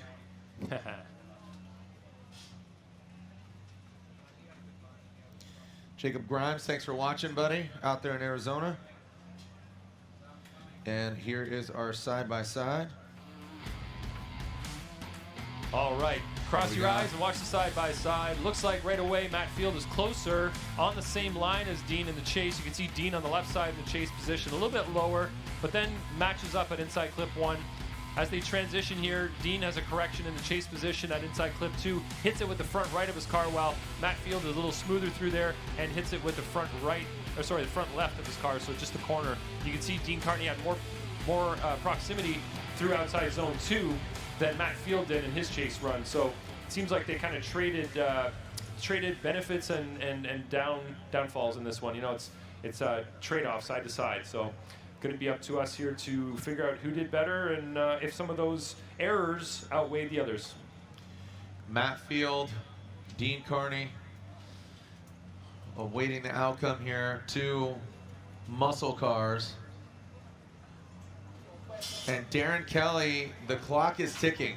Like Kevin Will says, took him 15 minutes, got the 10, got the 5, and now they need to button that thing up because he's going to get called here to the start line. Here's the verdict. Here's the outcome. Left for Carney, right for Field, and it looks like Matt Field gets the win. Matt Field gets the win unanimously. And Lantain, if you would, elaborate on that. I mean, 2 very we talked about, we were excited about this battle. Yeah, there were a lot of similarities in the run in terms of the errors made, but it seems the ones that Deane Carney made were more extreme. You know, there was some of that same areas, but take, for instance, inside clip number 2, Matt Field tapped it with the front left of his car. Just the bumper there hit it. But when Deane Carney hit inside clip 2, he hit it with the front right of his car. So that means he was way on the inside. And then it comes down to some of the errors made throughout as well. Matt Field was really close and on the same line out through outside zone 1. And it looked like Deane was a little bit making some compromises in that area. Well, I'm seeing a vehicle out on course. That's Dylan Hughes. And I'm seeing Darren Kelly's car and his crew. The wheel's not on, I think. And you can see nobody's moving. So, unfortunately, as Lorette Nickel, I believe we're going to throw it down to you. And let's find out. Let's go down to Lorette, who's with Kevin Wells. Kevin, we know that Darren Kelly was called to the line, obviously with the car in the shape that it is. He didn't make it. So what happens now? Basically, Hughes that he's running against gets a bye run. Okay. And basically he's out. Okay. Thank you very much, Kevin. And I'll see if I can get a word with Darren. Darren, I know you and your team fought really, really hard. I'm so sorry for the end result here. Yeah, that's drifting. That's time dependent, and yeah, we just didn't have enough time to, it's quite a hard piece to change out, and the way things were bent and things were broken, we just couldn't get it done in time. So yeah, that's tough, but everyone worked extremely hard, and yeah, we'll be back for the next round.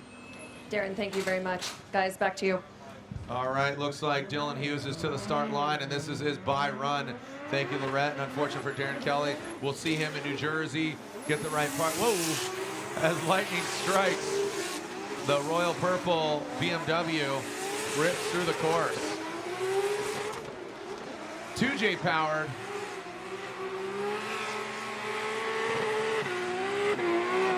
Dylan the Dozer Hughes gets the win. Oh, look at this. Oh, this is going to be cute. In grade 8, Reeder versus Hughes. The final battle, 2 homies going against each other, and that is for bragging rights. So our grade 8 has been formed. The Link ECU official engine management unit of Formula Drift grade 8 Osbo versus Essa, 2 champions. Forsberg, 3-time champion, going against Daniel Stuckey, the freshest greenhorn here in the field. And then you got Denofa versus Field, and then Reeder versus Hughes. Oh, man. The Link ECU Great 8. We've seen a lot of tires being shredded. Our fans are still filling the stands. Local time, 911. Call the cops because they're killing it out here. This is the Type S Scorch presented by AutoZone, the Link ECU Great 8. Our eye in the sky, and our fans are still sticking around. Shout out to the Taxi Garage folks. I know they got a tent. They're having some fun over there. And lightning striking in the sky and lightning on the ground. Our first battle of the Great 8. And our 2 drivers entering that Pedal Commander burnout box. Frederick Osbo. I'll tell you what, there's a few drivers that are pulling for Michael Essa right now. And normally they wouldn't, because always a fierce competitor, but you got Matt Field, you got Ryan Turk, you got Odie Bakshis who went out early. They're saying, hey, don't give him too much room. Run away with a championship. Most recent winner, points leader, #1 qualifier, defending champion. All of this.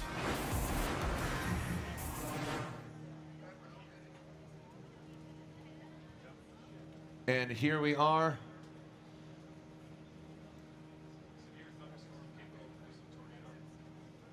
Frederick Osbo pulls up to the start line, that Rockstar energy drink.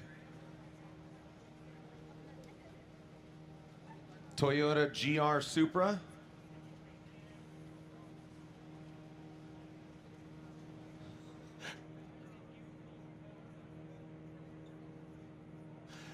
So our Toyota GR Supra on the start line. Michael Essa staggering that start.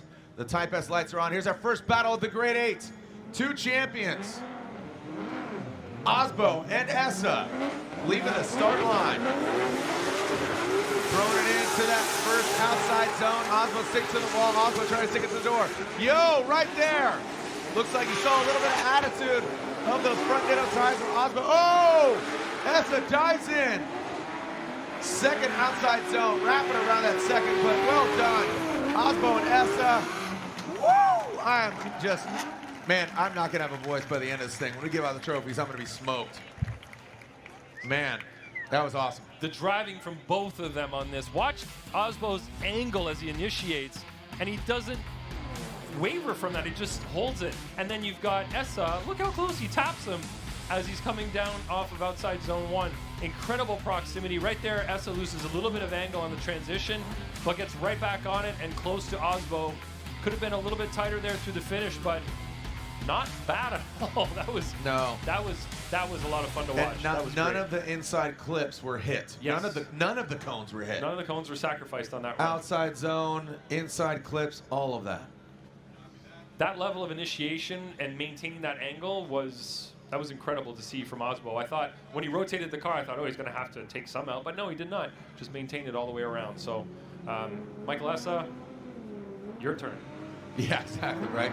Michael Essa, paging Michael Essa, you're out front. Send it, here we go. Michael Essa, Frederick Osbo. Essa initiating. Oh, look at Osbo, aggressive. Dives down. Let's see if he can massage it up. Osbo taking a lower line. Michael Essa staying high. Look at Osbo. What? Are you kidding me? How is the nose of that car invisible? Are you absolutely insane? How did Osbo, he's a magician. He was on his right-hand door. He allowed him to pass in front of him and regained composure on his left-hand side. Roll the tape. Through the smoke. All of that through smoke. Pull a rabbit out of a hat. Oh my gosh. So you can see Essa's initiation was okay, but it doesn't compare to what Osbo did. Now Osbo's right there on a slightly tighter line, but the proximity is incredible. Watch this transition. And he gets right back on his door immediately after that transition. That is another masterclass by Frederick Osbo. But Osbo being lower than Michael Essa on the bank, is that kind of, does that come into play? A little bit, but when the proximity is that much higher. Okay. You know, it's you're trading proximity for the line, so that's almost a wash if you look at less proximity but the same line. You know. And then that, look at pulling wheel, dude. Yep. Going tripod, 3-wheel motion in that Supra. The way he countered. So the level of difficulty. I don't think we're going to see a better transition in chase tonight. That was insane. What comes into play here when voting on this is looking at the level of difficulty, and what Osmo did from start to finish in the chase position. The level of difficulty is extremely high. Your reaction is testament to that. Yeah, and then you've true. watched his initiation and the run that he put together in the lead. Essa did a phenomenal job himself, but Osmo just did something incredible there that they're side by side as we watch. So look at Osmo's initiation, snap Bang. to angle. Look at the proximity difference. Yeah. Osmo's definitely right there. You can see that Essa gets it at the end of the zone, but Osmo had it from the beginning. Yeah. Essa also had slightly less angle. You can see that the nose, the kind of corner of his car was pointing at the door as opposed to the car being parallel. So Mimicking the actual angle. You can see it near the end there. Essa did have a little bit more angle through outside zone 2, but whew, the entirety of that run. Yes. Well, those guys are at the drive-in movie theater right now. They're parked over there. They got the big screen, and they're watching themselves as the action heroes. I'm out of voice. Osmo versus Essa, and slide him left for Frederick Osmo, getting the win. Wow. You know, we don't have an event for a few weeks, and admittedly, I have all next week off. I don't think I'm going to talk for a week. This week has been absolutely exciting, but Thursday through Saturday night, you know, and we have to do it again in Jersey, you know, in just about 3 weeks. It's and I'm really looking forward to it. The first ever Drift Stadium, you know, the E-Town, Englishtown Raceway Park, is known for drag racing for so many years, and the Nat family have transformed that now into a Drift Coliseum. So I'm looking forward to that, and that will be another pro spec pro round. So 3 days, all thriller, no filler, as we light up the night here at OSW. All right, next up, Chris the Force Forsberg versus Daniel Stuckey. Stuckey joining the ranks here of pro, and Chris Forsberg, second in Atlanta, 3-time champion. Stuckey will lead, and again, the M-Spec Performance S15 going against the NOS Energy Drink, all new Nissan Z of Chris the Force Forsberg. Lights are off, and it's go time. Daniel Stuckey will lead, initiating into the bank. That VR-powered all-new Nissan Z, you can see him pacing. Stuckey now coming off the bank into that first inside clip, transitioning now. See, that's what I'm talking about. Just that chase that Osmo did earlier, so hard to beat. Wasn't as much angle from Stuckey, so the opportunity wasn't there. But the proximity, look at, you saw Forsberg grab that wheel and go left as he saw Stuckey unwind. So it wasn't the most insane chase job. Stuckey, decent lead, didn't have that X factor that we're looking for, but overall just clean, pretty sterile. Yeah, right from the beginning, you can see Forsberg on the same line as Stuckey. Excellent there with good proximity as well. So that's really what we're looking for. You can see right there a little bit of a hesitation from Forsberg on the transition. And you can see Stuckey not all the way out wide here on outside zone number 2 until the very end. But Forsberg's right there with him. Good job by Forsberg in the chase position. Stuckey definitely missed a couple of things out there, but we'll have to see how Forsberg does now in his lead. He does have a couple of opportunities. He could be higher on zone 1, fill outside zone 2 better, and get to those inside clips. Whew. All right, here's the second run of this battle. Forsberg will be out front. Stuckey pacing him here. The wind dying down just a little bit, which is a good sign. Here we go as Forsberg will lead. Stuckey right there next to Forsberg. We'll see how he initiates and drops into formation. Forsberg high on the bank. That NOS Energy Drink, Nissan Z. Now into that first clip. Stuckey in the smoke, goes way on the inside. That might have been 3 off. And regardless, Forsberg continues on, and he will be going to the Final Four. Unfortunately for Stuckey, Going against three-time champ, new car, coming off a podium in our last round. That's being dealt a tough hand. Yes, it is. I'd like to see how many wheels went off there for Stuckey in the chase position. For sure, 3. All right, so let's watch here. They initiate. You can see Stuckey on a lower line through outside zone number 1. Forsberg up high to the infield here. This is where Stuckey makes his big mistake. 1, 2. Yeah, that's probably three off there for Stuckey, so that's going to seal his fate, unfortunately, in the chase position.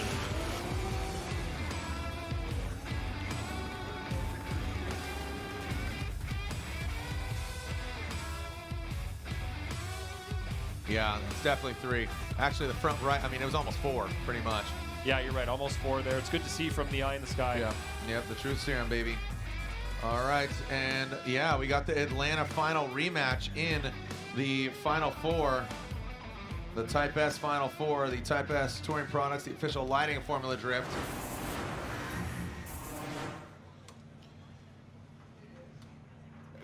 Chris Forsberg gets the win. Chris Forsberg gets the win. Waiting for our next pair, Chelsea Denofa and Matt Field. Oh man, another. I mean, Field. What? The Field went against Carney. Field went against Rome. He's being dealt like really good, aggressive, fun, kind of on par with how Field drives. You know what I mean? Yeah. So it makes him earn it, that's for sure. So Field and Denofa, All-American battle. This is how the bracket is shaping up. Already completed with 1/2 of the Link ECU Grade 8. And Osbo and Forsberg already in that Type S Final 4. 1,000 horsepower. This should be really aggressive. Both know what they're capable of. You know, they're spotters. They're in their ear.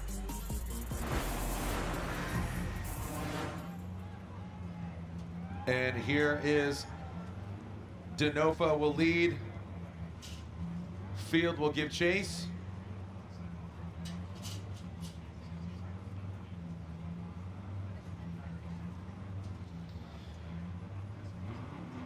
And little stagger. Light him up one more time. Maybe a little intimidation factor there, lighting up the Falcons. NATO's on the corner of Chelsea's vehicle. Let's get thumbs up. Let's send it, boys. Storms are brewing here on track. Let's send it. Come on.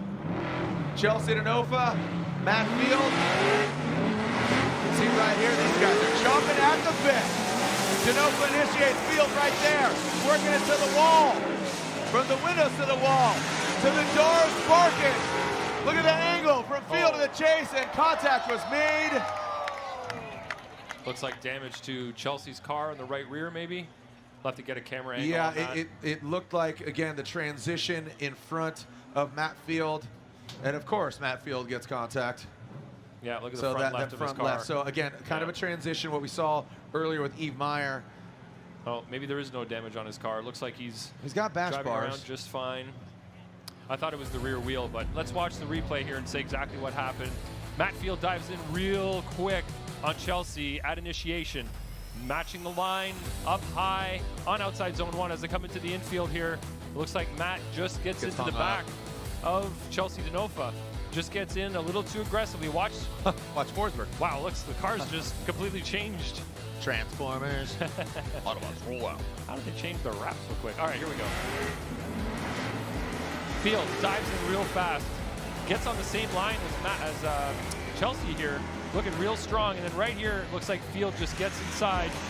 There is a little red light from Chelsea that comes on there. And just so everybody knows, that light on the windshield is the decel light. So if they decel enough, in a short enough period of time, then it will light the light up.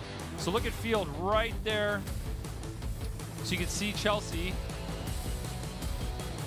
Little blink of the light, and then Matt makes contact right there. So we are now deducing who is at fault. Yep. Looks like neither one of them care. Got the line, they're ready to go. Yeah, so, yeah, we want somebody at fault.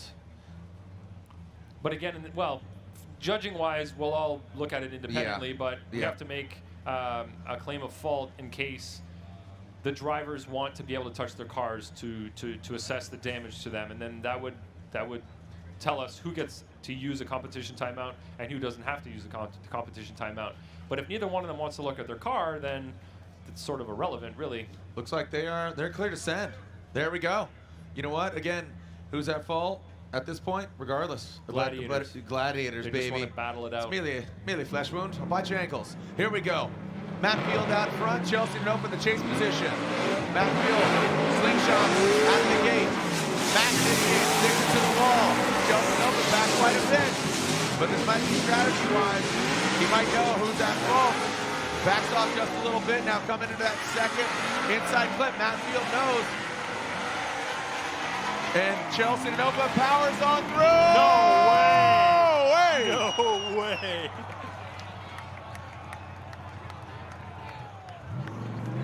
Woo! Oh my gosh. Matt the punching bag Field, Chelsea bumper boy. These two should just get out and fist fight. Oh boy. Oh. I mean, arm wrestle maybe. Do That's it a for little the less aggressive. for the gram, baby. Wow, that is. Make some noise, Orlando. Field has to crawl out of his door, out the window. I mean, he can't even open the door.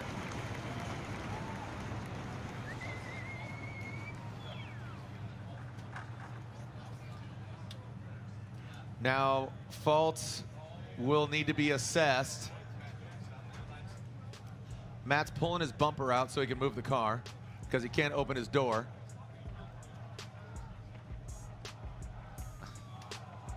Oh man, the fans are chanting one more time. Here we go.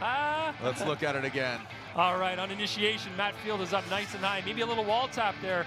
You can see Chelsea getting in nice and close, right in the pocket, in a beautiful position right there. Chelsea a little over rotation at inside clip 1 to avoid contact, but gets back on it right away. Field not filling outside zone number 2. And then right there was just a light touch. It was a really light touch on Field's side skirt there. Let's watch this again. Matt Field, does he get in the wall a little bit? Yes, he does right there. You can see a little adjustment. And then Chelsea starts getting closer and closer. Beautiful job by Chelsea right here. Same angle, same line, great proximity. This is where Chelsea falls off ever so slightly. He's a little too much on the inside before the transition, so he backs off, and that's where he falls off just a little bit. But he transitions the car, gets back to the side of Matt Field, and look at Matt Field as he goes by inside clip 2. He does not fill outside zone 2, and then you can see Chelsea coming in on the right line, and it looks like he just touches the side of Field. Right around there, and it's enough to push Field. Yeah, just enough pressure to spin him. And Ryan, from what I understand, correct me if I'm wrong, Field was at fault for run 1 from the contact from the back, and now Chelsea at fault for contact in this image that we're looking at. Yeah, that's what it looks like, because Chelsea does make contact with him right there. I mean, the attitude of the car does get disrupted. And wow.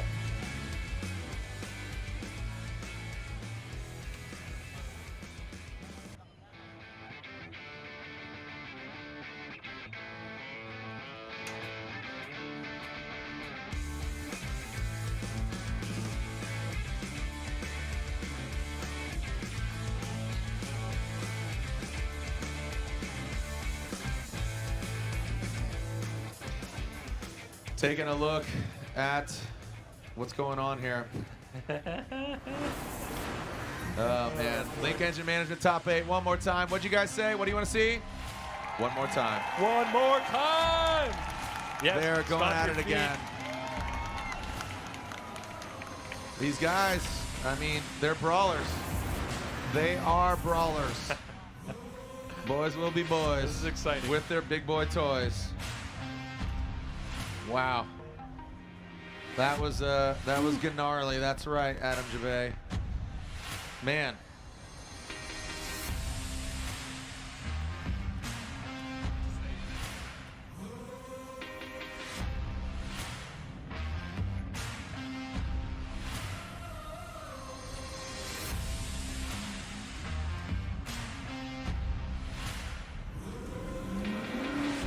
Here we go, moving on to what was to be our last battle.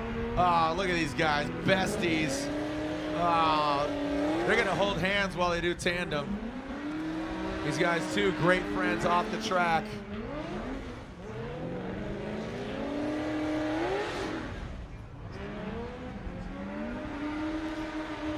The Pacific Northwest boys.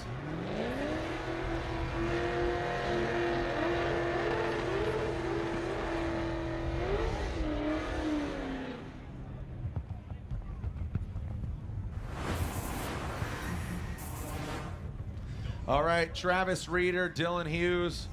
Oh man, look at these guys.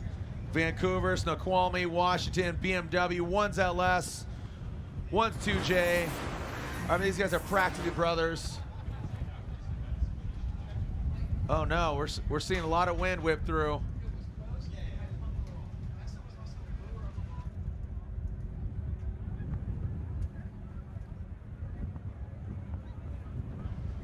Wow, the wind is really whipping through now.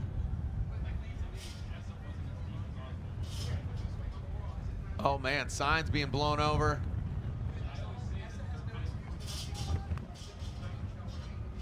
And it looks like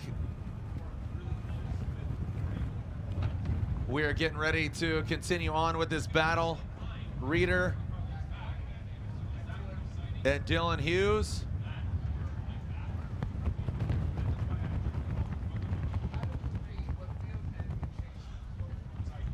The wind is absolutely whipping right now. Oh, okay. The wind is really whipping. You could see the camera shaking.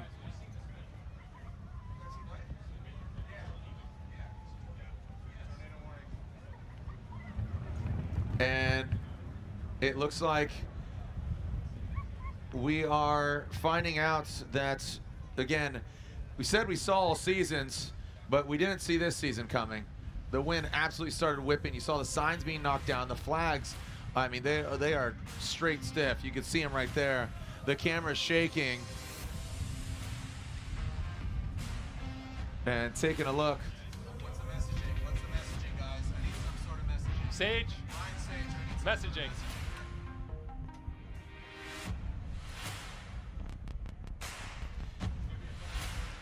So right now, we are actually going to take a 5-minute break. We are in our local area getting a tornado warning. So again, lightning delay yesterday, rain earlier today, blazing hot sun, and now a 5-minute delay. Yep, never had this one. Tornado warning. Wait till the winds calm down, making sure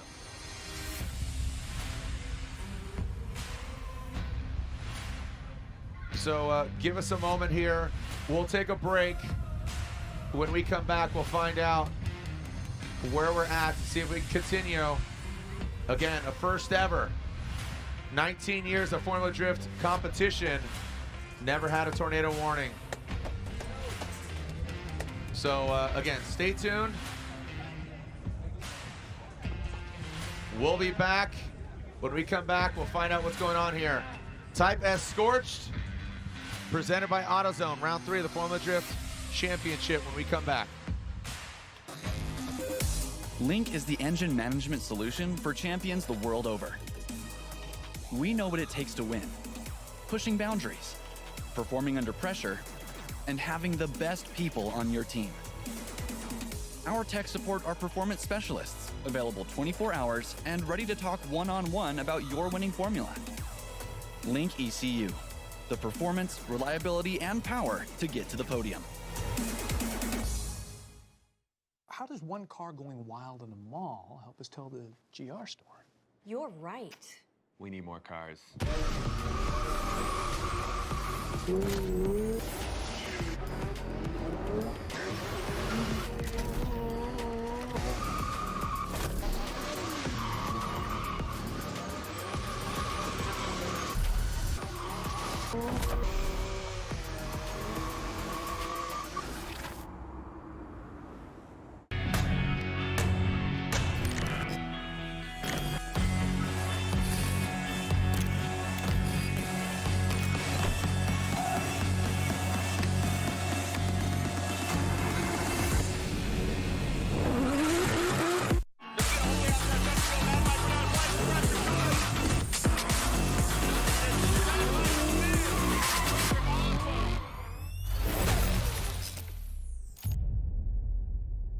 The Falcon Azenis RT660 is the enthusiast choice for ultra-high performance. Engineered for predictable handling and stability, the RT660 provides maximum traction both on and off the track.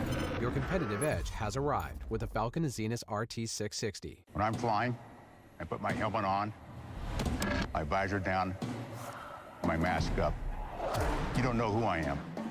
Whether I'm African American, Asian American, Hispanic, white, male or female. You just know I'm an American Airman kicking your butt.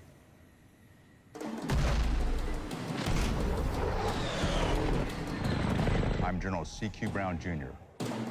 Come join us.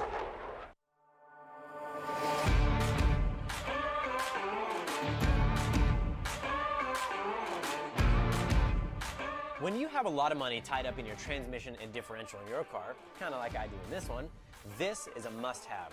Royal Purple Max Gear High Performance Gear Oil.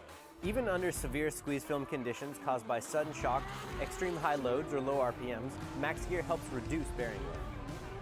I am pretty sure we put this to the test more than anybody else. Slippery, synthetic, and complete with Centerlick technology, Max Gear reduces wear and friction, which allows your gears to run smoother, quieter, cooler, and longer. Drift tested and ready for your gears. Royal Purple Max Gear.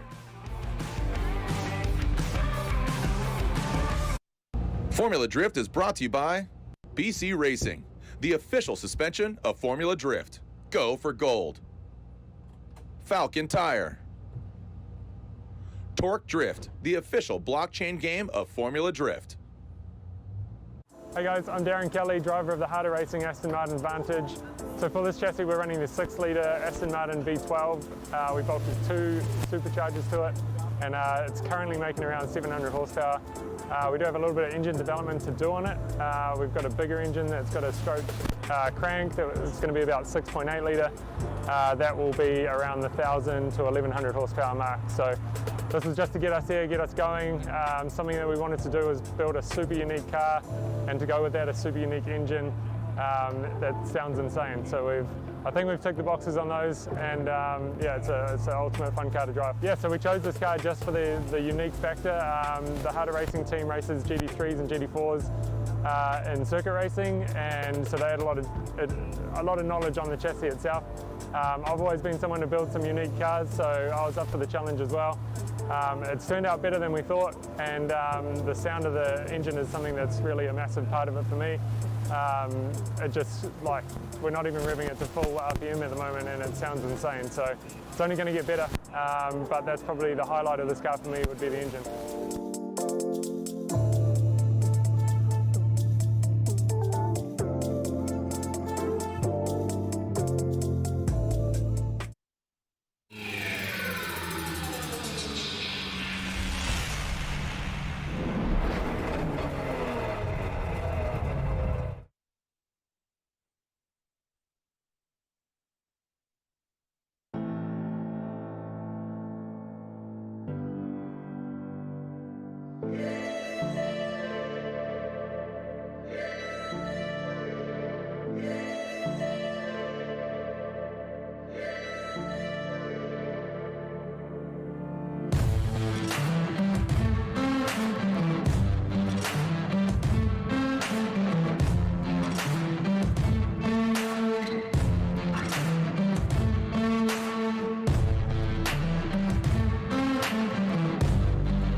It's time to send it. The calm before the storm.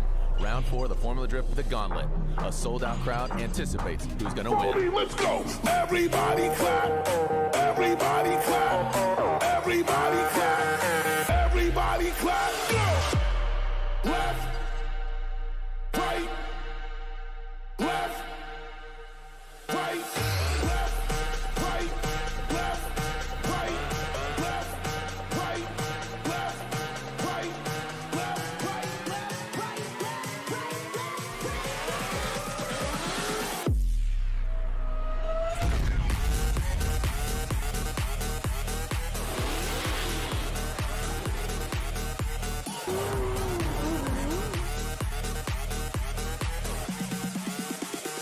One, two, three, let's go.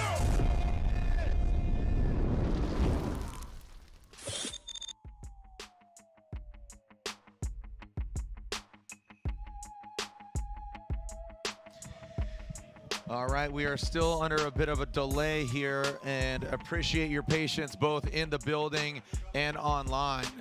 As, again, we got a tornado warning and the wind keeps whipping and now the rain comes dripping.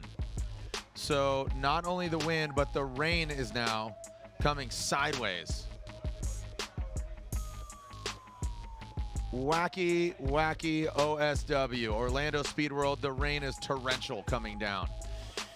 So a crazy turn of events here. And the skies have opened, the wind is whipping. Thank you for your patience. And we have taken a look at the lay of the land. Osbo and Forsberg are in the Final Four. Denofa and Field just completed their they just completed their first battle, which is forced to a one more time. And then we have Travis Reeder and Dylan Hughes, who are just about to go, and they pulled off because of the wind started whipping. So right now, the fans here in the stands, please find safety. Safety is the priority. Stay dry, the wind is blowing. Don't know how long this will take, but safety is the priority. So everybody stay calm. We'll get you out of here. Stay safe, be smart, don't do anything silly.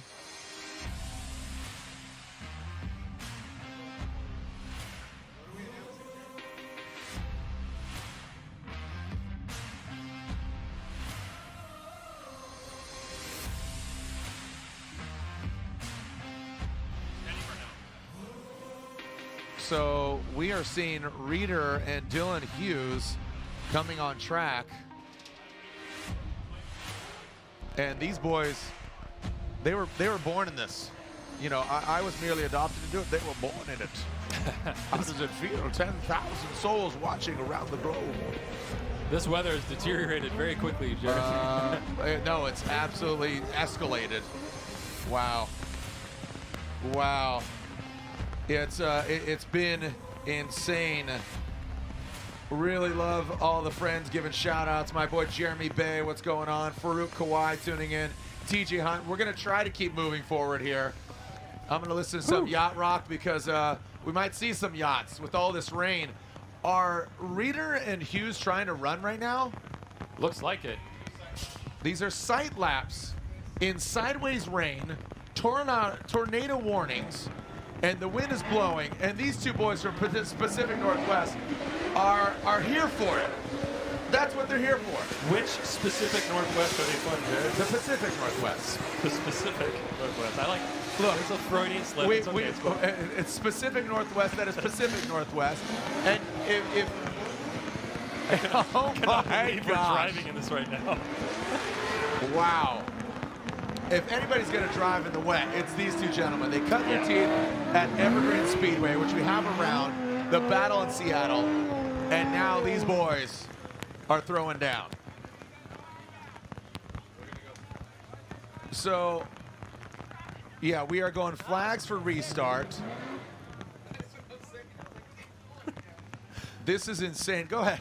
Grab a seat, guys. Grab a knee. The wildest weather, and we've seen some amazing weather over the years, but this has got to be some of the wildest weather we've ever seen Formula Drift compete in. Literally, the flags are waving stiffly. The windshield wipers are on. The rain, you could see the patterns going across. Safety is a priority. If you don't feel comfortable, please find safety. Ryan, Pacific. Specifically it's going from down. the North Pacific. I'm yelling timber, baby. Lightning is striking.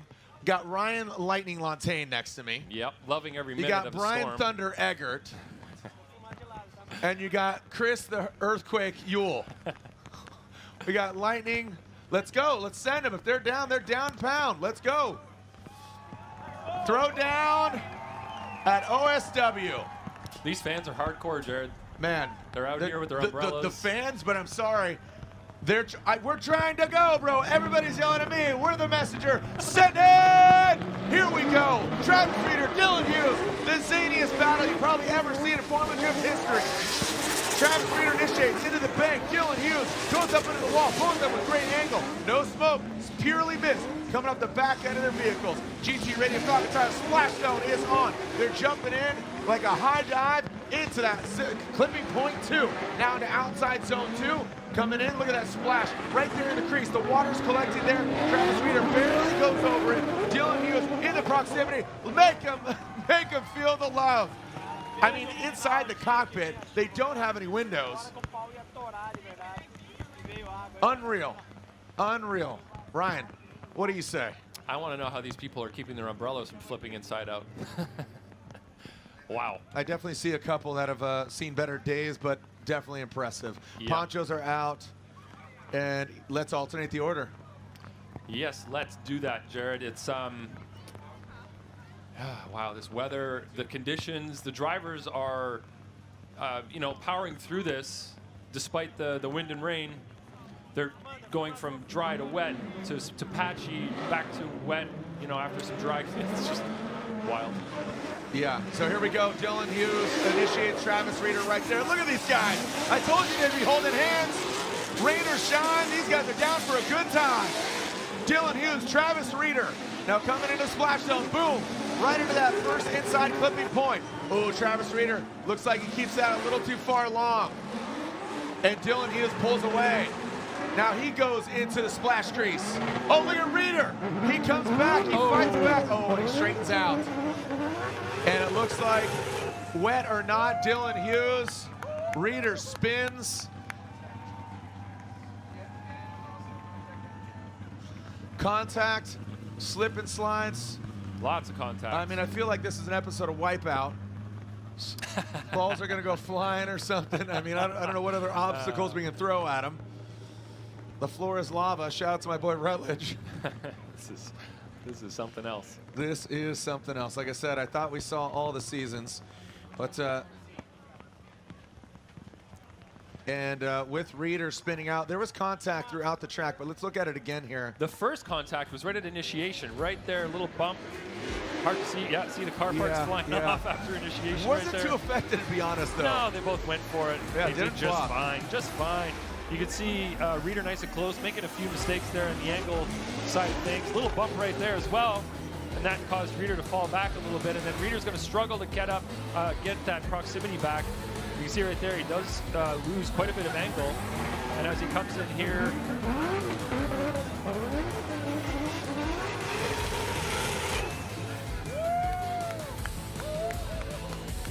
so a spin out there.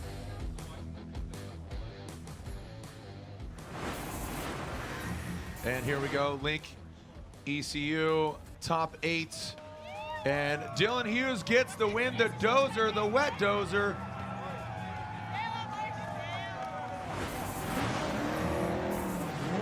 And look at this.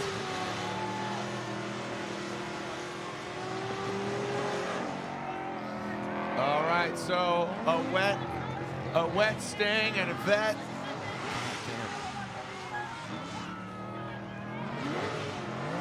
Battered, bruised, ready to cruise. We saw these two gladiators earlier in absolutely dry conditions, and that was, what, like 10 minutes ago? Yeah, Yeah. completely different. It's like a different night, you know? It's like a different day. I feel like it's Sunday. Yeah. We're hours away from Sunday. So, all joking aside, I want to thank all the fans of Formula Drift for just being loyal, and just I encourage you to let everybody know what went down here today, this weekend, tonight. Let everybody know that these guys and gals are gladiators. Here we go. Sight laps. These are sight laps. These are sight laps between Denofa and Field Denofa. As a lightning enthusiast, I'm enjoying the scene behind the track. There's the Audubon Society. There's, you know, the, what do you call it, an archaeologist. An arborist is into trees and plant life. What is a lightning study? I don't want to call you, a lightningist? A lightningist. Okay. All right, somebody answer me. Go ahead and comment.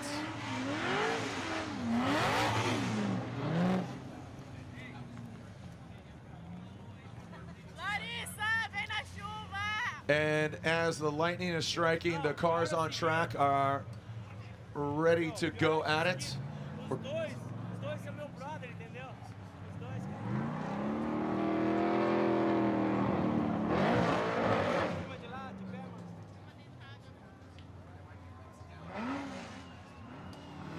All right, so we are now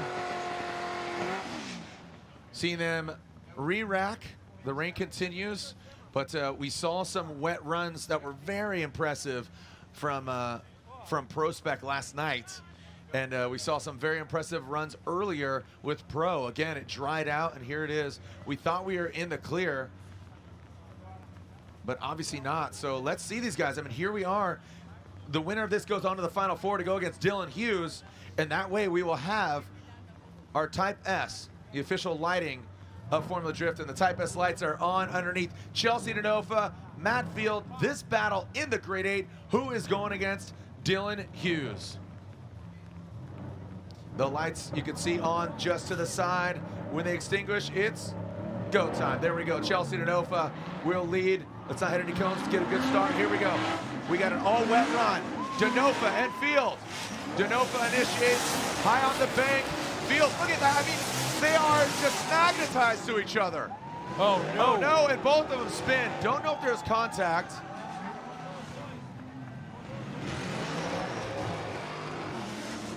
I think Denofa might have spun. It might have been Denofa spinning. Yeah, I think Denofa spun and Field saw it happening and maybe just countered and saved it. Trying to avoid contact. Yeah, tried to avoid contact. We'll definitely have to run that back. We're told there was no contact, so that's with the naked eye. Yeah, but that's we're told there was none, but we'll have a look here and see on the replay if that's accurate or not. Obviously, no drone. Drone's not going to fly. So there you see Chelsea. Ryan, walk us through. Negatory, good fellow. The pattern is clear. Yeah. Chelsea so just no contact. Chelsea looped it. Hey, great awareness by Matt Field. Absolutely. Avoiding contact. You know, and tell you what, great chase job by Matt Field. Yes, absolutely. That Through was outside zone 1. Really well done, given all the elements combined. He was matching line. He was matching angle. He was in great proximity. Level of difficulty, pretty high on that one.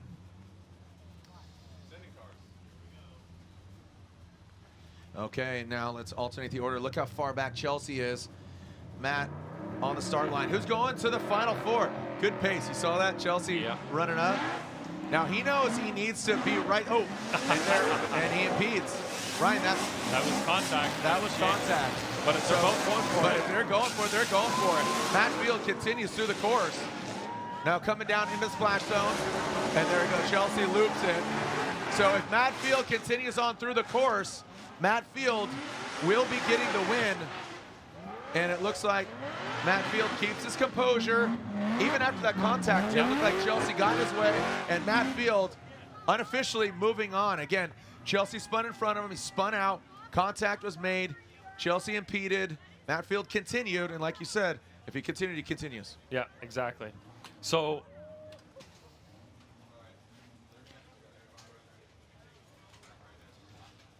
Yeah, it was great to see that Matt Field, despite getting impeded by Chelsea there on initiation, just kept going. He initiated the car and didn't let it bother him at all. He's on throttle. He's doing great through outside zone 1 right now. You can see Chelsea dropping down ever so slightly there near the end of outside zone 1. And then as they come down off the bank, they do both. Chelsea spins, and Matt Field is going to get the win. So there you go. Matt Field gets the win in the wets.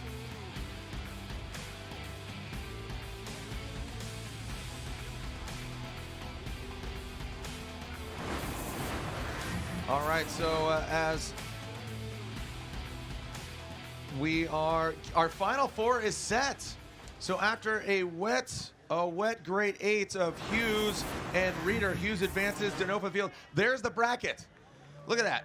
You got 5 championships between the left, no championships between the right, and guess what? We are going back at it. Rain has slowed down, wind has shifted gears. Looks like it's going right to left. I don't know what direction that is. I don't know which direction I'm pointing. But our final 4 is here. The Type S touring items. If you have not picked up your Type S lighting products, light up the night with Type S. The Pro Series Underglow lighting kits available now in store at your local AutoZone and online Type S auto dealer.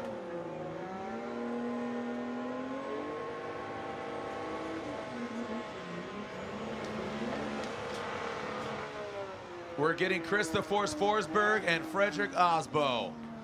And I assume they will be doing sight laps just to test the conditions, and they'll be back out there. Again, 5 championships between them. Frederick Osbo with the most recent, a defending champion. Chris Forsberg, 3 over the 18 years he's been competing. This being his 19th year, has been competing since 2004. And Frederick Osbo leaves the line for his sight lap. There it is. Sight lap, as indicated, our lower third there. Chris Forsberg and his NOS energy drink. All new Nissan Z on GT radials. This could help, this could hurt. We'll see who comes out, who favors the rain, harnesses the power of the H2O. Again, that 6-cylinder turbo. And then the VR, another 6-cylinder turbo. So again, 2 fierce competitors, 5 championships between them. Really excited to see this, our first battle, the Type S top 4.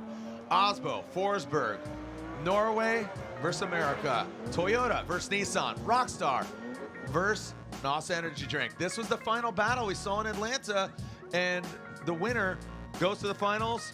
The loser, I gotta say, will field. Obviously, Osbo qualified first. Forsberg, 29th, though. Yeah, 29th. One could be 3rd and one could be 4th, yeah. And then, yeah, so we will see. Those windshield wipers are working double time right now. The fans sticking around. How are we feeling out there, Orlando? Those fans that are here in the building. Listen to that howl. Absolutely awesome. Thank you guys and gals for sticking around. And here we go. The lights are on. When they extinguish, Osbo and Forsberg. Hashtag FDORL. And that is a restart. That is a restart. The flags are waved. Finding out the strike. Frederick Osbo jumped the light in his Supra.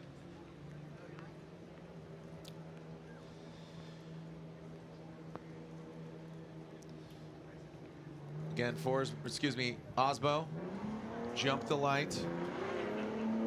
The winner going to the finals to go against either Matt Field or Dylan Hughes. Yes, sir. And Dylan Hughes has won, or no, he podiumed. He's podiumed at an event. I don't know if he's won. He's podiumed in Seattle at Evergreen, but I don't think he's won an event. Good memory. So so here we go. Frederick Osbo leaving the start line, and we got a clean start. Here we go. Frederick Osbo, the first run of this battle. Forsberg in tow. Osbo riding the wall. This is like what we just saw from those two American vehicles, and now we're seeing it from the imports of Toyota and Nissan. Osbo and Forsberg now alternating positions, going to that second inside clip. Good transition from both the drivers. Forsberg doing a good job keeping that pace, keeping that tempo. Oh, coming up a little bit short there, but keeping that proximity is Forsberg. So compromising, getting deep, but getting close, trying to mimic that angle. That was a great job from Chris Forsberg on the mimic. The transition that he did in the infield there behind Osbo was beautifully timed. It looked like a shadow of the Supra, the way he transitioned and positioned his car so well. He had his car in all the right places, outside zone 1. Outside zone 2 was really starting off strong, but then he fell off a little bit near the end in terms of being on the right line. But overall, the majority of that track was done very well by both drivers. Osbo was high on outside zone 1. Forsberg was right there with him, right in the pocket, like beautifully positioned. And then the transition in the infield was just so good. Yeah, just to clarify, Dylan has never won but podium twice. As Chris Forsberg leaves the line, it's all about Forsberg and Osbo. And a transition there. Look at Osbo, just barely flirting with that back bumper. So that's what we saw Osbo do earlier. So lower on the bank, proximity not as high. And we saw him do that against Essa. And look at, there's Osbo doing his signature move, just barely allowing Forsberg to transition, going that final crease. And Osbo dropping back. Forsberg riding right on that edge. Osbo exceeding it just a little bit. So again, our #1 qualifier, Frederick Osbo, trying to make this a perfect event. He's your #1 qualifier. You know, these guys saw battle in the finals. They have 2 rocket ships and now slowed down considerably. No smoke, but definitely some rooster tails coming off the back. Yeah, let's look at Osbo here, coming down off the bank. You can see that he's close here, but as he transitions, this is where he's going to fall off of Chris Forsberg. So he's not going to be able to maintain the proximity that he had earlier throughout the rest of the course. And to be honest, on outside zone 1, Osbo was pretty low on outside zone 1 in terms of being close on proximity, but didn't really match the line. So let's watch a side-by-side here. Watch where Chris Forsberg is in the chase position. Gets himself positioned really nice in the chase, right in the pocket. Proximity-wise, he's as close as Osbo is, but he's on the same line as Osbo. So chase to chase, it looks like Forsberg did a much better job there of mimicking what Osbo was doing compared to when Osbo was in the chase. It looked like he was a couple of steps behind Chris Forsberg. So, you know, chase to chase, lead to lead. Forsberg might have an advantage here. Slide him right for Chris Forsberg gets the win. Forsberg gets the win, and Ryan, I think he did a good job elaborating on what went down. Now, Osbo will be guaranteed 3rd place. And again, our most recent winner, Frederick Osbo. We saw Chris Forsberg get 2nd place. You'd like to better that, and of course, you know, Matt Field qualifying 10th, Dylan Hughes qualifying 6th.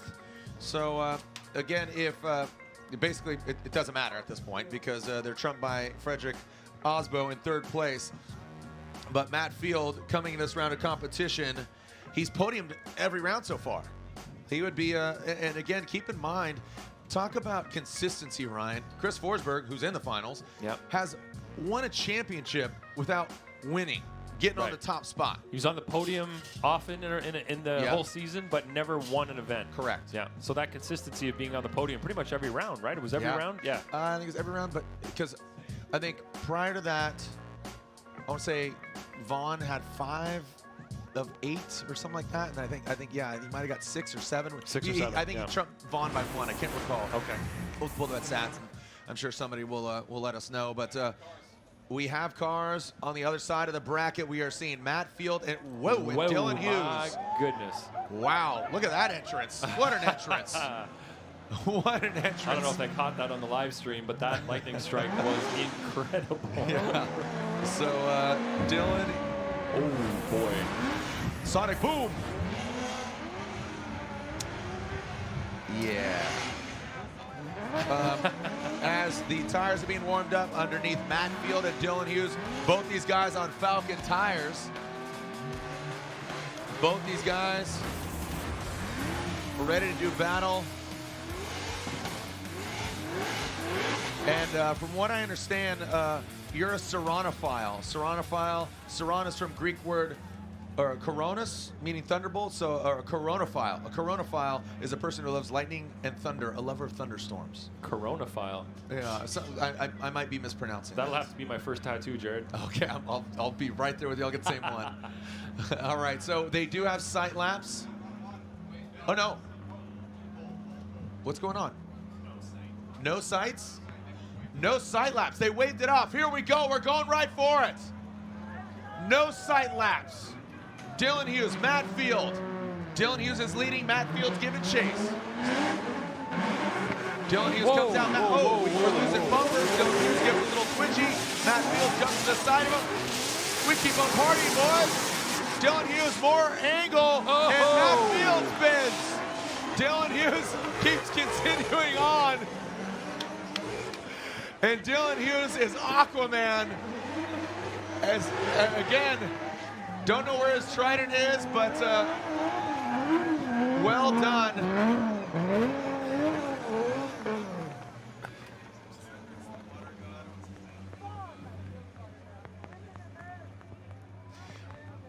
Poseidon.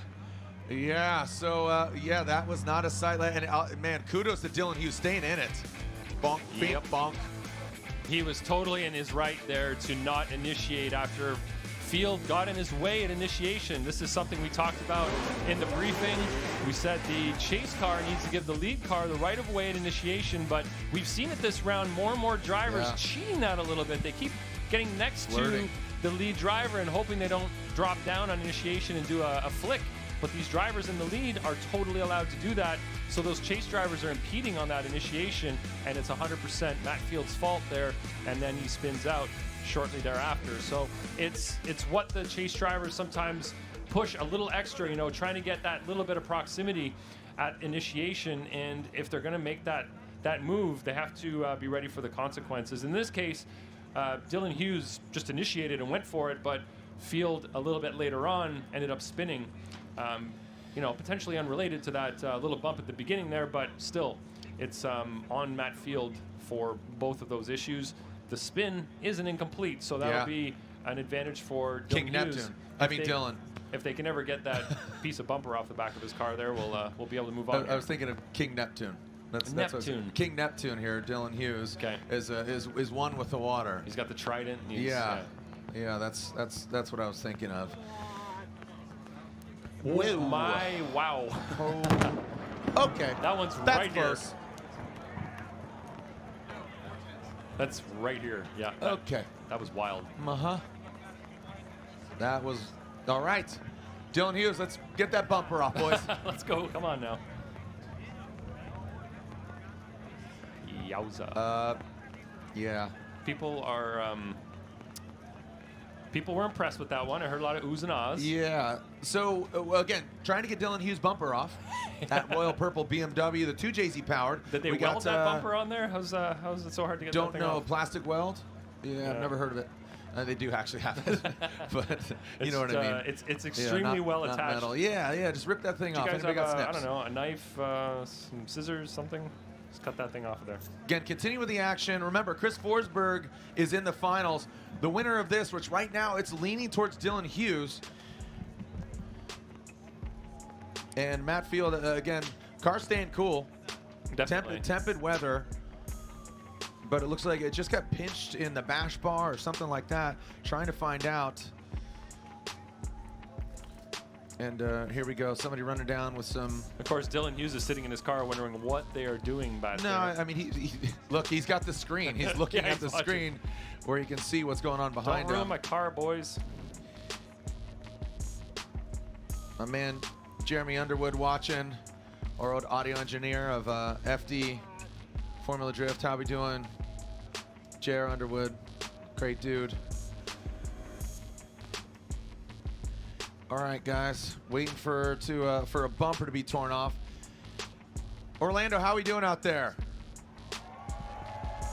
I mean, you heard the lightning and the thunder, but the fans are still sticking around, and I really hat tip to those that are either in the building or watching online. I'm getting messages from all across the world. Again, Mad Mike tuning in saying he could see the lightning.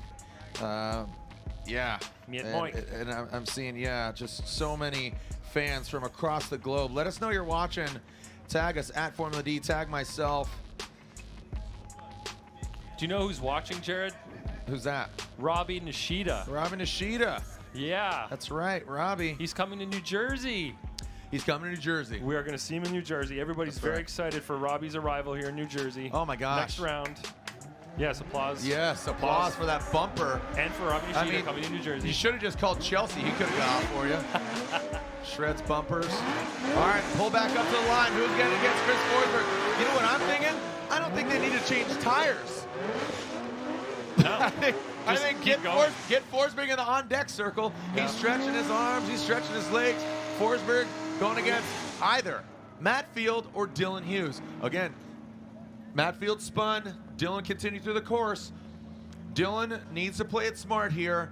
Field, he needs to put down one heck of a run. And we did see him throw it down in the wet. That's how he got here. And we saw him throw down in the dry. We saw him spin out against Chelsea. So battered, bruised. Again, Matt Field just takes a licking and keeps on ticking. The beast from the Bay out front against the dozer that is King Neptune right now, harnessing the water energy. Matt Field up on the bank. Look at that, still not backing down. I said playing it smart, but still being aggressive. Matt Field now coming down the bank, splashing down into that first inner clip. Some brake speed tap. That is a decel zone. That is allowed. That is to be expected. Now into that second inside clip. Matt Field goes into the crease. If Dylan Hughes keeps it settled, the dozer will be going to the finals. And it looks like Dylan Hughes will be getting the win. Matt Field, unofficially, will not be getting a podium for this round. So it looks like Frederick Osbo, again, unofficially will get third place. Dylan Hughes and Forsberg are in the finals. Again, that's my quick assessment. Don't quote me on that, but knee-jerk reaction. Or wait, are you saying Matt Field gets a win? No, hold on. did not. Hold on, buddy. That was a mistake. Back that up, okay. Pushed the wrong button. It's all right. People yelling in my ear to put in my I know. phone, and I messed it up.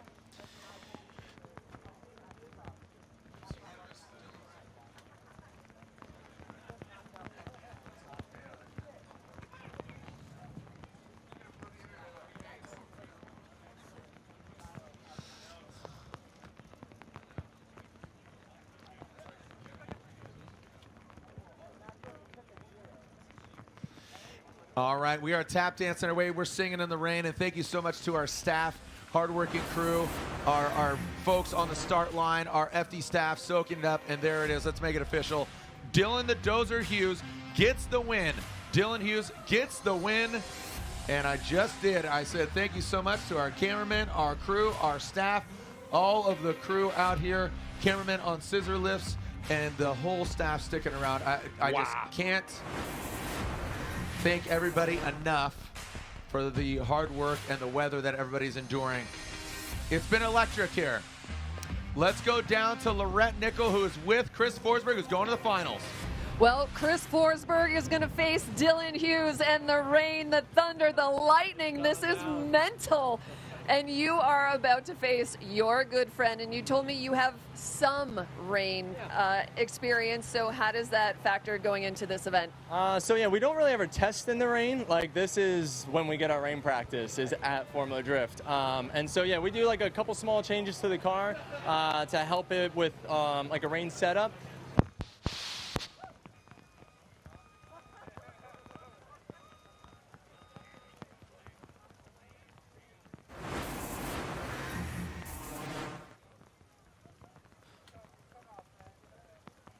All right, so as Lorette Nickel having some words with Chris Forsberg, we are ready to see what goes down. Forsberg versus Dylan Hughes.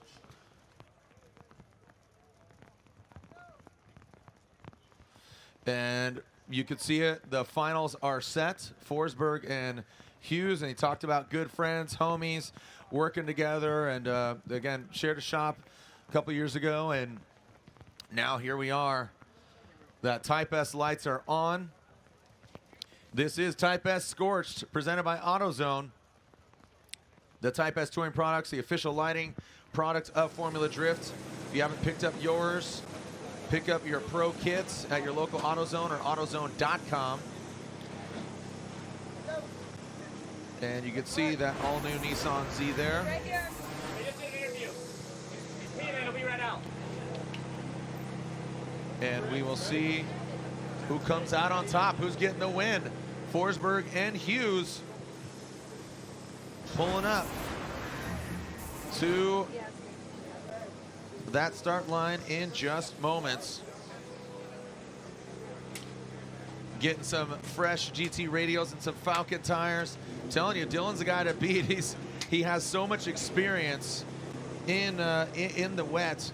You know, his home track, Evergreen Speedway, which we visit there quite frequently. They have a great Pro-Am series.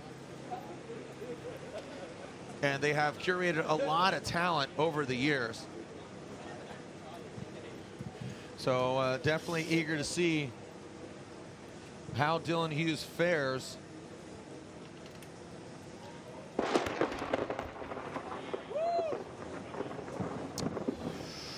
Okay.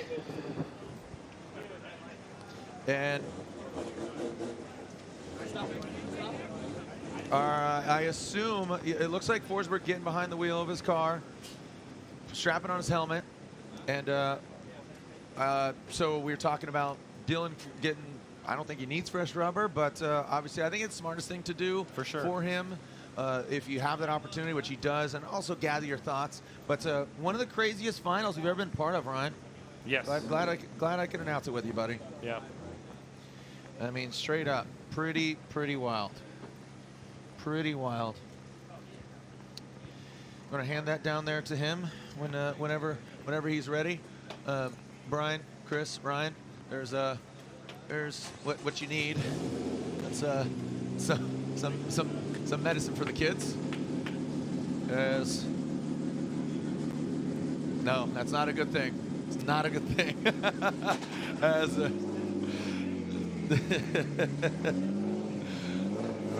All right, it got wild here at the end. We had our rain-soaked 32. Then we went into, you know, look at the lightning in the background, but the lightning on the track was really interesting, right? Yes, I mean, it was. They had a battle early that was dry, and then it went to a battle between these two gentlemen. And then look at two champions, and 5 championships between them, Ryan. Yes. Yeah, watching these drivers out here in these conditions it's just amazing the way that they're able to position the car at the speed they're going, despite it being wet. Yeah, it's phenomenal to watch. Hughes and Reeder here. That's the theme. Getting the cars positioned the way they are at that speed, and just the other side is trusting the other driver enough to do this. Yeah. And knowing that, well, these two have driven together a lot over the years. Yeah, they're homies. Yeah, they're brothers. Like I said, they were going to hold hands, wet or dry. Yeah. It is really amazing to see as sensational and kind of interesting the rain is. It's very impressive with the wet driving we've seen this weekend. Yeah, and you know what's even more impressive, Jared? What's that? Looking at all these fans out here in the stands Yes, in this weather. I know. These are the most hardcore fans I've ever seen. Not to take away from Atlanta, Seattle, Irwindale. For toughing incredible weather right now, the wind that had picked up earlier, the rain. Yo, here they come. Yeah. Sorry to cut you off. Two gladiators on the track. Finished. And the question is, I will see sight laps, yay or nay. I would have to say nay. I don't think so. They've both driven in the wet. They both have driven in the wet, correct. They just finished a couple of battles in these conditions. But it was interesting earlier, the fact that Chelsea and Field did their first. They are taking a sight lap. They are taking a sight lap. Yes. Yeah, so Chelsea Denofa and Matt Field did their first battle completely 100% dry. Smoke, fast. Yeah. They go change some tires Wet. for their one more time. They come back out and there's a downpour. Yep. Completely different conditions, and you could tell that, you know, maybe they were still set in the. Oof, that was a big one. They were still set in Jared's waiting for the boom. Here comes the boom. Here comes the sight lap. Yes. No sight lap. We're going for it, baby. That's what I like to hear. Who's ready, Florida? Here are our finals. Let's send it! We are getting ready to throw down Dylan Hughes. Chris Forsberg. Dylan Hughes will lead. He out-qualified the 3-time champ. Will Dylan Hughes get his first ever win in the rain? Chris Forsberg got second in Atlanta. Can he better it here in these very wet conditions? Dylan Hughes initiates on the fake. Good angle from him and his royal purple BMW O'Reilly Auto Parts. As the windshield wipers are wiping, the Rain X is a-working. Now down into that first inner clip. Chris Forsberg chasing him down. Into that second inner clip. Forsberg keeping the composure. Dylan Hughes, great angle from him. Going to that second outside zone. Into the crease with Dylan Hughes. Chris Forsberg right there. In the highest horsepower, all-new Nissan Z. The Knox Energy Drink Z. Chasing down the royal purple BMW on Falcon tires. Wow. That was a great run. I mean, speed that up. And that looks like they're in the drive. You know what I mean? Just like put it on fast forward like 2 times. And if you take away the rain, it looked like they were in the drive. Just the proximity, the line, all that. That was the transition that was great. as well. Absolutely. The way they're moving their cars around, the trust they have in their cars, the tires, just the ability they have going into this weather. I don't know if we're going to get a replay on this. I'd love to see one, but look at the gang of people over there under the arch watching. Yeah. I think everybody's kind of like, give me some popcorn. Just like, I'm watching the show, baby. I'm watching the show. Hey, make some noise for our drivers, our 2 wettest gladiators of them all, making some history. Let's send it for potentially the final time. Is this it? Are we going to get a winner? Chris Forsberg or Dylan Hughes? Chris Forsberg initiates in his NOS energy drink. Nissan Xeno GT Rim. Look at Dylan Hughes, the proximity, the angle from Forsberg. Dylan Hughes chasing him down. You can see that brake light just barely kind of flickering on the wall. Coming down to that first inside clip. Transition. Nice job by Dylan Hughes into the second inside clip. Are we going to go one more time? Oh, Dylan Hughes does take out that inside clip. Chris Forsberg gets in the crease, does exceed it just a little bit. Now coming, bring it along across the finish line. Forsberg or Hughes? What do you guys think? Where are my Chris Forsberg fans at? Make some noise. Where are my Dylan Hughes fans at? Make some noise. Where are my Formula Drift fans? Make some noise. All right, watching this side-by-side replay. Look at proximity, look at mimic, look at line. So you see here, Dylan is much closer right off the bat, but you see Forsberg slowly getting it in there. Forsberg's a little bit lower on line in the chase position, but if you look at the transition right here, Forsberg's able to get in a lot tighter right there. Hughes is a little bit further behind, has a bobble there, a lack of angle for a slight second, and then their proximity is pretty similar through this part. Forsberg does get closer right at the finish line, but through that outside zone too, pretty similar on proximity. So it's going to come down to who was able to have better proximity throughout the run, because through the entirety. Yeah, because both leads were really well done. Both leads were high on the zones, tight to the inside clip, so it's really going to come down to the chase runs, I think.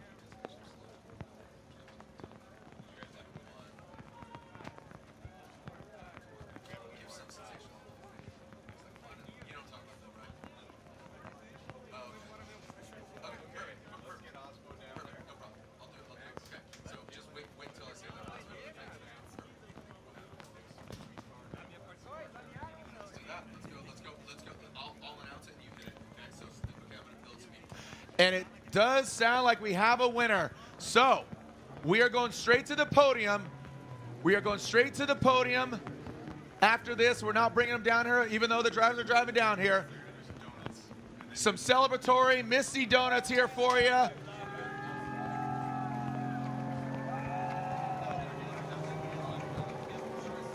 I don't know.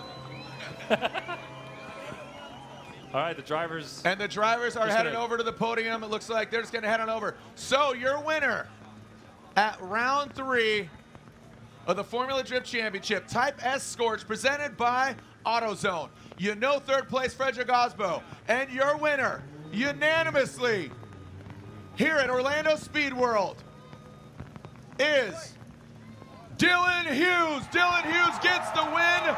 Chris Forsberg gets second. Frederick Osbo gets third. Dylan Hughes gets his first ever win in the wildest conditions you have ever seen. Slide him right for the Royal Purple. Of course, he's sponsored by Rain-X. He is Neptune. Congratulations, his first ever win, that 2JZ powered BMW. Chris Forsberg, second place again, 2 events in a row, shaking things up. Osbo's just not running away with it. Field up in the mix. Ryan Lantain, your thoughts, man? Yeah, that was one for the books. Just the level of difference in all of these battles, the conditions on the track, what these drivers have had to contend with tonight. Dry, wow. pouring wet, spotty, dry again, wet again. This has been a wild one. An amazing time. Thank you to the cameramen. Thank you to the staff. Thank you, of course, to the fans, the sponsors. Thank you to Ryan Lantain, Brian Egger, Chris Yule, Sean Adriano, Pat Gentile, Ryan Sage, of course, Ryan Sage. Thank you so much. Love you, man. Thank you for everything. This has been the wildest event we've ever had in our 18-plus years of Formula Drift. And it all is because of you, the hardcore fans, and the hardcore drivers that made this happen. The staff, the crew, an amazing day, an amazing weekend. It started Thursday, and of course, we have an awesome time. Congratulations. Osbo in third, Chris Forsberg with second, and Dylan Hughes in third. There's Dylan Hughes, soaked. We'll see you at the podium. And let's give out some trophies as Lorette Nickel. Lorette, you're down there with Dylan. I'm right here. Let's go down to Lorette. Well, you guys, Andy, the get out of the rain way. is falling. So are the tears. Dylan Hughes, so emotional, so excited. You have been working for this moment for so long. Dylan Hughes, how do you put into words what this moment means to you? Oh man, it's been a long time coming. Worked for Chris for a very long time, and even to go to the finals with such a legend like him is totally sick.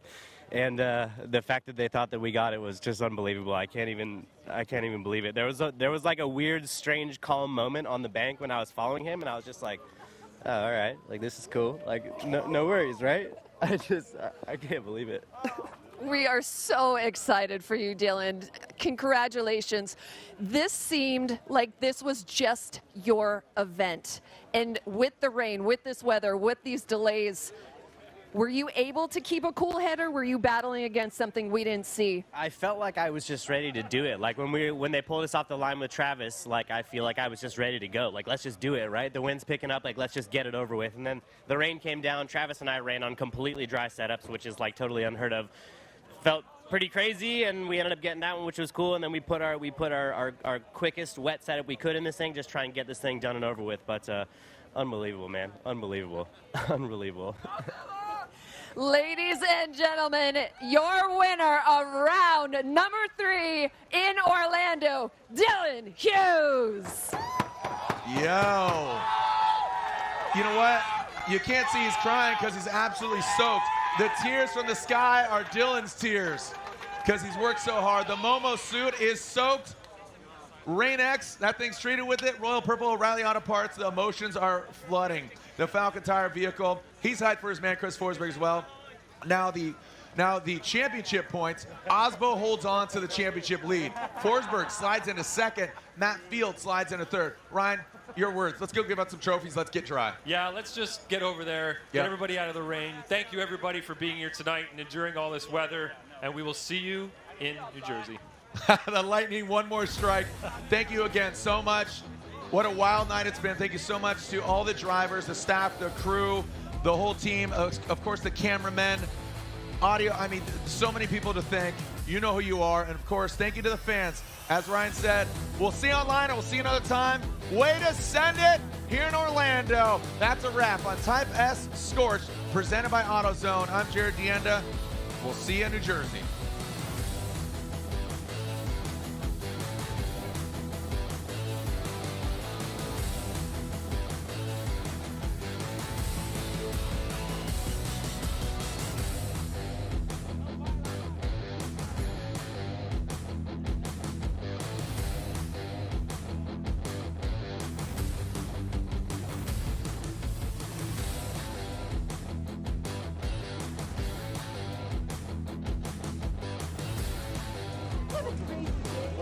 Shit show. Oh my god.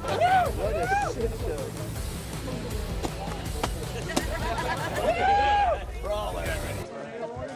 Doing this thing, we should probably get the heck out of here, right?